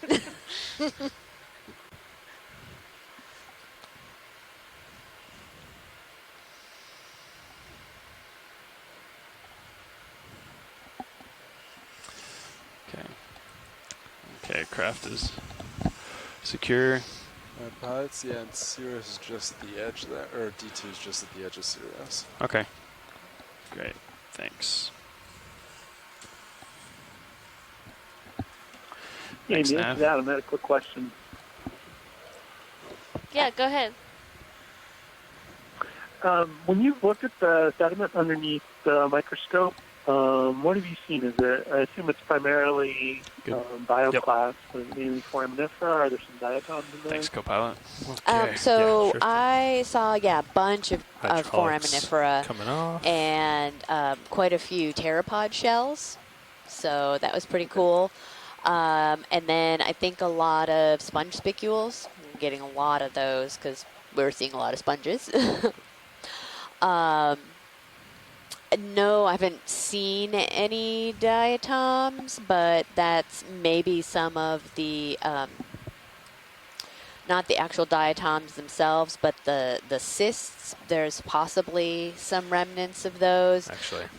Or the dinoflagellates, Forgot not to, the diatoms. put the swinger back because out. the other ones, the diatoms, are going to be so tiny, we're not going to be able to see them with our microscope. You would really want to have more of this, like a smear slide from a sediment to be able to see the diatoms. Sure, that makes sense. Cool. I was just wondering, did you And see anything that looked classic? If you just want to like bring Frank your was head doing? around while It's pretty I far come across your offshore, but screen, you never that's know if, copy that. Works for me. Anything like that have pulled some classics offshore. I think there is some, terrigenous type When we bring them all the material, way but up, do we have them all the honestly, way I was down looking more then? at the microfossils and Is wasn't that the paying that correct much attention orientation? to the Believe others. so, yeah. Right. But I'll take a look there at you what go. we get today. Oh, down. No, that's Like on great the to know. GUI I down? just curious what it looked like. Yeah, thanks.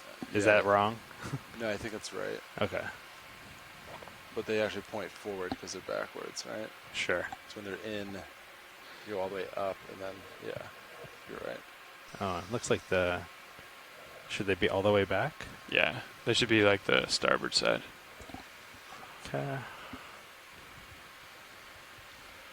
Not sure how that one ended up.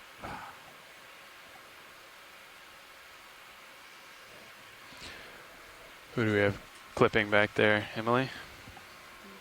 We sure do. Did she catch wind of the shark that we saw in Serious View while we were sampling? I'm sure she did. She's a pro back there. Yes, she says yes. I totally got it. Thanks, Emily. I'm a fan of sharks. Yeah, it's very brief. I just glanced up and saw it swim in and out again. All right. So I am at A couple more of these tall chrysogorges that we were seeing 280 earlier. Oh, okay, coming We did a nice zoom on one of those. Okay. Still has the squat lobster in there. That's 260. Great. I think that's what we were before. Yeah, I think we're all lined up now again. This looks good. Looks like uphill is indeed to the west. Copy that. Do you want to stick with 260? Let's do another 30 meters. Yeah, that works for me. Yeah. Copy that. Looks good. Oh yeah, that's spot on for the waypoint. So we have a question as we're traveling along here, trying to head a little farther upslope, from Jennifer on Twitter. And Jennifer asks if there's a way for the general public to access any of the information about the samples collected, what happens to them after they're, we collect them out here, and then they actually become studied. And this is a great question, Jennifer. So a little bit about kind of what happens to the samples as soon as they're collected. There's our loop. And then we'll point Gotcha. you in the direction of some of the other resources. So But when we collect them here, we bring them D2. up, we process them, we take lots of photos. These get sent out to, folks if they have a particular So I think interest, if you or did if we are know of people that are specialists in, counterclockwise. say, the cup coral like that we had just collected. And then we end up preserving these samples, usually in ethanol, and then they go to the Smithsonian. The biological samples go to the Smithsonian. The geological samples go to Oregon State University. They have a repository there.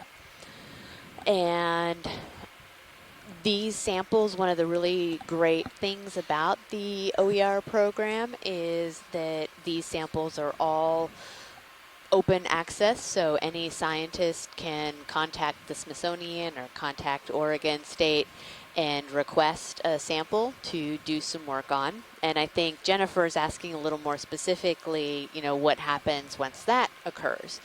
And we don't track every single sample that gets requested, but and this could be something that maybe some of the folks back in Silver Spring could help as well with, but a lot of the, if a scientist uses the data collected on this cruise, and Adam Skarke is a great example, is he published a paper and, you know, cited some of the research that they conducted on an ocean exploration research cruise.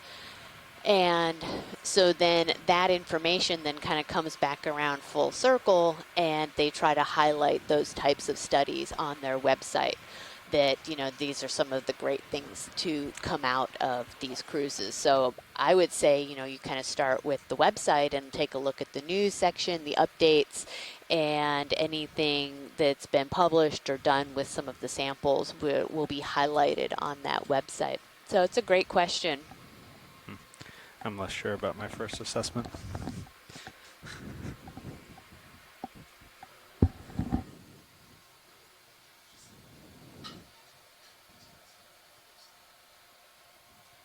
Cool, thank you.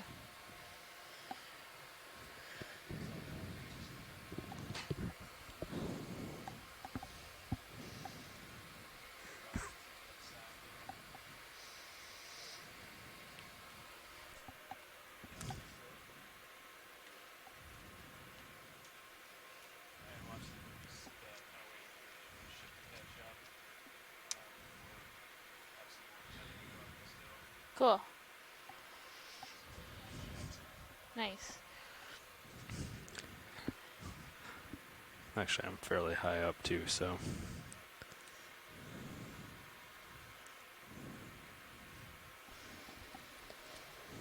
Pilots, this is video switching in.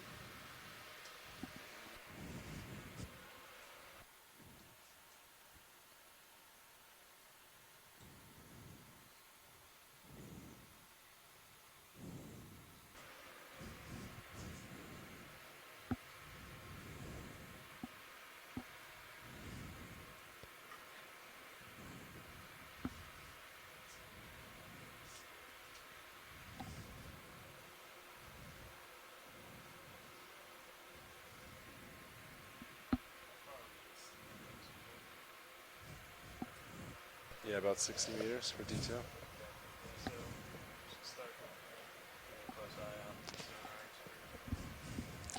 Yeah, it's interesting. There is this repeating pattern sometimes, not always, but. Oh, you see how when it hits D2, that kind of weird, huh?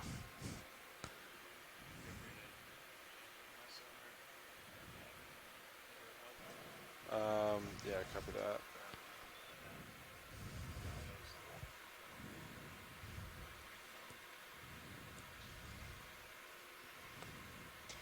Can we zoom on these small corals just below your lasers?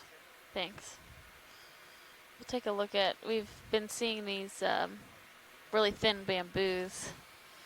We'll just spend this time while we're waiting for the ship to catch up to us to get a nice zoom on one of these. Some plexarids in there too.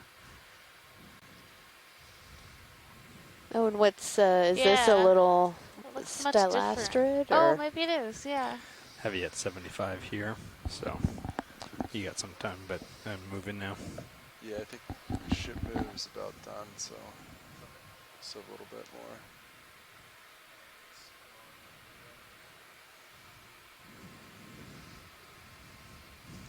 Great.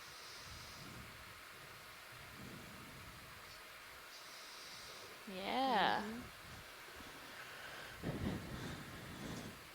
But these kind of really wispy bamboos we've been seeing in all these rubble areas where they're, I think these low-lying corals are able to inhabit that area really well. Yeah.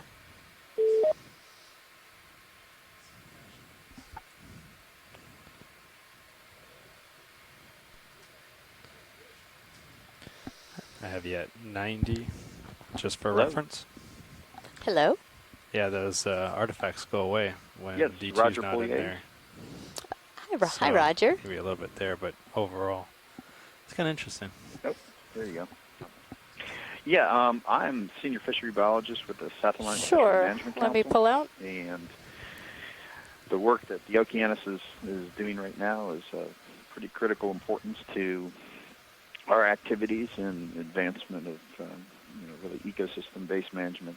We created the Deepwater Coral HAPCs, which the Okeanos, this is really filling in a lot of the information that we did not have. Here, I'll leave some it of here the for a areas, little both bit. in mapping and characterization and species that are existing. Just losing you on the bottom. So the work that's going on right now is really Video is providing clear. a lot broader of a perspective on understanding Sounds how good. these areas are the complex habitats that exist within the systems, the species using the different areas, and advancing the conservation ethic that the Council has done. Not only did we create these habitat areas particularly concerned to protect the core yeah, that's species, perfect for but sonar if you just stay also have slightly designated behind me. those as essential fish habitat areas of particular concern to conserve the entire area and all the habitats associated with it. Yeah, thank you so much for calling in, Roger. That's really great information for us and the folks at home, and the work that you guys are doing is, really fundamental in trying to, regulate some of these areas. Yeah, and I think one of the big takeaways that I've seen in the most recent work is not only everybody thinks of, especially when you think of some of the deepwater coral systems, the really dynamic areas that found. One of the things that's really caught a lot of people's attention is also the distribution of a lot of low relief, hard bottom, low coral distributions that are really critical that not show up on 85. Kind of just basic bathymetry maps or things out. like that. Really documenting there's that with some the features. ROV and the extensive work there is providing an even broader perspective that I think really needs to be understood about the complexity of those different systems. Yeah, absolutely. I think this dive is a great example of that, where we really weren't expecting to see all this coral rubble and these smaller corals inhabiting that space, because we were expecting soft sediment and maybe some carbonates. So I think a lot of these features are a lot more pronounced than we've really understood at all. And I think our dives so far on this cruise have really exhibited that. Yeah, and I think that's 65. That's something else I think that's sometimes misunderstood. Is Copy. the value Making of my the way rubble systems up too. there. Yes. Part of it. Yeah, there's a lot of imagine we dispersal probably of species stopped swinging by now. So habitats within those, but the functionality of those systems and the multiple species using those are extensive. Yeah, last move was put in 10 how minutes they ago, relate so to it, and be all even in set. some of the deep water areas where you have those adjacent to those critical points for species using those feeding zones, etc. Oh yeah, and that's, we've seen some of these when we've been able to take some time and really zoom in into some of these rubble patches. And like you said, it's providing this habitat for all kinds of, organisms that, giving them, protection and nutrients and things like that. Yeah, and I think, again, one of the most important things is that given some of the concerns and other activities being focused on the areas, everything from minerals exploration to extractive oil, gas, etc., it's really critical that we really advance the understanding of, why these areas were put in place, what they're protecting, and how sensitive some of those systems are. Some of those most recent images of the big, 50 meters from coral systems, it would So not take looking a at lot to destroy D2 those. sonar, it looks like it's another little Yeah, depression after definitely. this, and more slope. It can be, from the single organisms that could be hundreds to thousands of years old to these larger complexes where these mounds, some of these mounds are likely So I don't know if there's hundreds like a of little thousands ridge of back years there you old. could So follow. I do think yeah, that it's weird because this should be pretty flat. the observations but it we're does able look to like make there's with a little this divot. ROV are We're really going back up, maybe? critical in understanding Sirius some of these where feature D2 types that is we're right seeing. now. Especially, And we then were out, you could a lot poke around more from there. east on the Blake Plateau in an area let's that cheat that way a little. we really had Yeah, no so we're idea like that we would find 250. a coral mound There's like we did a couple Chimera days ago. possibly to the right. Yeah, I think we're really able to document in ground truth some Might be too far away. of the predictions that we've Okay. had and Totally scientists that have move made then. over the 240, 20 last meters? couple generations, How's it really. sound? Yeah. That sounds good. Works for me. Well, I think that one of the real keys is this Still has right, been a Emily? long-term partnership, because I go back to the No, I beginnings think of he's our gone. discussions of Sorry. deepwater coral and really just the occurrence of those OER and really had a major role in documenting some of the first distributions and compiling those to advance the Got some eyes on that. stage. And it's been a progression of now if you want to try to do your calculation. The conservation areas, then expanding those as new information came to be, and pretty long-term partnership with that, as well as some of the first efforts on Okeanos, some of the most dramatic areas like the Million Mounds that was found, and then documenting that the real distributions of those habitats with ROV, et cetera, last time. I changed my original assessment. I'm going to go with the every clockwise. time you're going out, you're expanding that information that you know is a baseline for the conservation that we've already established, but also if I make two guesses on either way, then just need Sean to confirm one of them. Very distinct things that you would have thought were one way. Actually, once you actually do the ground truthing, you find some unique systems, unique habitats, species, etc. Absolutely, and we really appreciate you calling in to give some perspective on this from the fishery standpoint, just because Amy and I are scientists out here that work in the system, but it's great to have our management team on shore really paying attention and helping out with this expedition as well. Well, we really appreciate it. Like I said, it's just every time we look, it's new and more exciting, and seeing the evolution, the new technology to be able to immediately apply that. You can zoom past the skids video. It's come a long way to really video. Is that a advance loop in the tenor? the efforts that are done, and both understanding what we have within the We're systems, but also assessing even as we better job speak. in the conservation and Copy that. understanding its connection to managed species, habitats, etc. Absolutely. Yeah. Yeah, and we're coming up again on another little ridge here and seeing a lot more abundance of live coral, which is really exciting, but again, very Sounds unexpected. Yeah. Well, I think that's the key this year, especially, is so many new things, so many things that were, not necessarily anticipated. Or the more you look for the habitats, the more you're seeing, the more extensive the coral distributions and the variations and species using. I think that's one of the biggest telling things of these last efforts that you're involved in right now. How's that move looking? I think that's a message that should say, I think the more you look, and I know even in some of the deeper areas, it's probably even more complex as we go further into the abyss. Yeah. I think and I think we've been really fortunate to have such a great team, both shipboard and shore-based, to really plan these dives together and pick locations that are, both new, but also where we have enough data to really get in there and see if what we were predicting was accurate. So it's been a team effort for sure, and many years and many people. But the more dives, both ROV and HOV, that we can have in this off of this southeast coast is going to continue to just develop the models and the knowledge that we have out here. Definitely.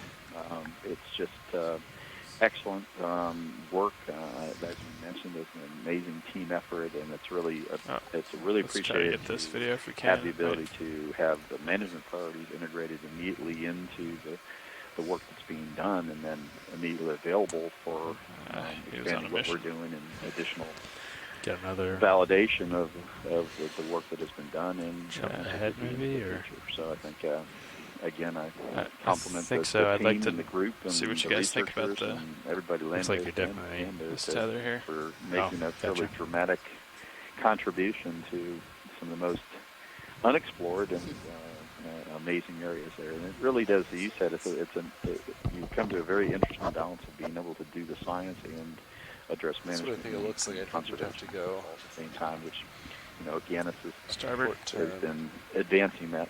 Starboard turn. Continue to do that now. Yeah, that's what I would think. Absolutely. Yeah.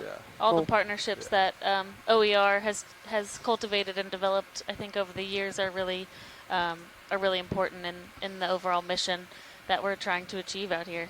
Yeah. And we're very excited to be a part of it as well. Yeah, looking forward to the report later in the year as we get to our big habitat ecosystem advisory panel, and report out on where everything has come, because by then I can imagine what's going to happen between now and the end of this cruise is probably going to be just as dramatic as it's been already. So look forward to that. Right. Yeah. We've had a lot of these scleractinian mound dives over the last couple days, but I think we're both excited to get up into the canyons too and see how both the biology and the geology changes, but how important those systems are as well. Yeah. Well, and I think that's one last point that I think is really critical is understanding and really bringing more of the geology into this discussion is going to be really important. And I think, the drivers of why these habitats are there, combining that with our understanding of the current systems, et cetera, really are going to advance our understanding of those distributions. What will our next move be? And what might be changing as we see systems change throughout the area. Yes, absolutely. Some in the deep system too. Yeah, and you brought up currents, and we all know, especially out here in this area, how significant these currents are, and I think that's something that I personally am really interested to watch develop some of these current models and how that's influencing these the coral distribution. Obviously, other species too, but being a coral biologist, I want to know how they're getting to all of these different locations and able to thrive so well, regardless of where we are on this plateau. Let me check with watch leads here. Or Nav, you can. Well, I appreciate the opportunity. Because I know there was a Seep to weigh target. in on the value to the council and the whole community as a whole, and we continue to encourage advancing what you're doing so far, and I'm looking forward to moving into some of those areas too. And that should be pretty dynamic in the canyon areas. Yeah, we are too, and thank you so much for calling in and discussing this with us and the broader community. We really appreciate it. Well, thanks a lot, and as I mentioned, good luck again, and I'll continue, I'm sure, as many are, watching and waiting for the next new exploration, next new find. All right. Well, great. Well, thank you. Yeah, thanks for calling in, Robert. Thanks.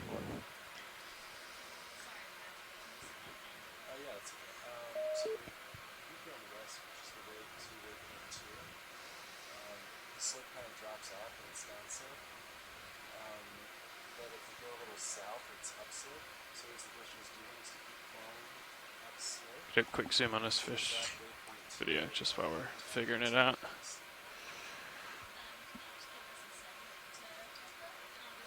Absolutely.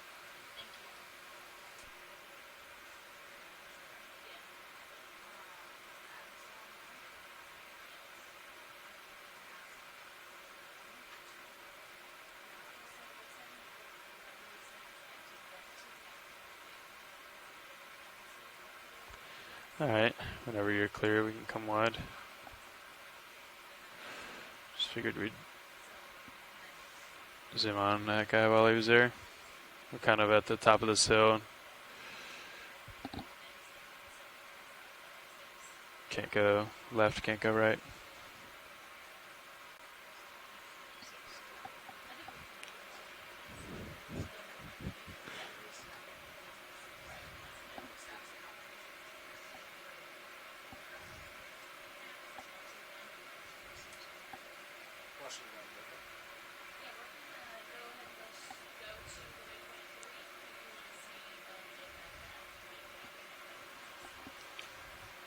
So waypoint 3 is a hard target.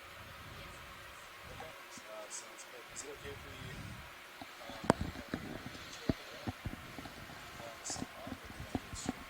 No, you're good. Take a detour and we can just get there the best way for you guys. Thank you. All right. Can you turn to keep me in view? I think we're so going to we come are up headed this way. to, so our target for this dive was a specific Seep area that a Seep had at one point been detected. So we are going to work our way just directly to that site, and when we get there, we'll go ahead and survey. We're obviously seeing a lot of coral and sponges today, and not too much evidence of active seepage, but we will, once we get to that waypoint, we'll assess a good direction to go. And Adam, if you are still on the line, obviously please feel free to weigh in at any point. We're happy to have you with us today. Maybe it goes up and flattens out. Yeah, it's Adam. I'm still on the line. Yeah, I can give you guys a little bit of background just on sort of how this site was selected. So I think most folks know the ship has a mapping sonar system that creates those wonderful maps we have of the seafloor. And what it also does is record sound reflections from the water column. So not just reflections from the seafloor that tell us how deep the water is, but also reflections from objects that may be up in the water column. And so what do you think about the we see in the water column are linear bubble. If we want to try to take that out, we should do it now. Coming out of the seafloor, creates a plume, and that can show up in the sonar. Our entire watch. The bubbles of gas create actually a pretty strong acoustic reflector, and so they show up pretty well. And so that's what has been detected at this site from a Okeanos Explorer cruise in it was 2014 EX1903. And so there was an indication of a bubble plume at the sort of next target that's along our path today. And so that's what spurred the initial discussion with I'd say, let's do that. I'm going to have to interrupt Adam to explore the site. Watch the lead pilot. Hey, we're just going to do, while we're waiting for the ship to move, we're just going to do a little bit of tether management. So if you see our heading change in a 360, that's why. Appreciate it. Yeah, so we're still hoping to come up on that target site and see some evidence, even if it's not an active seep at this point, but see some evidence of a past seep. And I mean, yeah, I think too this is an opportunity. A lot of us work off of essentially models or predictions, and it gives us a chance to just look at what to put eyes on what you were seeing in the other water column data. What do you think is a good delta? This type of data is just as valuable were we to find a really large, bacterial mat. But seeing this, and also, like we've talked about before a bit offline, this was originally the data you guys analyzed. I think it was from 2014. Just bring them all in.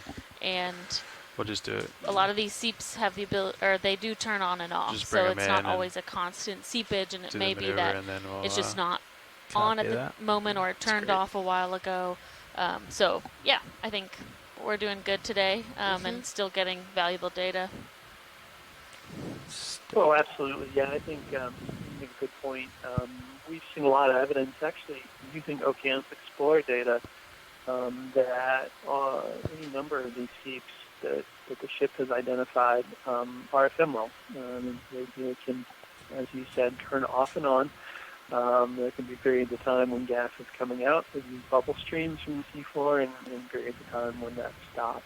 And so it's certainly possible that maybe we identified a period when it was on in 2014 and that is curtailed now. But that still suggests that there may be, as you said, features associated with these sites, oftentimes things like bacterial mats, as you mentioned, and hard authigenic carbonate rock that coats the seafloor in these locations. And these also are locations where we see really complex chemosynthetic communities. Yeah. Organisms Thanks, where co-pilot. the Looks basis good. Now you of the can entire food web is not based in light that. on your surface, but is down based a in little bit. metabolism of methane and Yeah, hydrogen I'll come sulfide, down with you. through symbionts at the seafloor. And so, that's what we're going to be looking out for. And hopefully we see some evidence of that coming up. But as you said, one of the things we really focus on is developing ways to take the water column sonar mapping data and mine it to find areas of interest like these seeps. And so being able to ground truth as we are doing there on today's dive really does help us. We're going to do a quick pilot change, watch lead. Whether our approaches to detection are accurate and working as we expected, or if there's opportunities to refine them as well. So it's a fantastic dive, and hopefully we see some signs of seeps soon. Yeah, we'll see. It has been, it's been really interesting. I think the first week of our cruise has been definitely rubble themed, and we didn't quite expect to continue that on today. So it's still sometimes I think we get a little bit disenchanted with the rubble, but I think finding this is still very really interesting and relatively exciting when you step back and start to think about that this is not what we expected to find in the area. Oh, I think that's right. I think for most folks, when you get as deep as we are today, which is around 800 meters, or I guess we're close we have to 2 chimeras right now. Oh, yeah. Oh, wow, that's a large chimera there, 2 of them. Yeah. Yeah. Sorry, Adam, keep going, but obviously. Oh, no problem. I was just going to mention, at these depths, we tend to think of the seafloor as relatively flat and a lot of mud and not a lot of features. So to see, I'm certainly no biologist, but to see this level of coral rubble in evidence for such abundance coral life in the seafloor is, I think, actually really impressive across the course of these last few dives that have been spread out across a pretty large area of the seafloor. Yeah. Yeah, that's been, I think, the biggest surprise to me is just seeing how widespread it is. Hey, Hi, Watch Lead. Hi, Pilot. Oh, hi, Nav. So I hear we'd like to look at these chimeras in front of us. I think we would. Yeah. Okay. Seems like you brought a couple chimeras with your little pilot change there. Great. These are always so great to see. We saw a couple on, I think, even our first dive, really early in the dive too. It was like we kind of got spoiled right away, but these are always just beautiful creatures. Hey, Emily.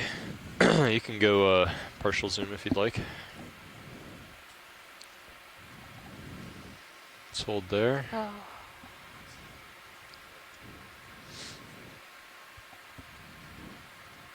I think we had an idea of what type, but I don't remember at this point.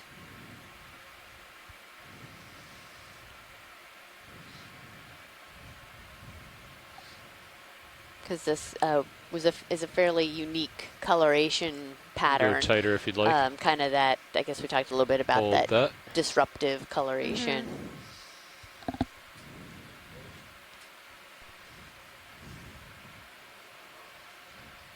Just keeps turning away from me here.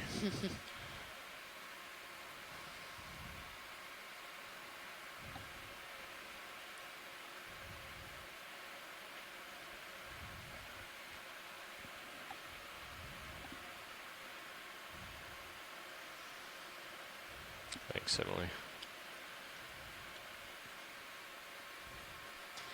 Yeah, I personally don't know a lot about chimeras or their behaviors, but I feel like when we do see one, we see a couple, and that just happened. There was 2 of them together, so I am curious if any of our scientists have any idea about their behaviors. Do you normally see more than one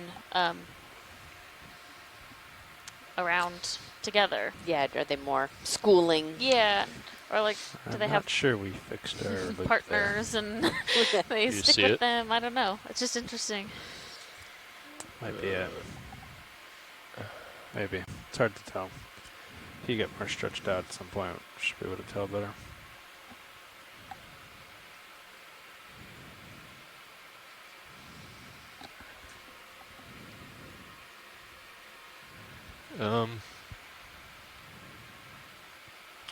Where is that at? Just past Can you see it? Football. Can you see it with Sirius? If we if I turned and looked down, probably. You want me to try it? Yeah. Let's go ahead and let this go here. If you can come wide video. I'm gonna come around, but I'll try to keep you in view for now. I'm gonna look down a little. Yeah, I'll stay steady here. Yeah. Can you zoom in on Sirius, and can you tilt down and get a little tighter shot on it, Tony? Coming around.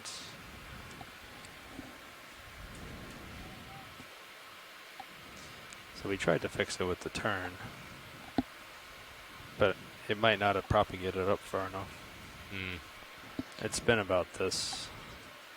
So you think we took the turn out further down to D2, but it hasn't worked its way up to Sirius yet. Yeah, if I had to guess, I think we turned the right way. I think it's just a matter of letting it work out. Maybe if you were stretched out more, because we did it, you know, he had to come underneath us to do it.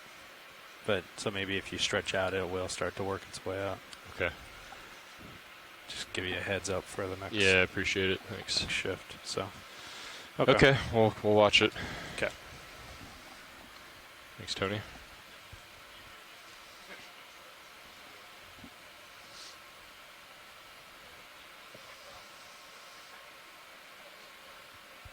Yeah, go ahead. Thanks.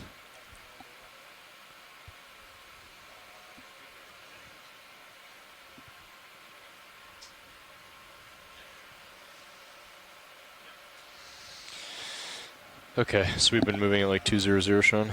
So we have been moving west pretty much the whole time. We just did a brief move to 200, which is a little south, because it was the only place left that was upslope. Everywhere else was downslope. So waypoint 3 here is a hard target, but we don't have to go directly to it. So we were hoping we could go a little bit south, it would curve back, but we've only been one move so far. Okay. So we're hoping to just follow the slope, and it would lead us back to waypoint 3. If it doesn't, we'll have to potentially go down slope to get there. Okay. Copy. How much bottom time do we have left? Stand by.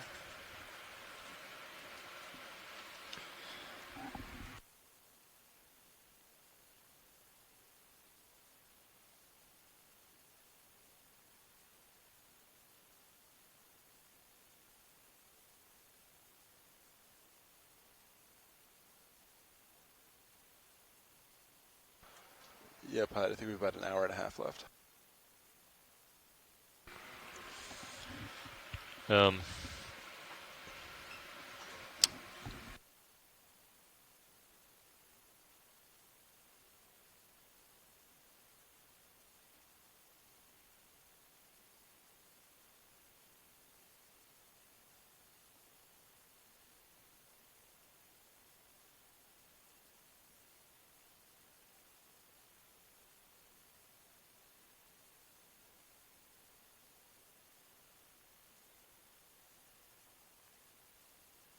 All right, we're back with your watch lead.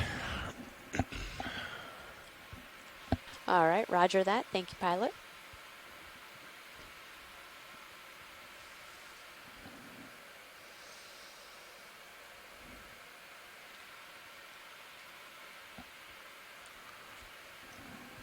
What direction are you recommending for the next move? I'm not 100% sure. If you could push out a little bit. We haven't gone beyond this point. It's a little confusing on sonar. Yeah, so as I push out, I guess I want to keep an eye on the loop there. Yeah. Looks like you're picking land up a little more to your west, which is good. But yeah, I think we'll eventually have to pass a depression to get there. Copy that. You guys aware of the motor ground fault? I'm not. I just sat down about 2 minutes ago. We got a hard oh boy. Okay. motor ground fault. Okay. 270 km. Yeah, I think that's new. We should probably get Jeff in here. Yeah.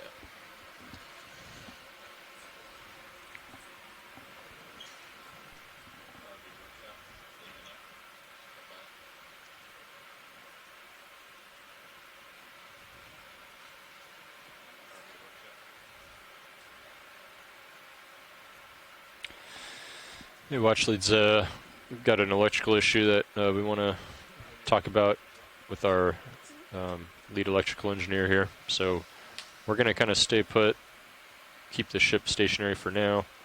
I'm happy to look at stuff that's right in front of us, though, if there's anything of interest. Okay, that sounds good.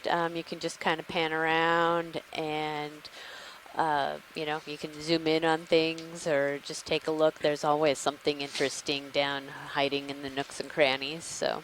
Great. Okay. Thank you.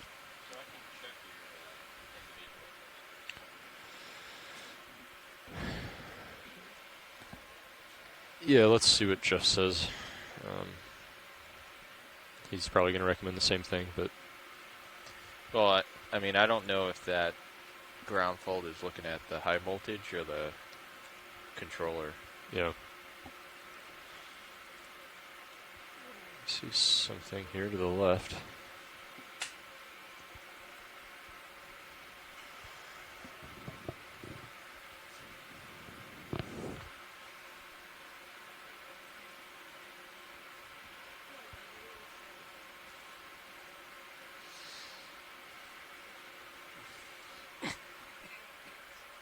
Not a whole lot of current down here, so I don't think we've been pushing the thrusters very hard.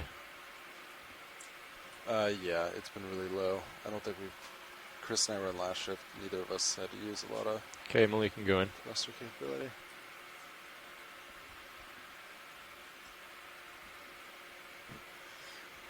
So we have a sponge here with a bunch of little baby crinoids, and then those are nephtheid octocorals. They have their polyps all shut, but a soft coral that doesn't have an internal skeleton, but has settled just onto that sponge surface. And right behind it, the white, well, yeah, we'll take some zooms on that. Go full zoom if you got it, Emily. Great, so you can see all of those little polyps are closed, so the tentacles are all together, and these corals have 8. Oh, there's a small little crab. Go ahead, workshop. Oh, really? Yeah, just right below, or maybe it's a shrimp. Very translucent.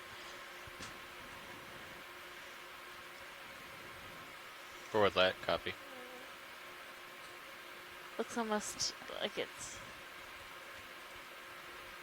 I think it's a crab. We saw it go down to 300 km. But the octocorals have all of their tentacles shut. Copy. You can see those. Copy. They have 8 tentacles around each polyp, and if they were extended, Levi's you relief. would see the pinnules He's or little down in the workshop with Jeff talking about pinnate structures on each tentacle as well. Yeah. 2 grains is better than... Yeah, so they saw this earlier. Always. I just checked the engineering notebook. But it was at 2,000. Okay, let's come out video. Okay, yeah, that's a significant drop.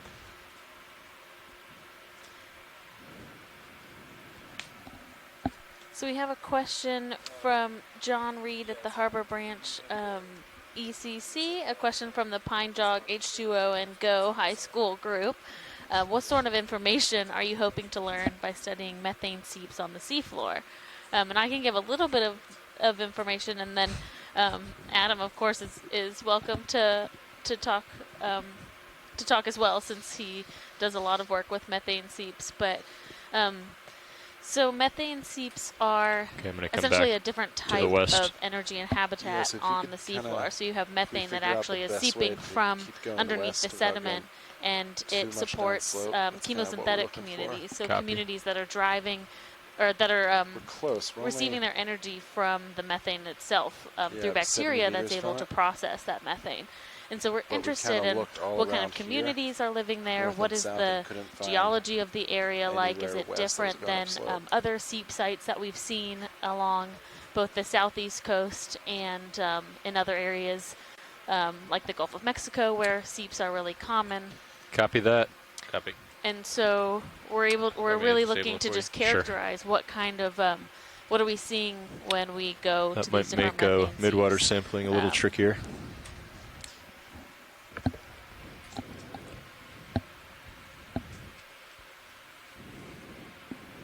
So it's disabled now? That's correct. Hi, Copy. this is Adam. I can chime in a little bit. So I think that was a great explanation. So I remember having this issue a few months ago, and in order to lateral, you have to lateral and turn your head in the opposite direction. And you just don't have a lot of authority. Right.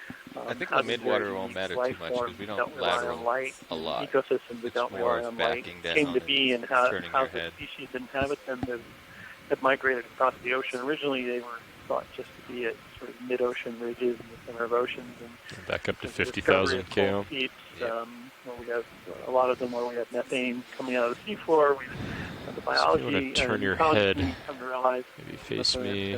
synthetic communities are much more widely distributed than previously thought. Just watch the fiber levels That's too. certainly an with that interesting kink aspect there. of exploring these sites. I think one of the reasons, sort of overarching reasons that scientists, both biologists and geologists like myself are interested is that Tony's these thought is deeper that they locations, did take out the where turn methane's because they coming out noticed of it on the the last soil. shift, Methane but is a really they turned potent D2, but greenhouse gas. the turn hasn't Obviously, you've propagated probably up the heard tether of to CO2 take the as a loop greenhouse out yet. gas in the atmosphere. Yeah, you gotta It turns out stand methane out. is considered much more potent than CO2, although it exists we in put a the turn in, atmosphere for a much shorter period of time than CO2.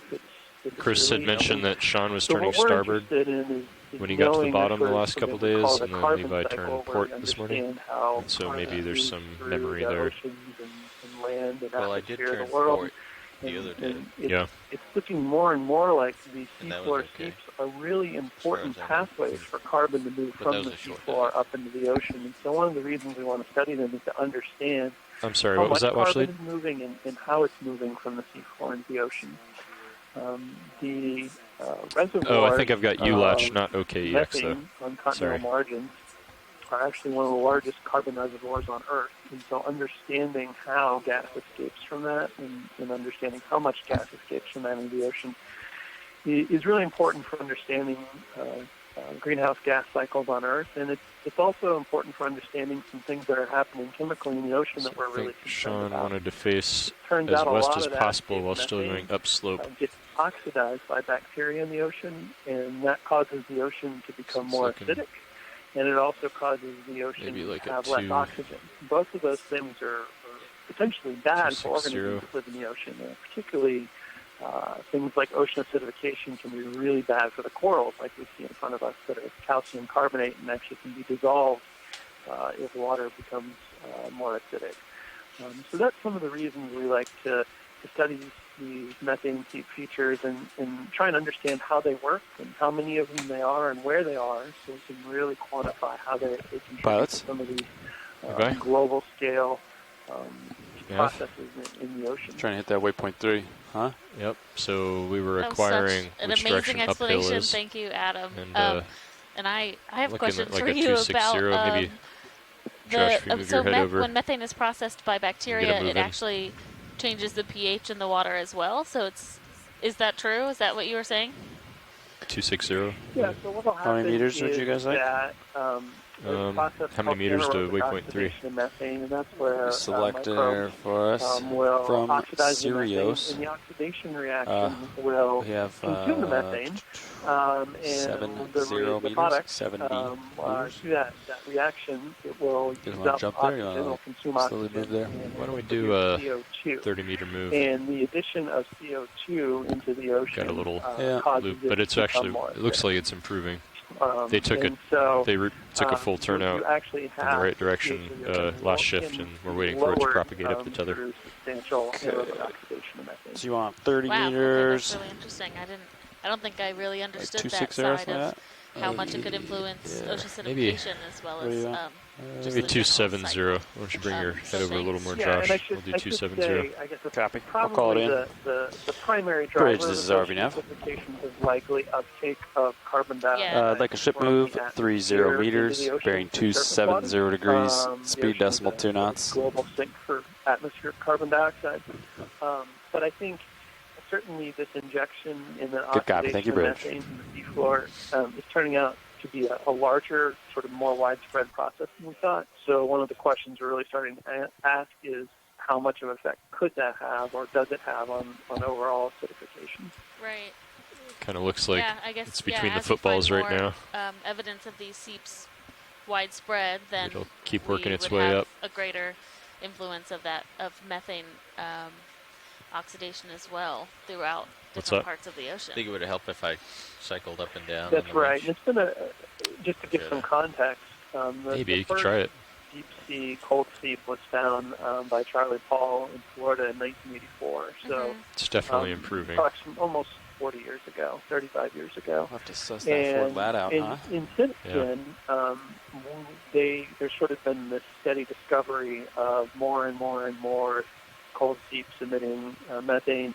all over the world. And there's some areas like the Gulf of Mexico where they're really well known and have been known for some time. And then there are other areas, like the East Coast of the United States, in the Pacific Northwest margin of North America, Southeast Asia, where there's been a lot of recent discoveries, and they're indicating that this process is happening in more places than we initially thought it was happening in. But also complicating sort of those calculations is the fact, what we mentioned earlier, that these features turn on and off. So it's really hard to know how much methane and therefore how much carbon is getting put into the ocean, because that rate can change through time, and it's very difficult to quantify that. Yeah, that makes a lot of sense. So if we're not really sure like why or when they're turning on and off, then it would be really hard to quantify the amount of methane that is coming out in all these different areas. Sure, and we do have some sense of what's controlling the release. A lot of the methane that exists in continental margin sediments is trapped in a material called methane hydrate, which is, it fills in the pore spaces between sediments, the empty space between seafloor sediments, and it's a white material that it looks very much like ice. You can hold it in your hand. It looks like ice, and it is primarily composed of frozen water, H2O, but that water is frozen into little sort of cages that trap molecules of methane. And this hydrate is stable at certain pressures and cold enough temperatures. And when you get to the warm enough or low enough pressures, or shallow enough that you get towards the edge of where it's stable, that's where you can oftentimes see a lot of if you see anything interesting, let me know. Release. And just sort of incidental to this dive, or part of what helped us choose this dive, is that at this latitude on the U.S. coast, the depth we're at right now, we can take a look at that. Approximately 730 to 750 meters, is right about the depth of the edge of hydrate stability for this latitude. And so there are things that can change that stability. If you warm the water, it makes the hydrate less stable, or if you make the water shallower. So you can imagine things like changes in the temperature of the ocean, or changes in warm currents in the ocean to potentially have effects on whether methane is released from this floor or not. Okay. Go ahead.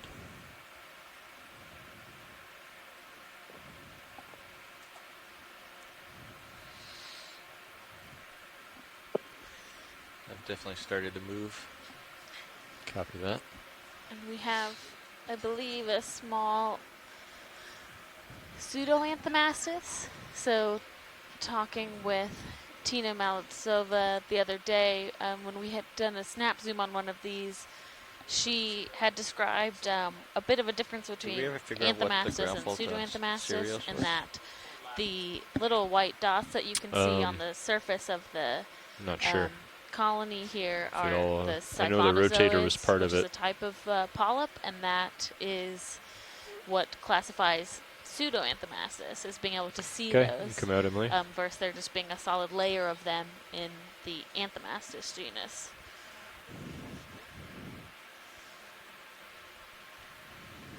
Watch 2, you calling nav? Yeah, go ahead.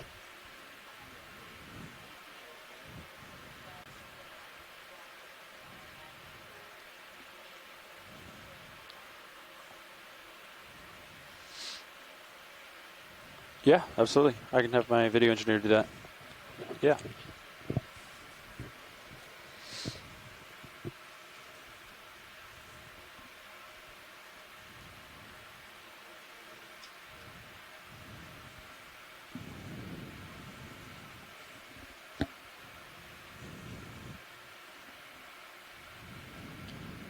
Pilot, this is watch 1.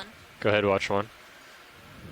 To my understanding, we are just working our way towards waypoint 3 in the best way that works for the ROV. Yep. Great, thank you. Yep, we are moving it. The ship is moving at pretty much due west, and that's upslope for what we're seeing with the ROVs. Video, this is your navigator speaking. Yeah, I think they'd like Seep, the computer, CP, CTD, on one of the streams. I'm not sure which stream, 1, 2, probably stream 3. Is that gone or it's out of view? Yeah. Yeah. Move complete, thanks, Bridge. What was that survey? I'll push out a little bit. I got it, yeah. Yes, yeah. Basically we want the CTD on one of the streams, the CTD computer. And that computer is called CP CTD. So you probably have to like bring it to one of your DVI inputs on a KVM, I think. You know what I mean? Yeah. Thanks.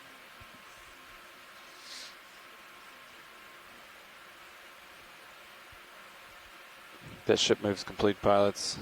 Copy. Let me suss out a new bearing. Copy.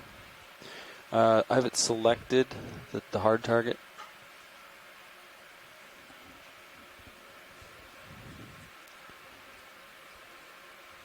Yeah, I can't see it, Dan.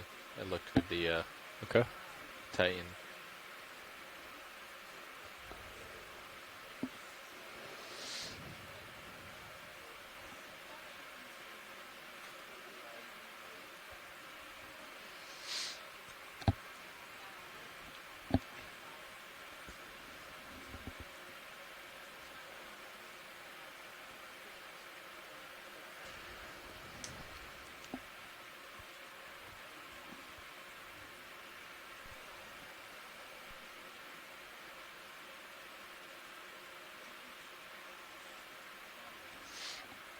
Yeah, so now I'm looking at upslope a little more northerly, which matches with high pack. That's good. Yeah, got it.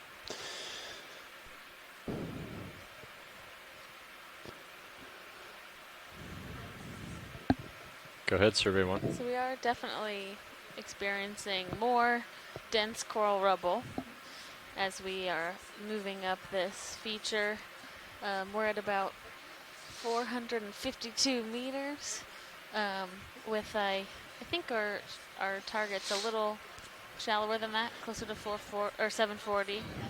It's not 440. I was gonna say, whoa. Always, but sure. But we are seeing Thank you, survey. more different sponge communities, as well as a couple fragments of live scleractinian. Okay, so from D2, and 30 meters out is the hard target. A lot of these kind of yeah, and that matches with high pack, very right? fine bamboo corals. Oh, I was looking at high pack. I was looking at sonar, but yeah, there is something out there. Some of them actually pilot. Go ahead, watch lead. Could we zoom on the white coral that's like shaking just right below your lasers? The wispy one? Yeah, the one that's like doing a little dance. Sure. I'm gonna turn here. Sounds there's a big sponge right below me that I would like to preserve. Roger that. Josh, do you want to move or do you want to stay there?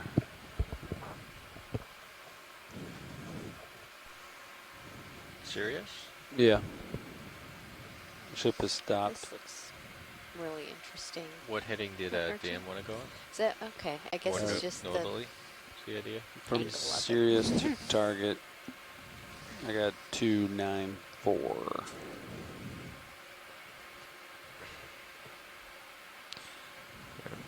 Heading change is difficult.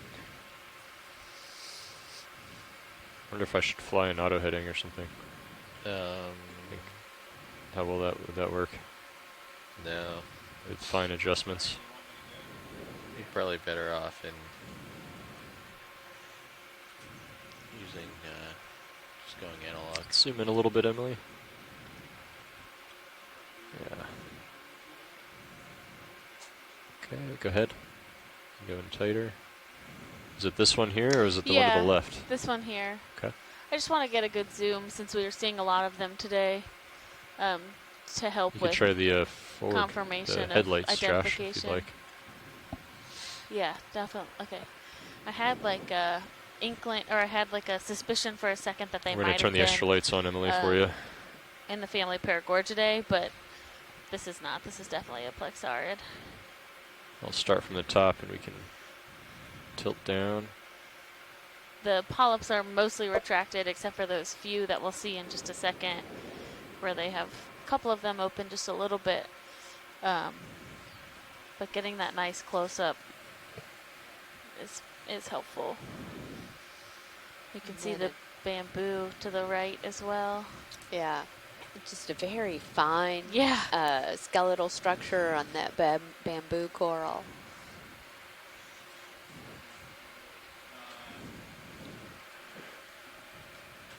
Okay, you can come out for a full shot.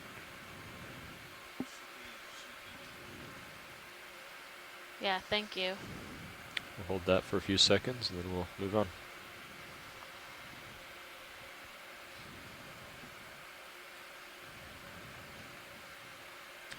Okay. Great. Come out.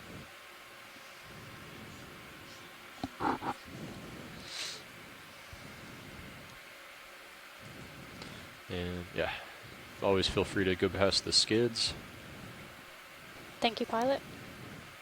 And if you see, when I sit down, you see anything happening at the toes, maybe you can zoom in past that as well. You guys want another move? I had Josh turn just a little bit to aim right towards waypoint 3. You guys want another 30? Sure. I think I was looking at maybe like a 285. Yeah, 290 is where he's at. That might work. Bridge, this is RV Nav. Yeah, we'd like to move 30 meters, bearing 290, speed decimal 2.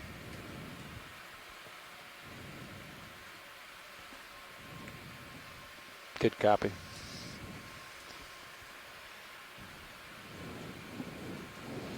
Yeah, that you should see a bunch of graphs.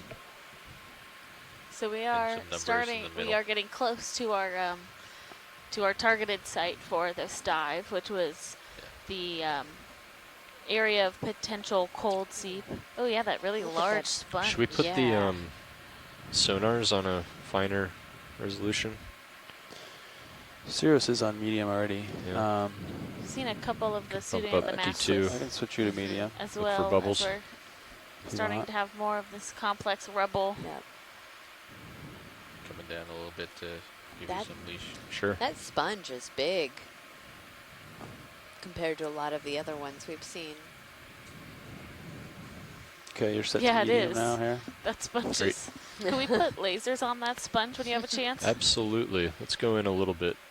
Whoa, look at the size of that thing. It reminds me. I mean, it reminds me of shallow water sponge. What you see Yeah, when like you're the diving. big barrel right, ones. Yeah. right. How old is that thing? Or is it not well known? No, I mean I don't know what type of sponge. Wow, that's cool but looking. that's pretty big. Yeah. Probably 25 centimeters across the base. Something like that. Yeah. Oh, sorry.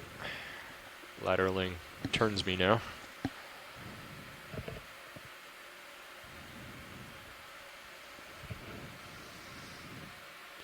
Looks like we got a little over an hour left on bottom. Copy that. Before we start How's getting our water. How's our pace? Is waypoint 3 the last one?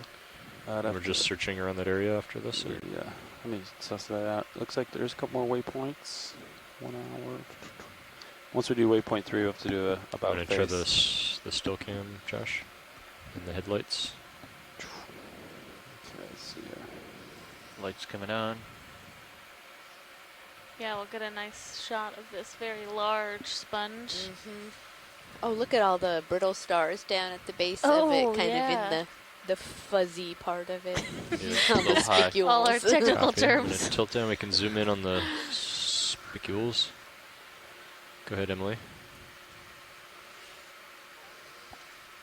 Oh wow, yeah, they seem to really like those. Yeah. Tilt just down just a little bit more. There we go. Try that. They're like, hey, nothing is going to come after Two me birds in here. here. That's very true.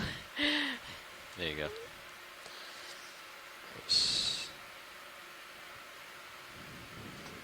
Run lasers on for a second for one of these shots. Stand by. And I can do that pretty easily myself now, Josh.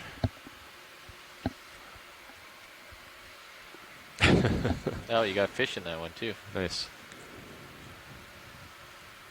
Okay, we can go ahead and secure that camera and I'll tilt up. Oh, there's a baby swimming crinoid. Oh, yeah. And there's all those little crinoids on the sponge. Mm-hmm.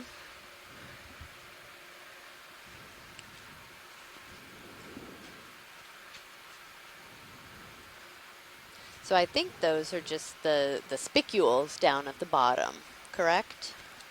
I'm gonna they try might to have a different term tilt since they're basal, like since they're on the base of up it. again. Let's maintain that zoom, and I'll keep the lasers off. And we'll do a full tilt up. Basalia. There we go. Thank you, Alan. Alan Collins, who just joined us.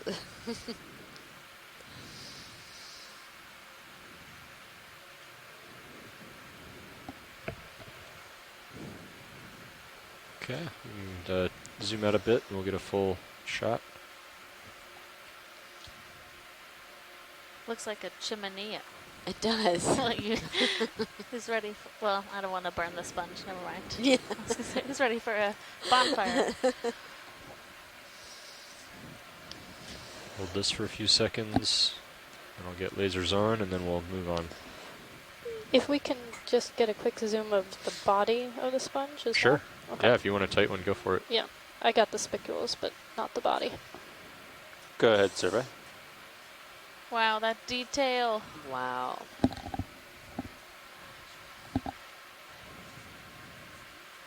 Okay, sounds good. Yeah. You can really see the structure and turn on the 38. at least like on the Copy. outer layer of the sponge. Pipe Stetson out the midwater. Thank you, pilot. For deep scattering layer. Copy. Be my guess. Okay, I've got lasers on. Quite large.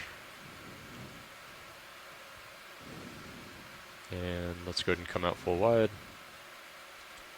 And we'll take off. Great. Killing your lights. Copy, thanks. If you're just joining us for the afternoon, this is picking up. Amy Wagner coming to you from the Yeah, NOAA so ship after this midpoint, Okeanos guys, Explorer. we're going to go south, actually. I am an assistant professor at California State University, Sacramento, and I'm the geology science lead, and I'm here with Alexis Weinig. I am from Temple University, and I am the moves, biology science lead for this leg of the cruise. We are currently about 111 miles offshore of the southeast U.S., and we are working our way up a feature to a potential cold seep site. So we have a bit different fauna than we were expecting today. Can we take a zoom on whatever this is? Absolutely. Looks very strange. Hydrate? It does.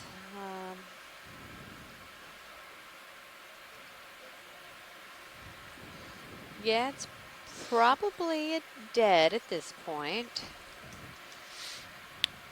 Okay. You can go partial. Move complete. Thank you, bridge. Hold that. Oh yeah, so maybe a dead sponge. Okay. The way that it's moving. Okay. That's good for us if you guys are good. Okay. Thank you. You can come out. Yeah, so as Alexis was saying, we are currently heading up towards the top of a mound that is a target for a cold water seep, so a methane seep. This target was identified by Adam Skarke in his lab at Mississippi State University back in 2014 on one of the Okeanos cruises. Was it 1403, I think? And this was identified through some water column data, and it has been run over, not physically run over. It has been mapped, surveyed using multi-beam, and we decided to come back and try to take a look and see if this seep is active. We've been transiting up this mound and have not seen a whole lot of evidence for an active seep. We did see some possible authigenic carbonate down at the base this morning, but we're just coming up on this waypoint of where the seep was suspected to be, and we're keeping our eye out for evidence of maybe if the seep isn't currently flowing, if it has been at some point in the past. Yeah, and we kind of unexpectedly came upon a lot of coral rubble in this region, so all of the brown that's layering the seafloor is likely cold water coral skeleton that has deposited over time. So somewhere either just around this area or a long time ago there was live scleractinian coral growing, and that has deposited the skeleton around, which creates this habitat for other types of organisms like soft corals and sponges. We've seen a number of crinoids and urchins, or not urchins, but sea stars today. Yep, and urchins. We've seen a fair bit of urchins. Okay. Yeah, and so you really get this different type of community than you see around a chemosynthetic methane seep, but this is still really informative for our colleagues back on shore as far as what they might expect to see in this type of area. I did hear that the ship stopped, right? If we're not seeing seepage, that is really helpful for Adam's group as well. So we're essentially working with them to ground truth through this video footage if there was potential seepage in the area. And we can come out so far on this cruise, we've been able to do 6 dives, mostly around cold water coral mounds. So we've been seeing similar communities across pretty distant dive sites. So we've been more western, like we are today. We've been pretty far east on the Flake Plateau, and we're seeing these similar types of community structures across the board. Yeah, and seeing, as we look out here, we see a lot of these different types of sponges, these kind of white wavy corals, or these little plexarid octocoral. And so we've seen a lot of those in today's dive. A lot of small bamboo coral. How is that target determined? And then it looks like we're getting up towards the top with a little bit more of the hard skeleton. Stony coral. A couple fish up here with us, these synapobranchid eels, and then a little hake back there swimming along. Wow, look at all these creatures. Oh, is this pinkish stuff? Is that some madrepora, possibly? Yeah, I think so. Can we take a zoom on that when you have a second? Sure. Thank you. Just going to finish doing this wide shot, and then we'll sit down and zoom in. Awesome. So we've a lot of the mounds we've been on so far are mainly at the top. We're finding Lophelia pertusa, which is the dominant cold water scleractinian in this region. But we do have partial, Emily. Kind of sprinklings of madrepora, which is this light pink colored coral, and then also Anelopsamia profunda, which is a different, generally white, sometimes yellow scleractinian. And today we haven't seen a whole lot of any of those, but we've seen a couple little live clumps like this one.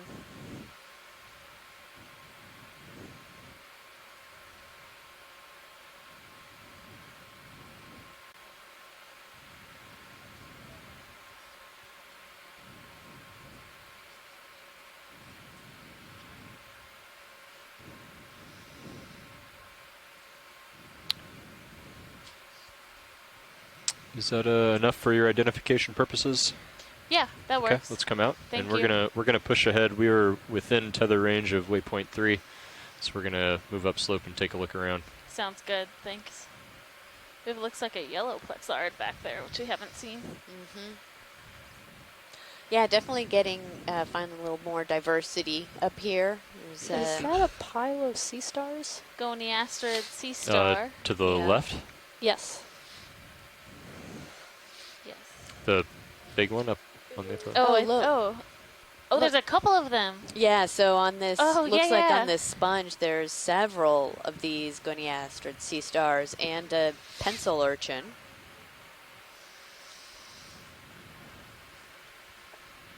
It's like King of the Hill, except King of the I've Sponge. never seen them feeding like in a group like that, so I'm curious what they're feeding on. Well, let's take a look. Yeah.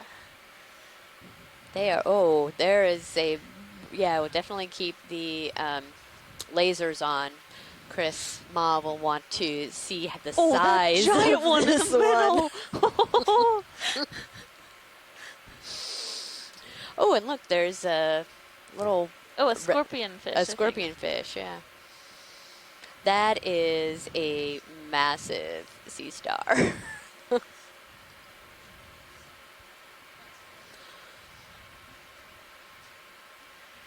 There's like 1, 2, 3, 4, 5, 6 maybe? Yeah.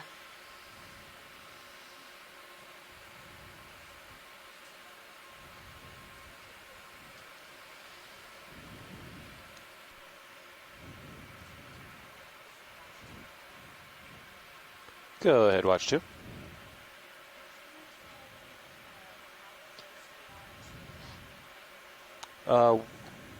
Within 17 meters. D2 is very close. Go in, Emily.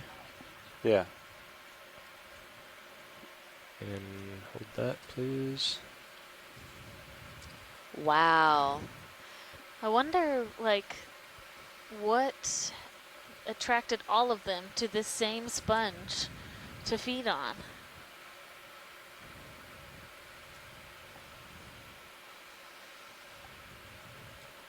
Okay, go in a little Chris tighter. did tell us that they like to feed on the Hold sponges, and man, this is very...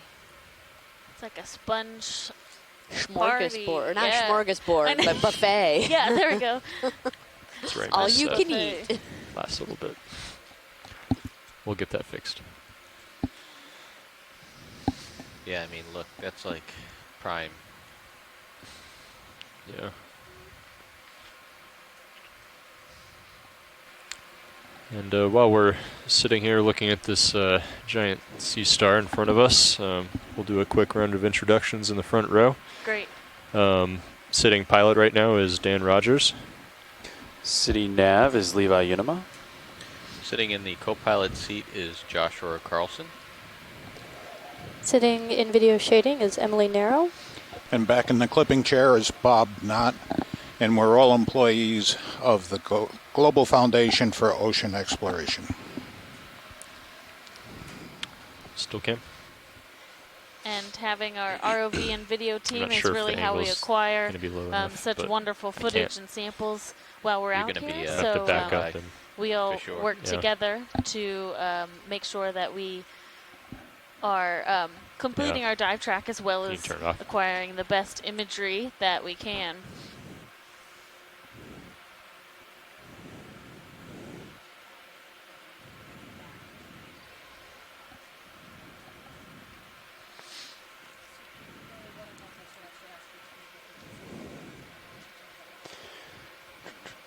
Okay, we can come out, Emily, when you're ready.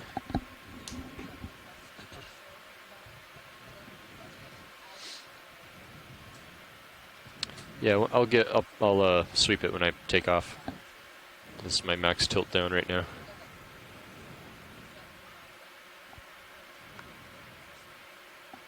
Okay, coming up.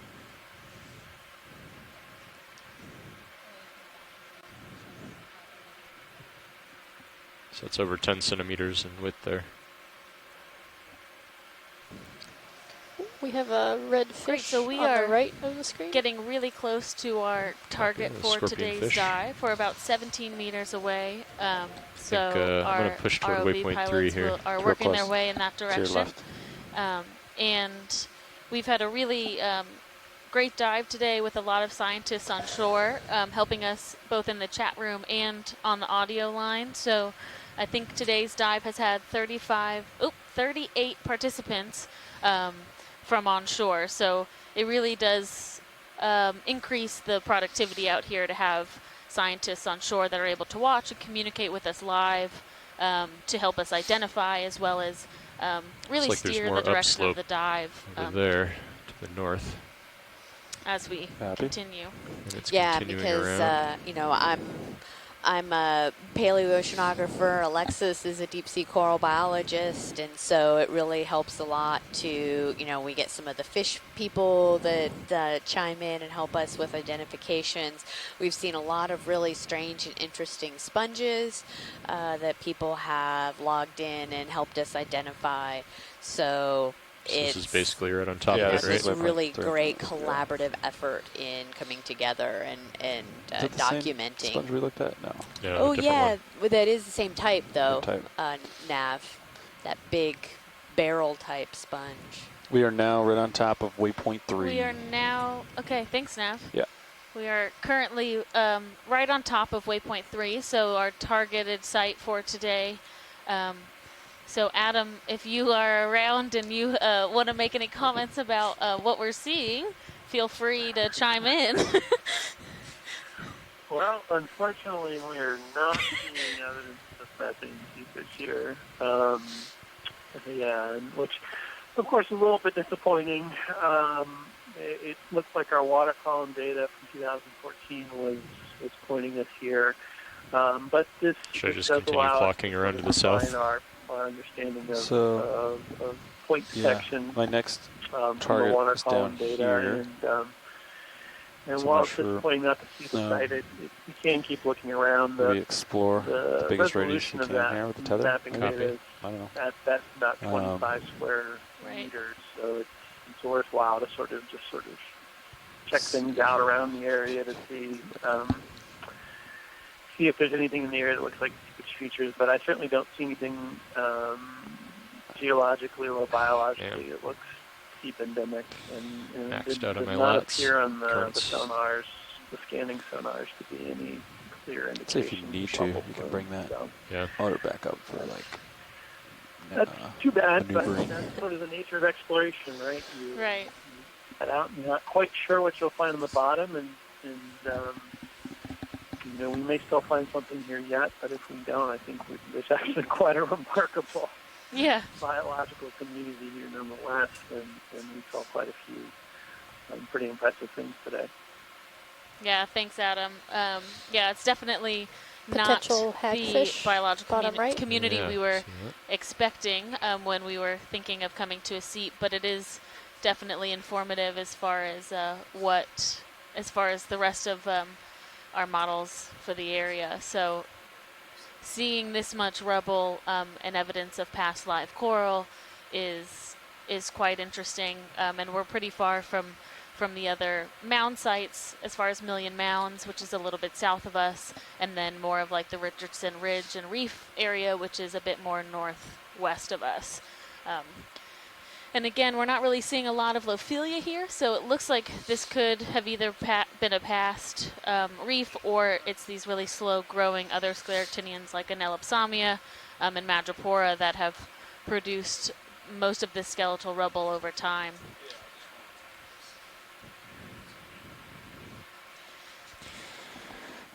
All right, watch lead. This is Pilot. Go ahead, Our Pilot. next waypoint is toward the south, so I'm just wondering how much time you'd like to spend exploring this area versus heading toward waypoint 4. Go ahead towards waypoint 4. We'll just run along until it's time for water column. Okay. So Josh, I think maybe I'll clock around counterclockwise, and then we'll start to face south.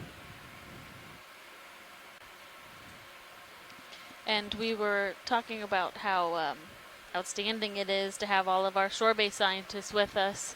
And I think OER's done a really great job of cultivating this community that participates in these dives. So we are on the 100th expedition for exploration cruises with the Okeanos Explorer, and a lot of these scientists on shore helped to develop this program and have really contributed.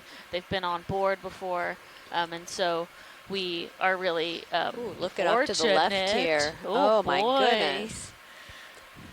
It looks like we have a large black coral colony. Wow. We'll go take a look at that beauty. Just get the The still nice camera big prepped. crinoid right there at the top. Yeah. Oh, and it does look like there could possibly There's that loop be again. some carbonate rock there as well. So we'll take a closer look at this whole area. Do you want your fog lights on? Let me get a nice kind of closing in shot, and then we'll get them on. Yeah, so Go these ahead, black everyone. coral are relatively slow growing, and Yes. they, 2010. especially in the Pacific Ocean, have been documented to be on the order of thousands Yeah, you have of years old. 0 minutes left. 50 minutes. Yeah, so I know you guys are doing Get your quick video, and that's lasers. great. At some point, we'll want lasers. Emily, would you be ready for the headlights? Go for it.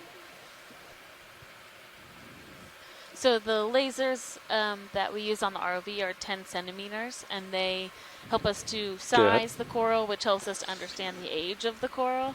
And 20 the minutes base each. of this coral is very large for a black coral. The lasers So this colony is likely very old. are basically like the bottom. We don't have third. Tina Malitsova with us today, but she is a black coral expert. And I know that can she'll also be give very you some excited light to see with this your large swing arms. colony. Yeah, Yeah. sure that. I have to send her a screenshot. Yeah, yeah. The common name for black corals comes from the black skeleton that you see underneath. So most corals have zoom a in toward the white, top, more of a and then I'll white tilt down for you. calcareous skeleton, and black corals have this black proteinaceous skeleton, which makes them quite go ahead. distinct from the other corals that we see. These are also hexacorals, so they are more similar to scleractinians than they are to the octocorals that we see. So like the plexarids and the bamboos, Pilot, this but is their video. morphology this is very today's highlight of the day. So as far as we have a request to goes. spend a little bit of time. And here and get Cheryl some nice Morrison shots. from do it. USGS says that this is a Leopathes. Go full zoom if you like. You want to kill the fog lights while you do the zooms, or? I think the headlights help. Yeah. We'll leave them on. I think they're key for the Yeah, so and stills, as you but I don't guys think they help with probably the, notice when we turn our lights on zooms to and get a stuff good like that. shot I of think this they do. coral, I mean, we can try it. we If can Emily, see a if you're lot interested more in of trying the it stuff without the floating headlights. around in the I back. actually prefer them on. And Yeah. some of this may just be from the stuff that we're kicking up a little bit from the ROV, but down at these depths, most of or all of the food that's coming down that these corals are feeding on is coming from the surface, and we call this marine Ready to snow tilt down? because it is Go ahead. filtering I'll down, slowly floating tilt down. down. And so these corals, Or we as see slow as these I can polyps, with and this that level of is zoom. what they are feeding on. It's a little fast. And so they are Actually come out a little bit, and then I'll... being able to eat this detritus, this hold that. bits of organic material that's Start from the floating top down again. from the surface. And this is apparently a really great spot to be able to have enough food for this coral to have been surviving here for all this time. Is this a different type there? So the branch that's in the left top right now is covered by hydroids, but there is that tissue that's really zoom in on stringy that that after we this. just went down. That would be great to take a closer look at when you finish with this shot. Sure.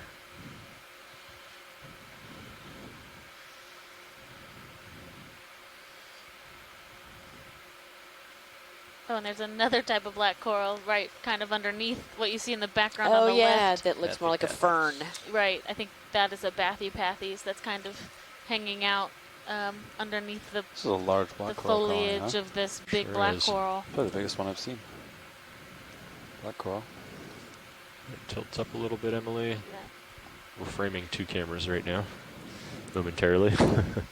Understood. So some people some of us out here have been studying corals for a while or exposed to corals for a while. Tilts up a So little more, and then we I'll are hold. really familiar with the terms that we use when we talk about coral polyps. And what we mean when we say a coral polyp is the individual that makes up the whole colony. So polyps are just one of these many sets of tentacles, which is an animal in itself, and then you have a whole lot of those that make up the whole colony. Come out a little bit if you'd like when you're ready, and then I'll get those hydroids. The black corals are interesting because their polyps are kind of hard to distinguish. Their tentacles are a bit more intertwined with each other. But when we see these on octocorals, you can very distinctly see the individual polyps that are doing all of that feeding and contributing to the health of that whole colony.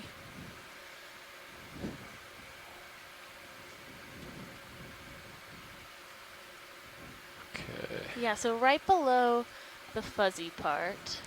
Hello. A synaphobranchid photobomb. That was cool. Good picture of him. Looked cool. So just left of center. Yep, there. I see those things hanging there. Yeah. We'll I just want to pan over and take a look. Take a closer look at that. All right, let's come out a little bit, Emily, and then I will reposition a bit.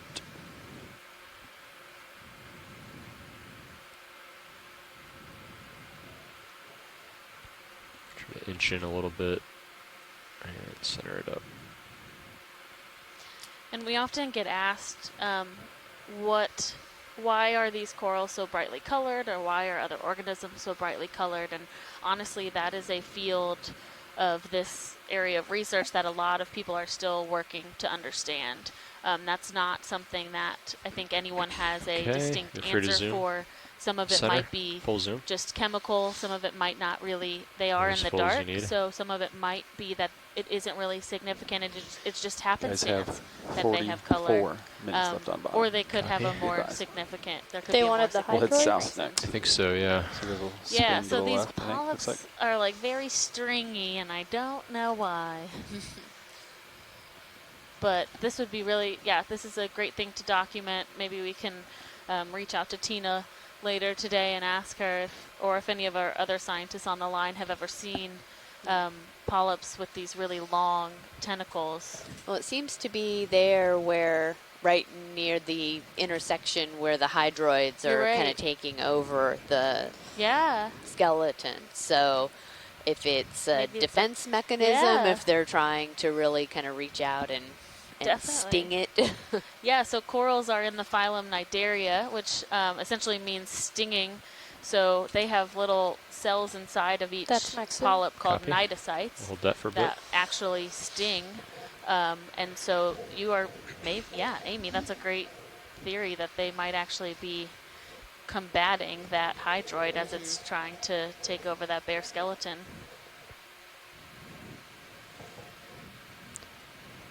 Can we tilt up a bit? Sure. And then a little ice pod up in there. Yeah. Thank you, pilot.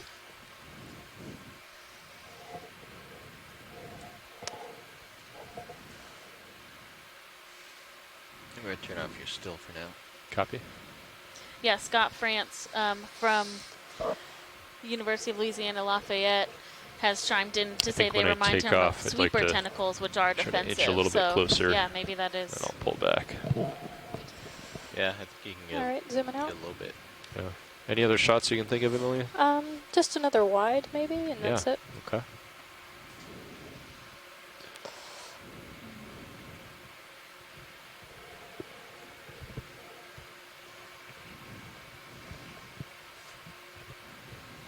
Yeah, really, really beautiful.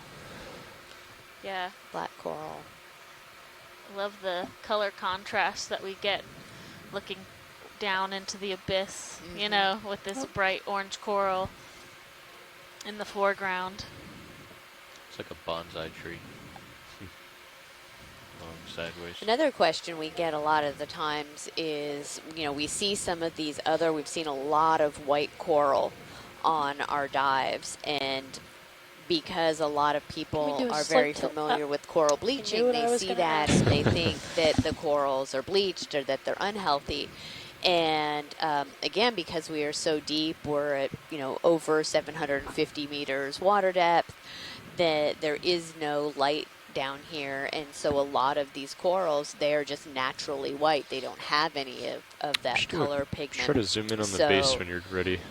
Usually the best way for us to determine whether it's alive or healthy is really getting these kind of close-in shots to look at the actual tissue, to look at the corals, the polyps, and to see if they are alive and, you know, and healthy, because from a distance we just see the white skeletal material, but and for the stony corals, that is, when they are white, they are alive. Right. Yeah, so especially Lophilia pertusa, which we've talked about before and seen on a couple other dives. Yeah, it's important to remember that seeing the white color is actually a good sign. That is indicative of live coral versus kind of the brownish color that we see for the dead skeletons that have been there for a while. Yeah. Wow, that is a truly large base. It's funny, those longer tentacles are at the base of it as well. Yeah, they are. Kind of start to lose it if you go too far in. How old do you think a coral like this is? Don't do this to me, Casey. This coral is, because it's a black coral and they are very slow growing, and ones with a base of this size is likely upwards of 1,000 years. Yeah, I would say conservatively we could say hundreds of years. Yes, but that base is quite robust, and the ones that have been dated that are relatively smaller than that have been hundreds of years. And did you guys get a size estimate of how tall and wide it was? We did have lasers on, I believe, earlier. Correct, Pilot? Yes, we did. So I think width-wise, we're talking a couple meters. Yeah, probably height-wise as well. Similar, yeah.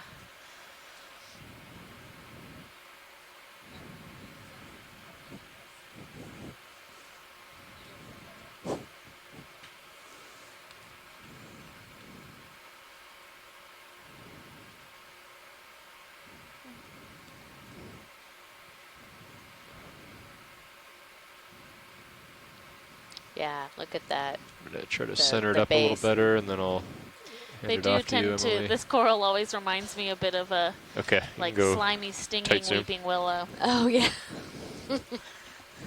Go ahead.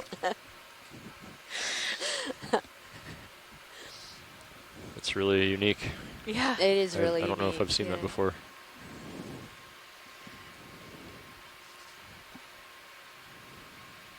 It's also interesting to think about, if this coral is that old, hundreds of years to thousands of years, then it settled here that long ago.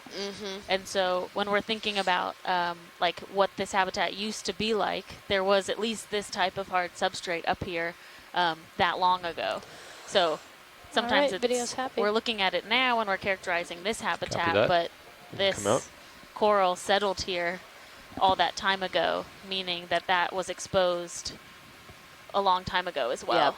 Yep. And so that's also, you know, all of this rubble that we're seeing here as well. It's very likely that rubble is about of the same age, right? That this maybe was configured in the frame now. A much more Hold lush, that for a few seconds, and then we'll be ready. You know, habitat with a lot more of the stony corals growing at the time, and that's what we're seeing now is just what's left of that, and there are very few examples of the remaining coral habitat or coral coverage. Okay, one more time on the still camera. Okay. Yeah, and Scott France he said, here's an interesting observation. I can't recall ever seeing a small Leopathes. Did they all stop reproducing hundreds of years ago? And that is a really interesting video switching out thing to think about. Thanks, I don't think we see ones necessarily always this large, but you are right, Scott. I have also never seen, you know, like a really small couple inches Leopathes. So there could be a really complex reproductive cycle there that we never even really thought to consider. Yeah. So this coral is likely older than our country. That's crazy.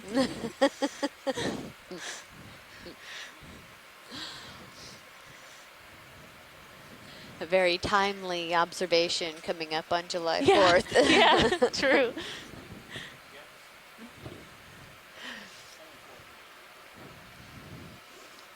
Which, for everyone that is watching, we will be diving on July 4th. So if you want to spend Independence Day hanging out on the bottom of the ocean off of the U.S. continental shelf, then please come join us. Yeah, absolutely. You know, if it's hot outside, you can, you know, sit down in your living room in the nice cool air conditioning with a beverage and Wait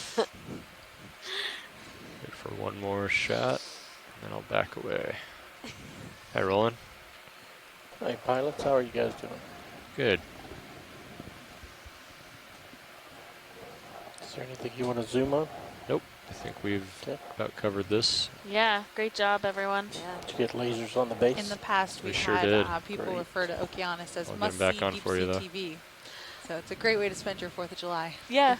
Or if there's a reason, you know, that you are at home and you are not out celebrating, you have every opportunity to hang out with us. That's right. During the day, we'll also be inside until the end of the day when we get to have our own little celebration, as our morale team has been working to set up for us, which we're all excited about. Got some good stuff there. Bring your. But no beverages for us in the control room, none whatsoever. Too much technology yes, to worry about. Yes. Blasphemy. There is no such thing as too much technology. We stand corrected. Another one of those Chrysogorgid octocorals that we saw earlier. We can continue on. We have let's see, what do we have? A little over 20 minutes left on bottom before we do a midwater transects today. So today's dive will be extended. We will be coming off bottom around 1600 local time, and we will be doing water column transects with our midwater team on the line. So they are looking to study the organisms that live up in the water column and look at the diversity that we see there, as well as we've surveyed the diversity down here on the Clock benthos. around to the south. You can follow me, Josh.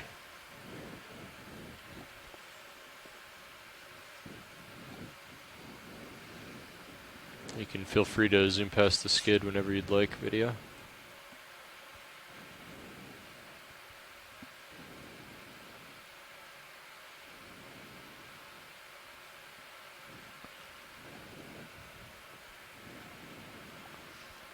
Just can't get that loop out.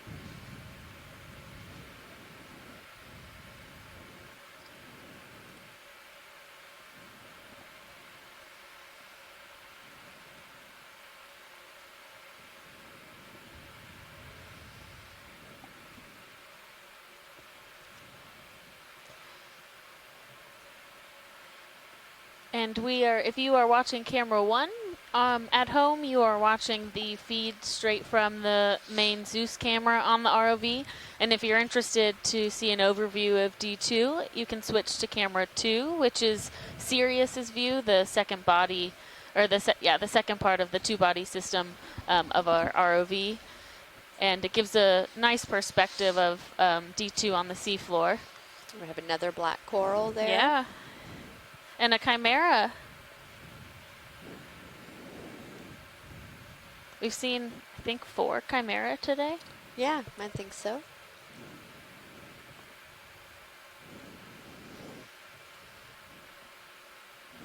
And those chimera were very popular on our first dive, which was the last time that we were this close to the Gulf Stream. How's that loop? Oh, good observation. Is it coming out, or is it getting tight? All right, I'm going to back up a bit.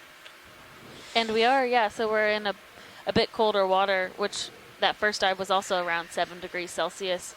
Our last couple dives have been around 10 to 12 degrees Celsius, and we are in 7 degrees Celsius again today. So I'm backing up towards you, Josh. that is important information when we think about their distribution. Mm-hmm. Oh, and there's a couple of them. There's one there, and then going right off the upper right part of the screen. So yeah, they must like to be at least in pairs. Yeah.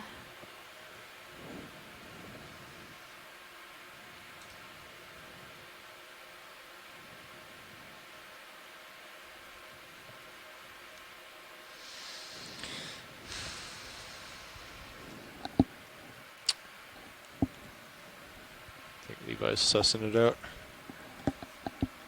What if we took Sirius, spun it around?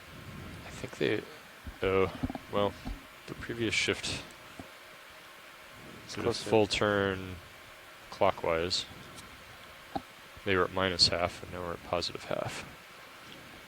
So if you brought Sirius around to port, bring Sirius to port, I'm right? still really interested in all that feeding frenzy of sea stars. I know. I'm hoping that Chris Mom posts something on Twitter about that. So yeah. I can do that before we do. Look at it later today.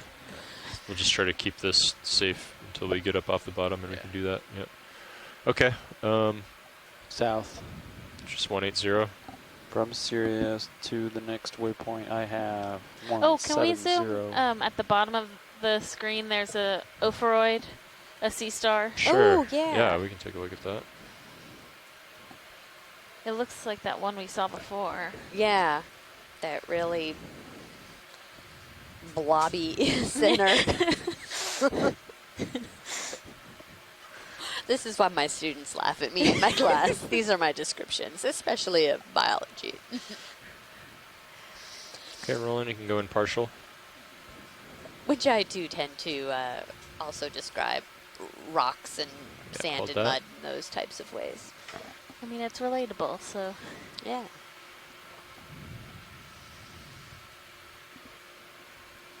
I actually got my some of my students in my oceanography class to eat some mud. Oh my goodness. That sounds... Because as geologists, to tell grain size, we tend to take some and kind of rub it on our teeth. And I did it in class, and I had some students come up and they're like, "Can I try it?" The extra lights on this guy, I think it'll bring out That's some awesome. red. So we saw this Ophiroid a couple dives ago, and this is the second one we've seen so far. And we bring on the extra lights. The last one was a lot more lumpy at the top. Mm-hmm. Likely that it had just recently eaten something. And this one still has a very fleshy texture to it, especially for an Ophiroid.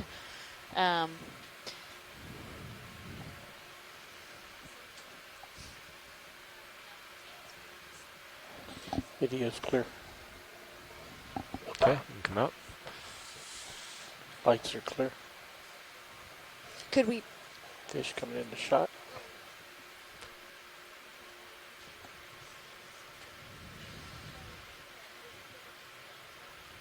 Yeah, I think so. Certainly do that, I think.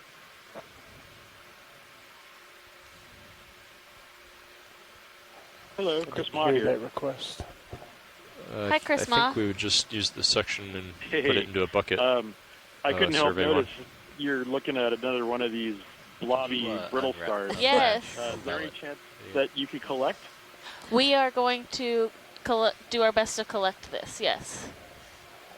I ran it by two of the world's experts on brittle stars over the last 2 days, and they were shaking their head.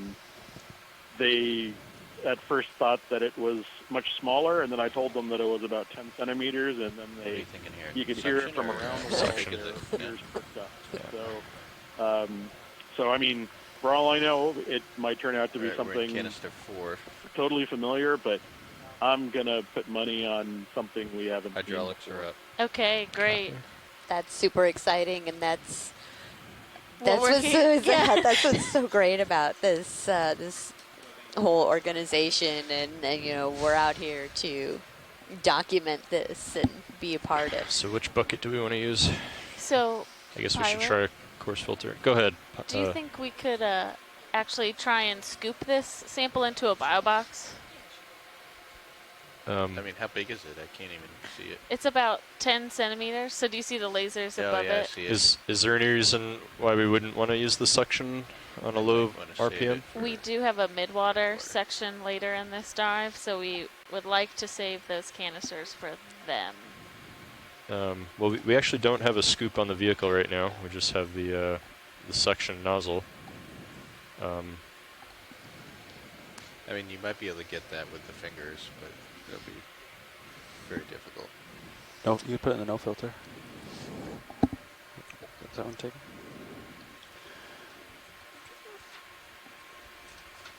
Right now you have 2 and 3 are occupied. So you have a coarse, a fine, and a no filter at the moment. One of each. And you have a bypass. Pull it into the bypass and then push it back out of the bypass. Permission to push in on floater before it gets away.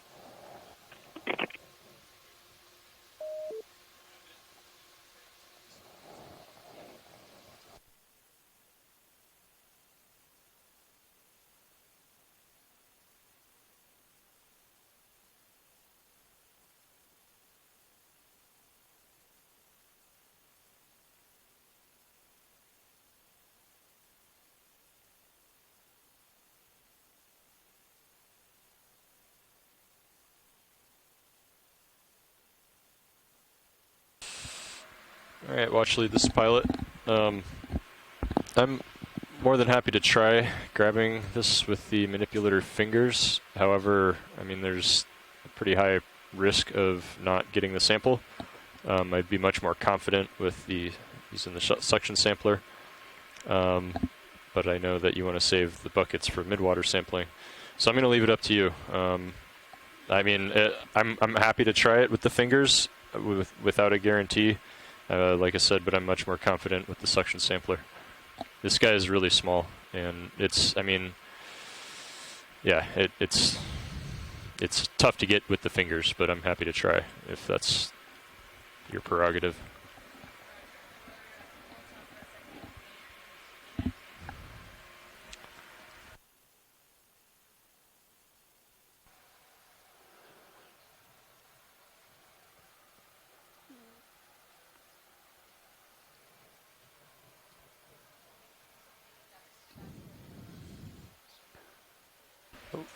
So hydraulics are up.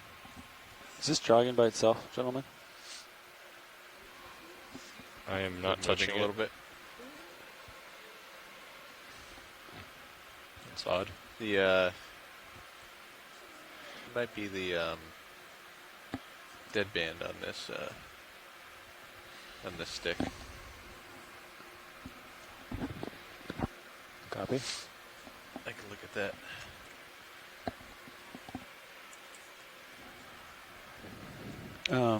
Yeah, maybe.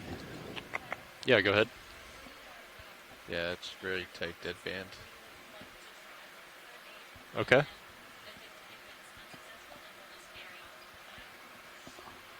Copy that. I'm getting a lot of feedback in my headset, Roland.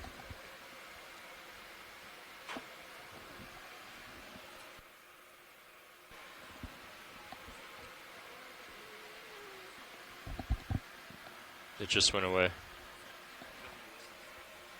What's that?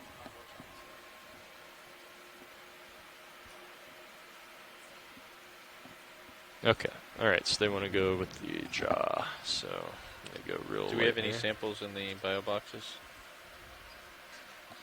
So you'll have in the port outer. You have something, but that's it. Is that a floater or? No, you said it sank, so it shouldn't come out. Alright, so I'll prepare both boxes for you. Thanks.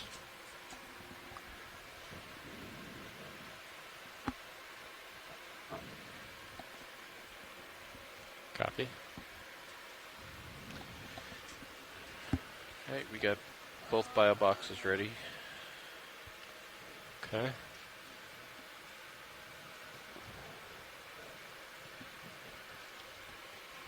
Probably go port. Yeah, 15 minutes until we gotta start packing up. Copy that.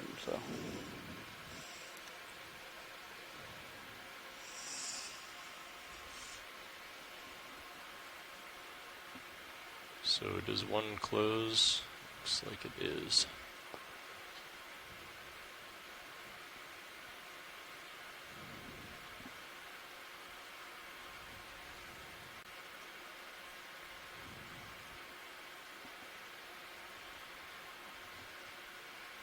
I can extend the draw preemptively too. Yeah, sure. That's a good idea. I'm just going to practice with my feathering here.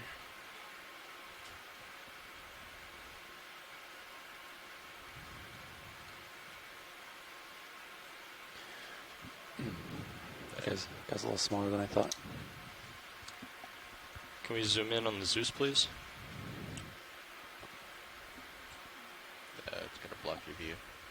Partial. Well, as soon as I get them off the bottom, you could. Yeah.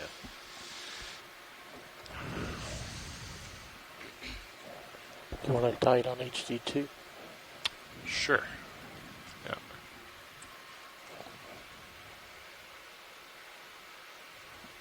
Thanks, Roland. That's good.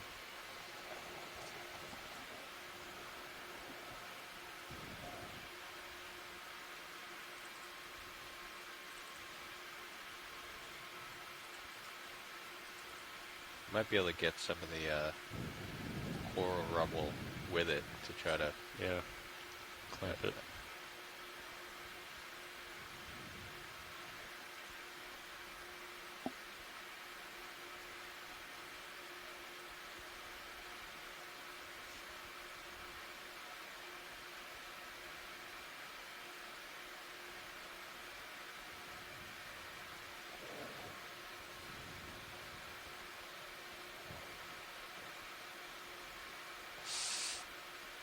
He's bailing. He detached his legs to get away.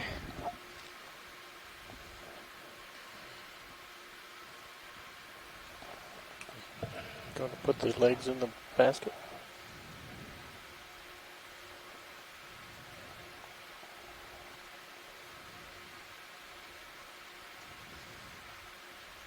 I think he's trying to run away.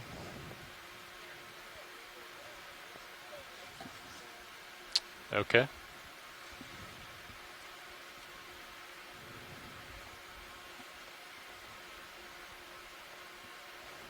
Off camera's full wide. Thanks, Roland.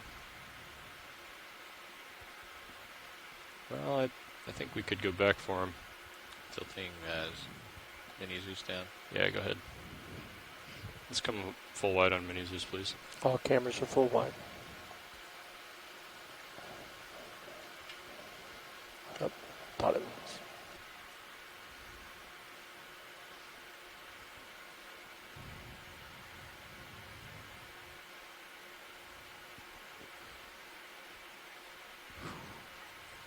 It's a little close. Try again.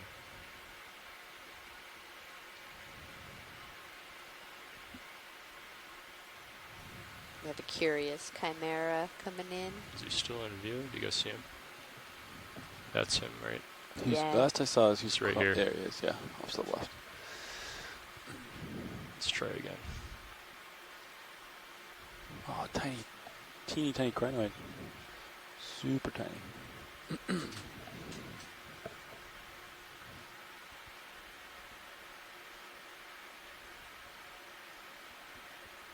He's just out of reach.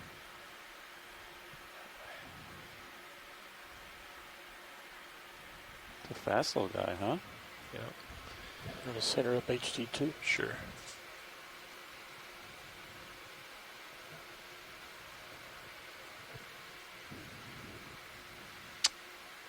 Just out of reach.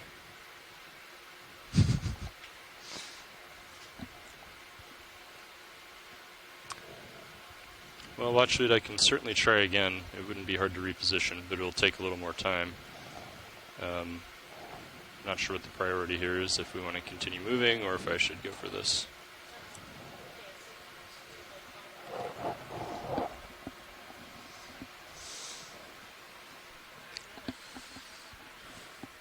We got 10 more minutes. Watch lead. Well, yeah. Okay.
Can you center it up on Mini Zeus, and Roland, can you zoom in a bit?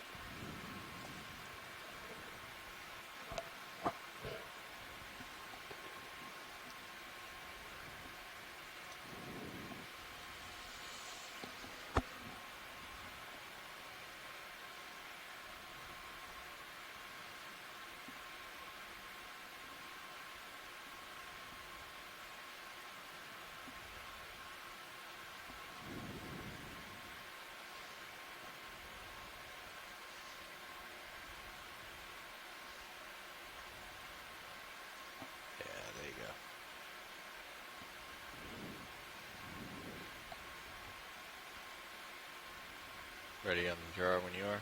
Okay. Extending.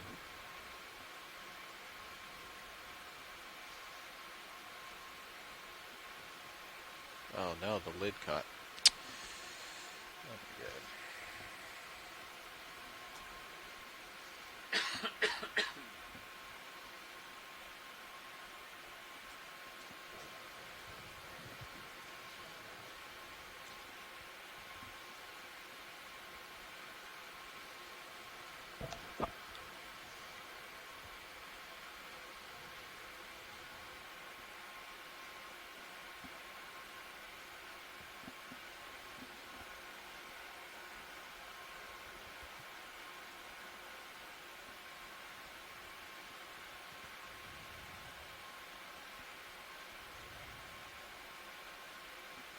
Oh, don't move. He's on the edge of your bucket. Oh no.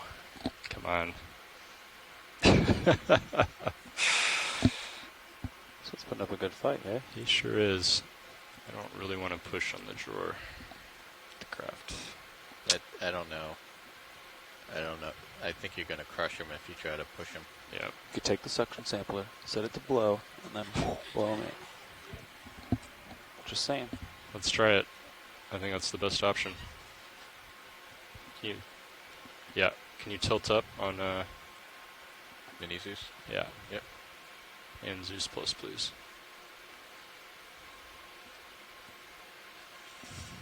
I want to go to jar 6. So I need to go backwards because I can't go to jar 2.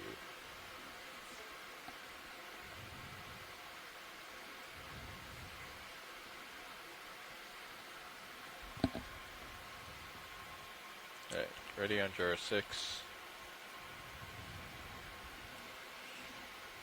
Suction is in blow mode.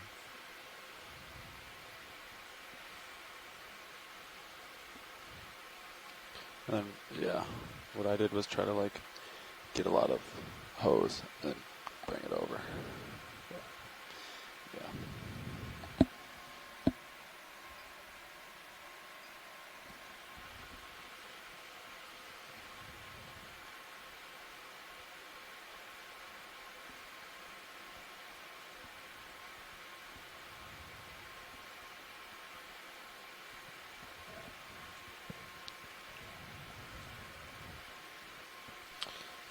I'd recommend port cam on your main monitor. Try to get more hose out. Yeah.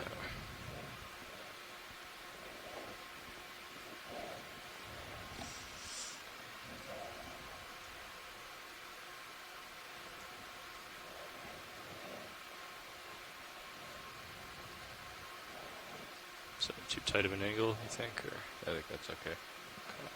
It's tight, but I think it's alright. I'm going to start at like 300, ramp up. Let me know when you're ready.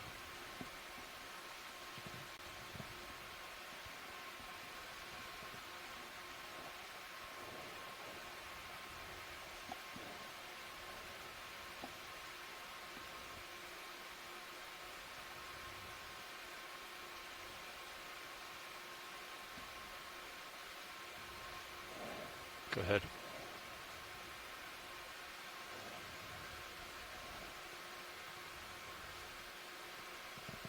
Yes. Nicely okay. Close done. the box. Oh, hold on. I can close it, close the lid, and open Let me. it again. I'm gonna get the hose to the other side, and then you can close it up. I think it's okay. I think you can stow it now. He's not going anywhere. Yeah. Okay. Good.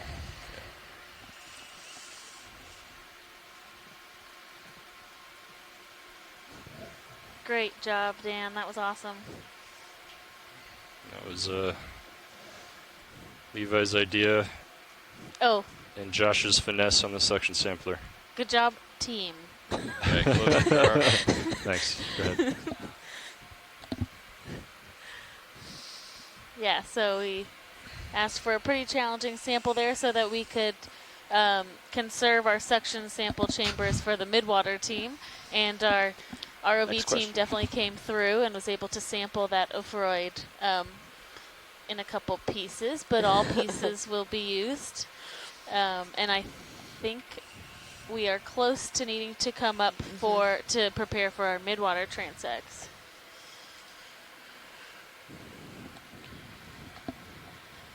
Yeah, that was a very creative use of the suction/blower. Yeah. Sampler. Luckily, that flow works both ways. Okay. Exactly. I'd like you guys to be off bottom in 8 minutes. So you may have 2 minutes to look a little further south and then pack up. Do we want to take care of the tether right now? That's a good idea. We give ourselves a few extra minutes to do that. I Which- could look around for another few minutes and then Just like a short. If you're gonna do tether, then I don't wanna depart at this time.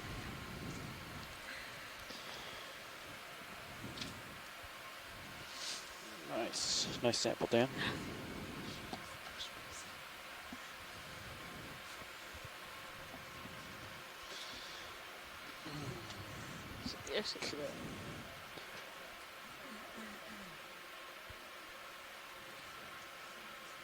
So I can turn the port. That's what I think, right? The only thing is we don't have, we have the Sirius view, but that's about it. You can swing tighten around, maybe. I don't know. If you want to watch it. Go past the skid rolling.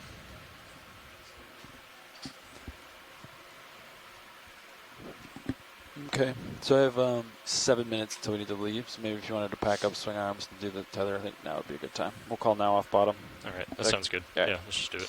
All right. Center up HT2. Watch lead. We're gonna take care of a few vehicle issues while we're at the bottom, and then we're gonna set up and go ahead and head up to depth for our midwater transects.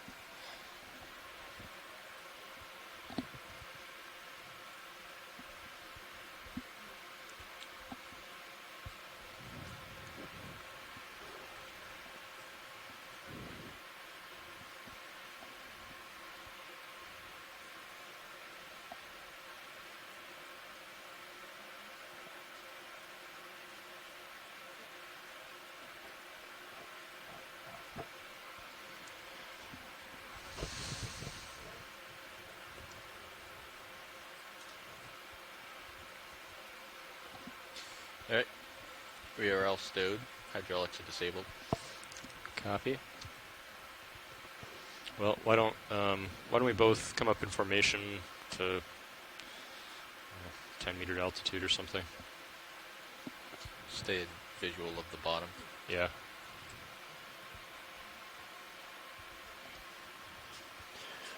Let's suss out the ADCP real quick. Actually, what's our first transect depth?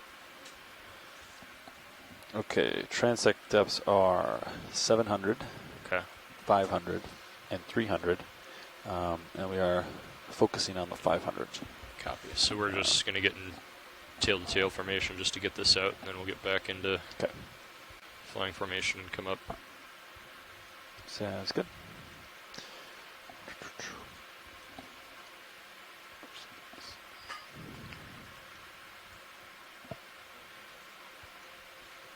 Go ahead, watch one. Yes. Yep, we're off bottom at this time. Yep. Right, let me know when you're set, Dan. Yeah. Do you want to come up on the winch a bit as well?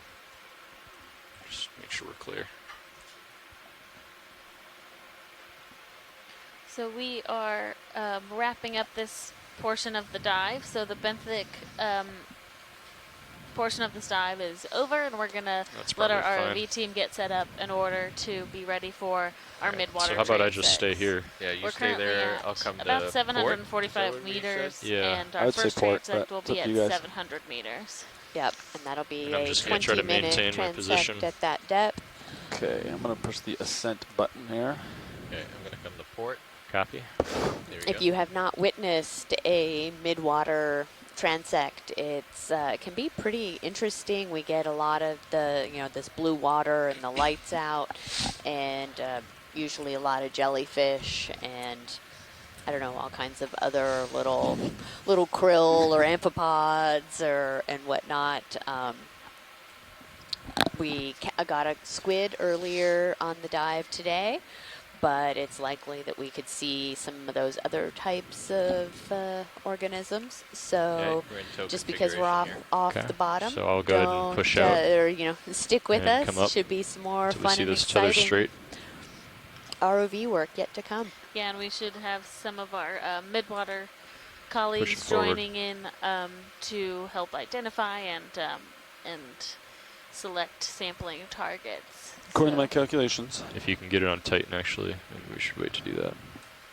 current should be going north. So if I were you guys, I would face south. Copy that. And then I can make the ship do whatever it needs to do to get the water going past you. I'm not sure I'm going to be able to see Dan just because Yeah. of the lights. Okay. Yeah. Yeah, I don't. Okay. I got nothing. We just have our aft cam. I guess maybe I won't stretch out too much. I mean, we've got a good separation. Maybe I'll just go ahead and come up until we see more of the tether and the tail cam. Sounds good. Yeah, high pack, because you guys are pretty far apart. Okay. So I'll keep... so does Sirius Sonar. Sirius Sonar, you're at 25 meters out. Copy.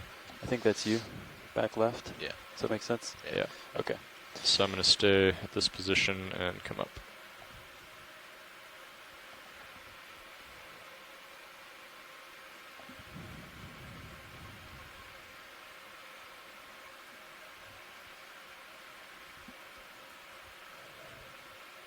Delta's 10.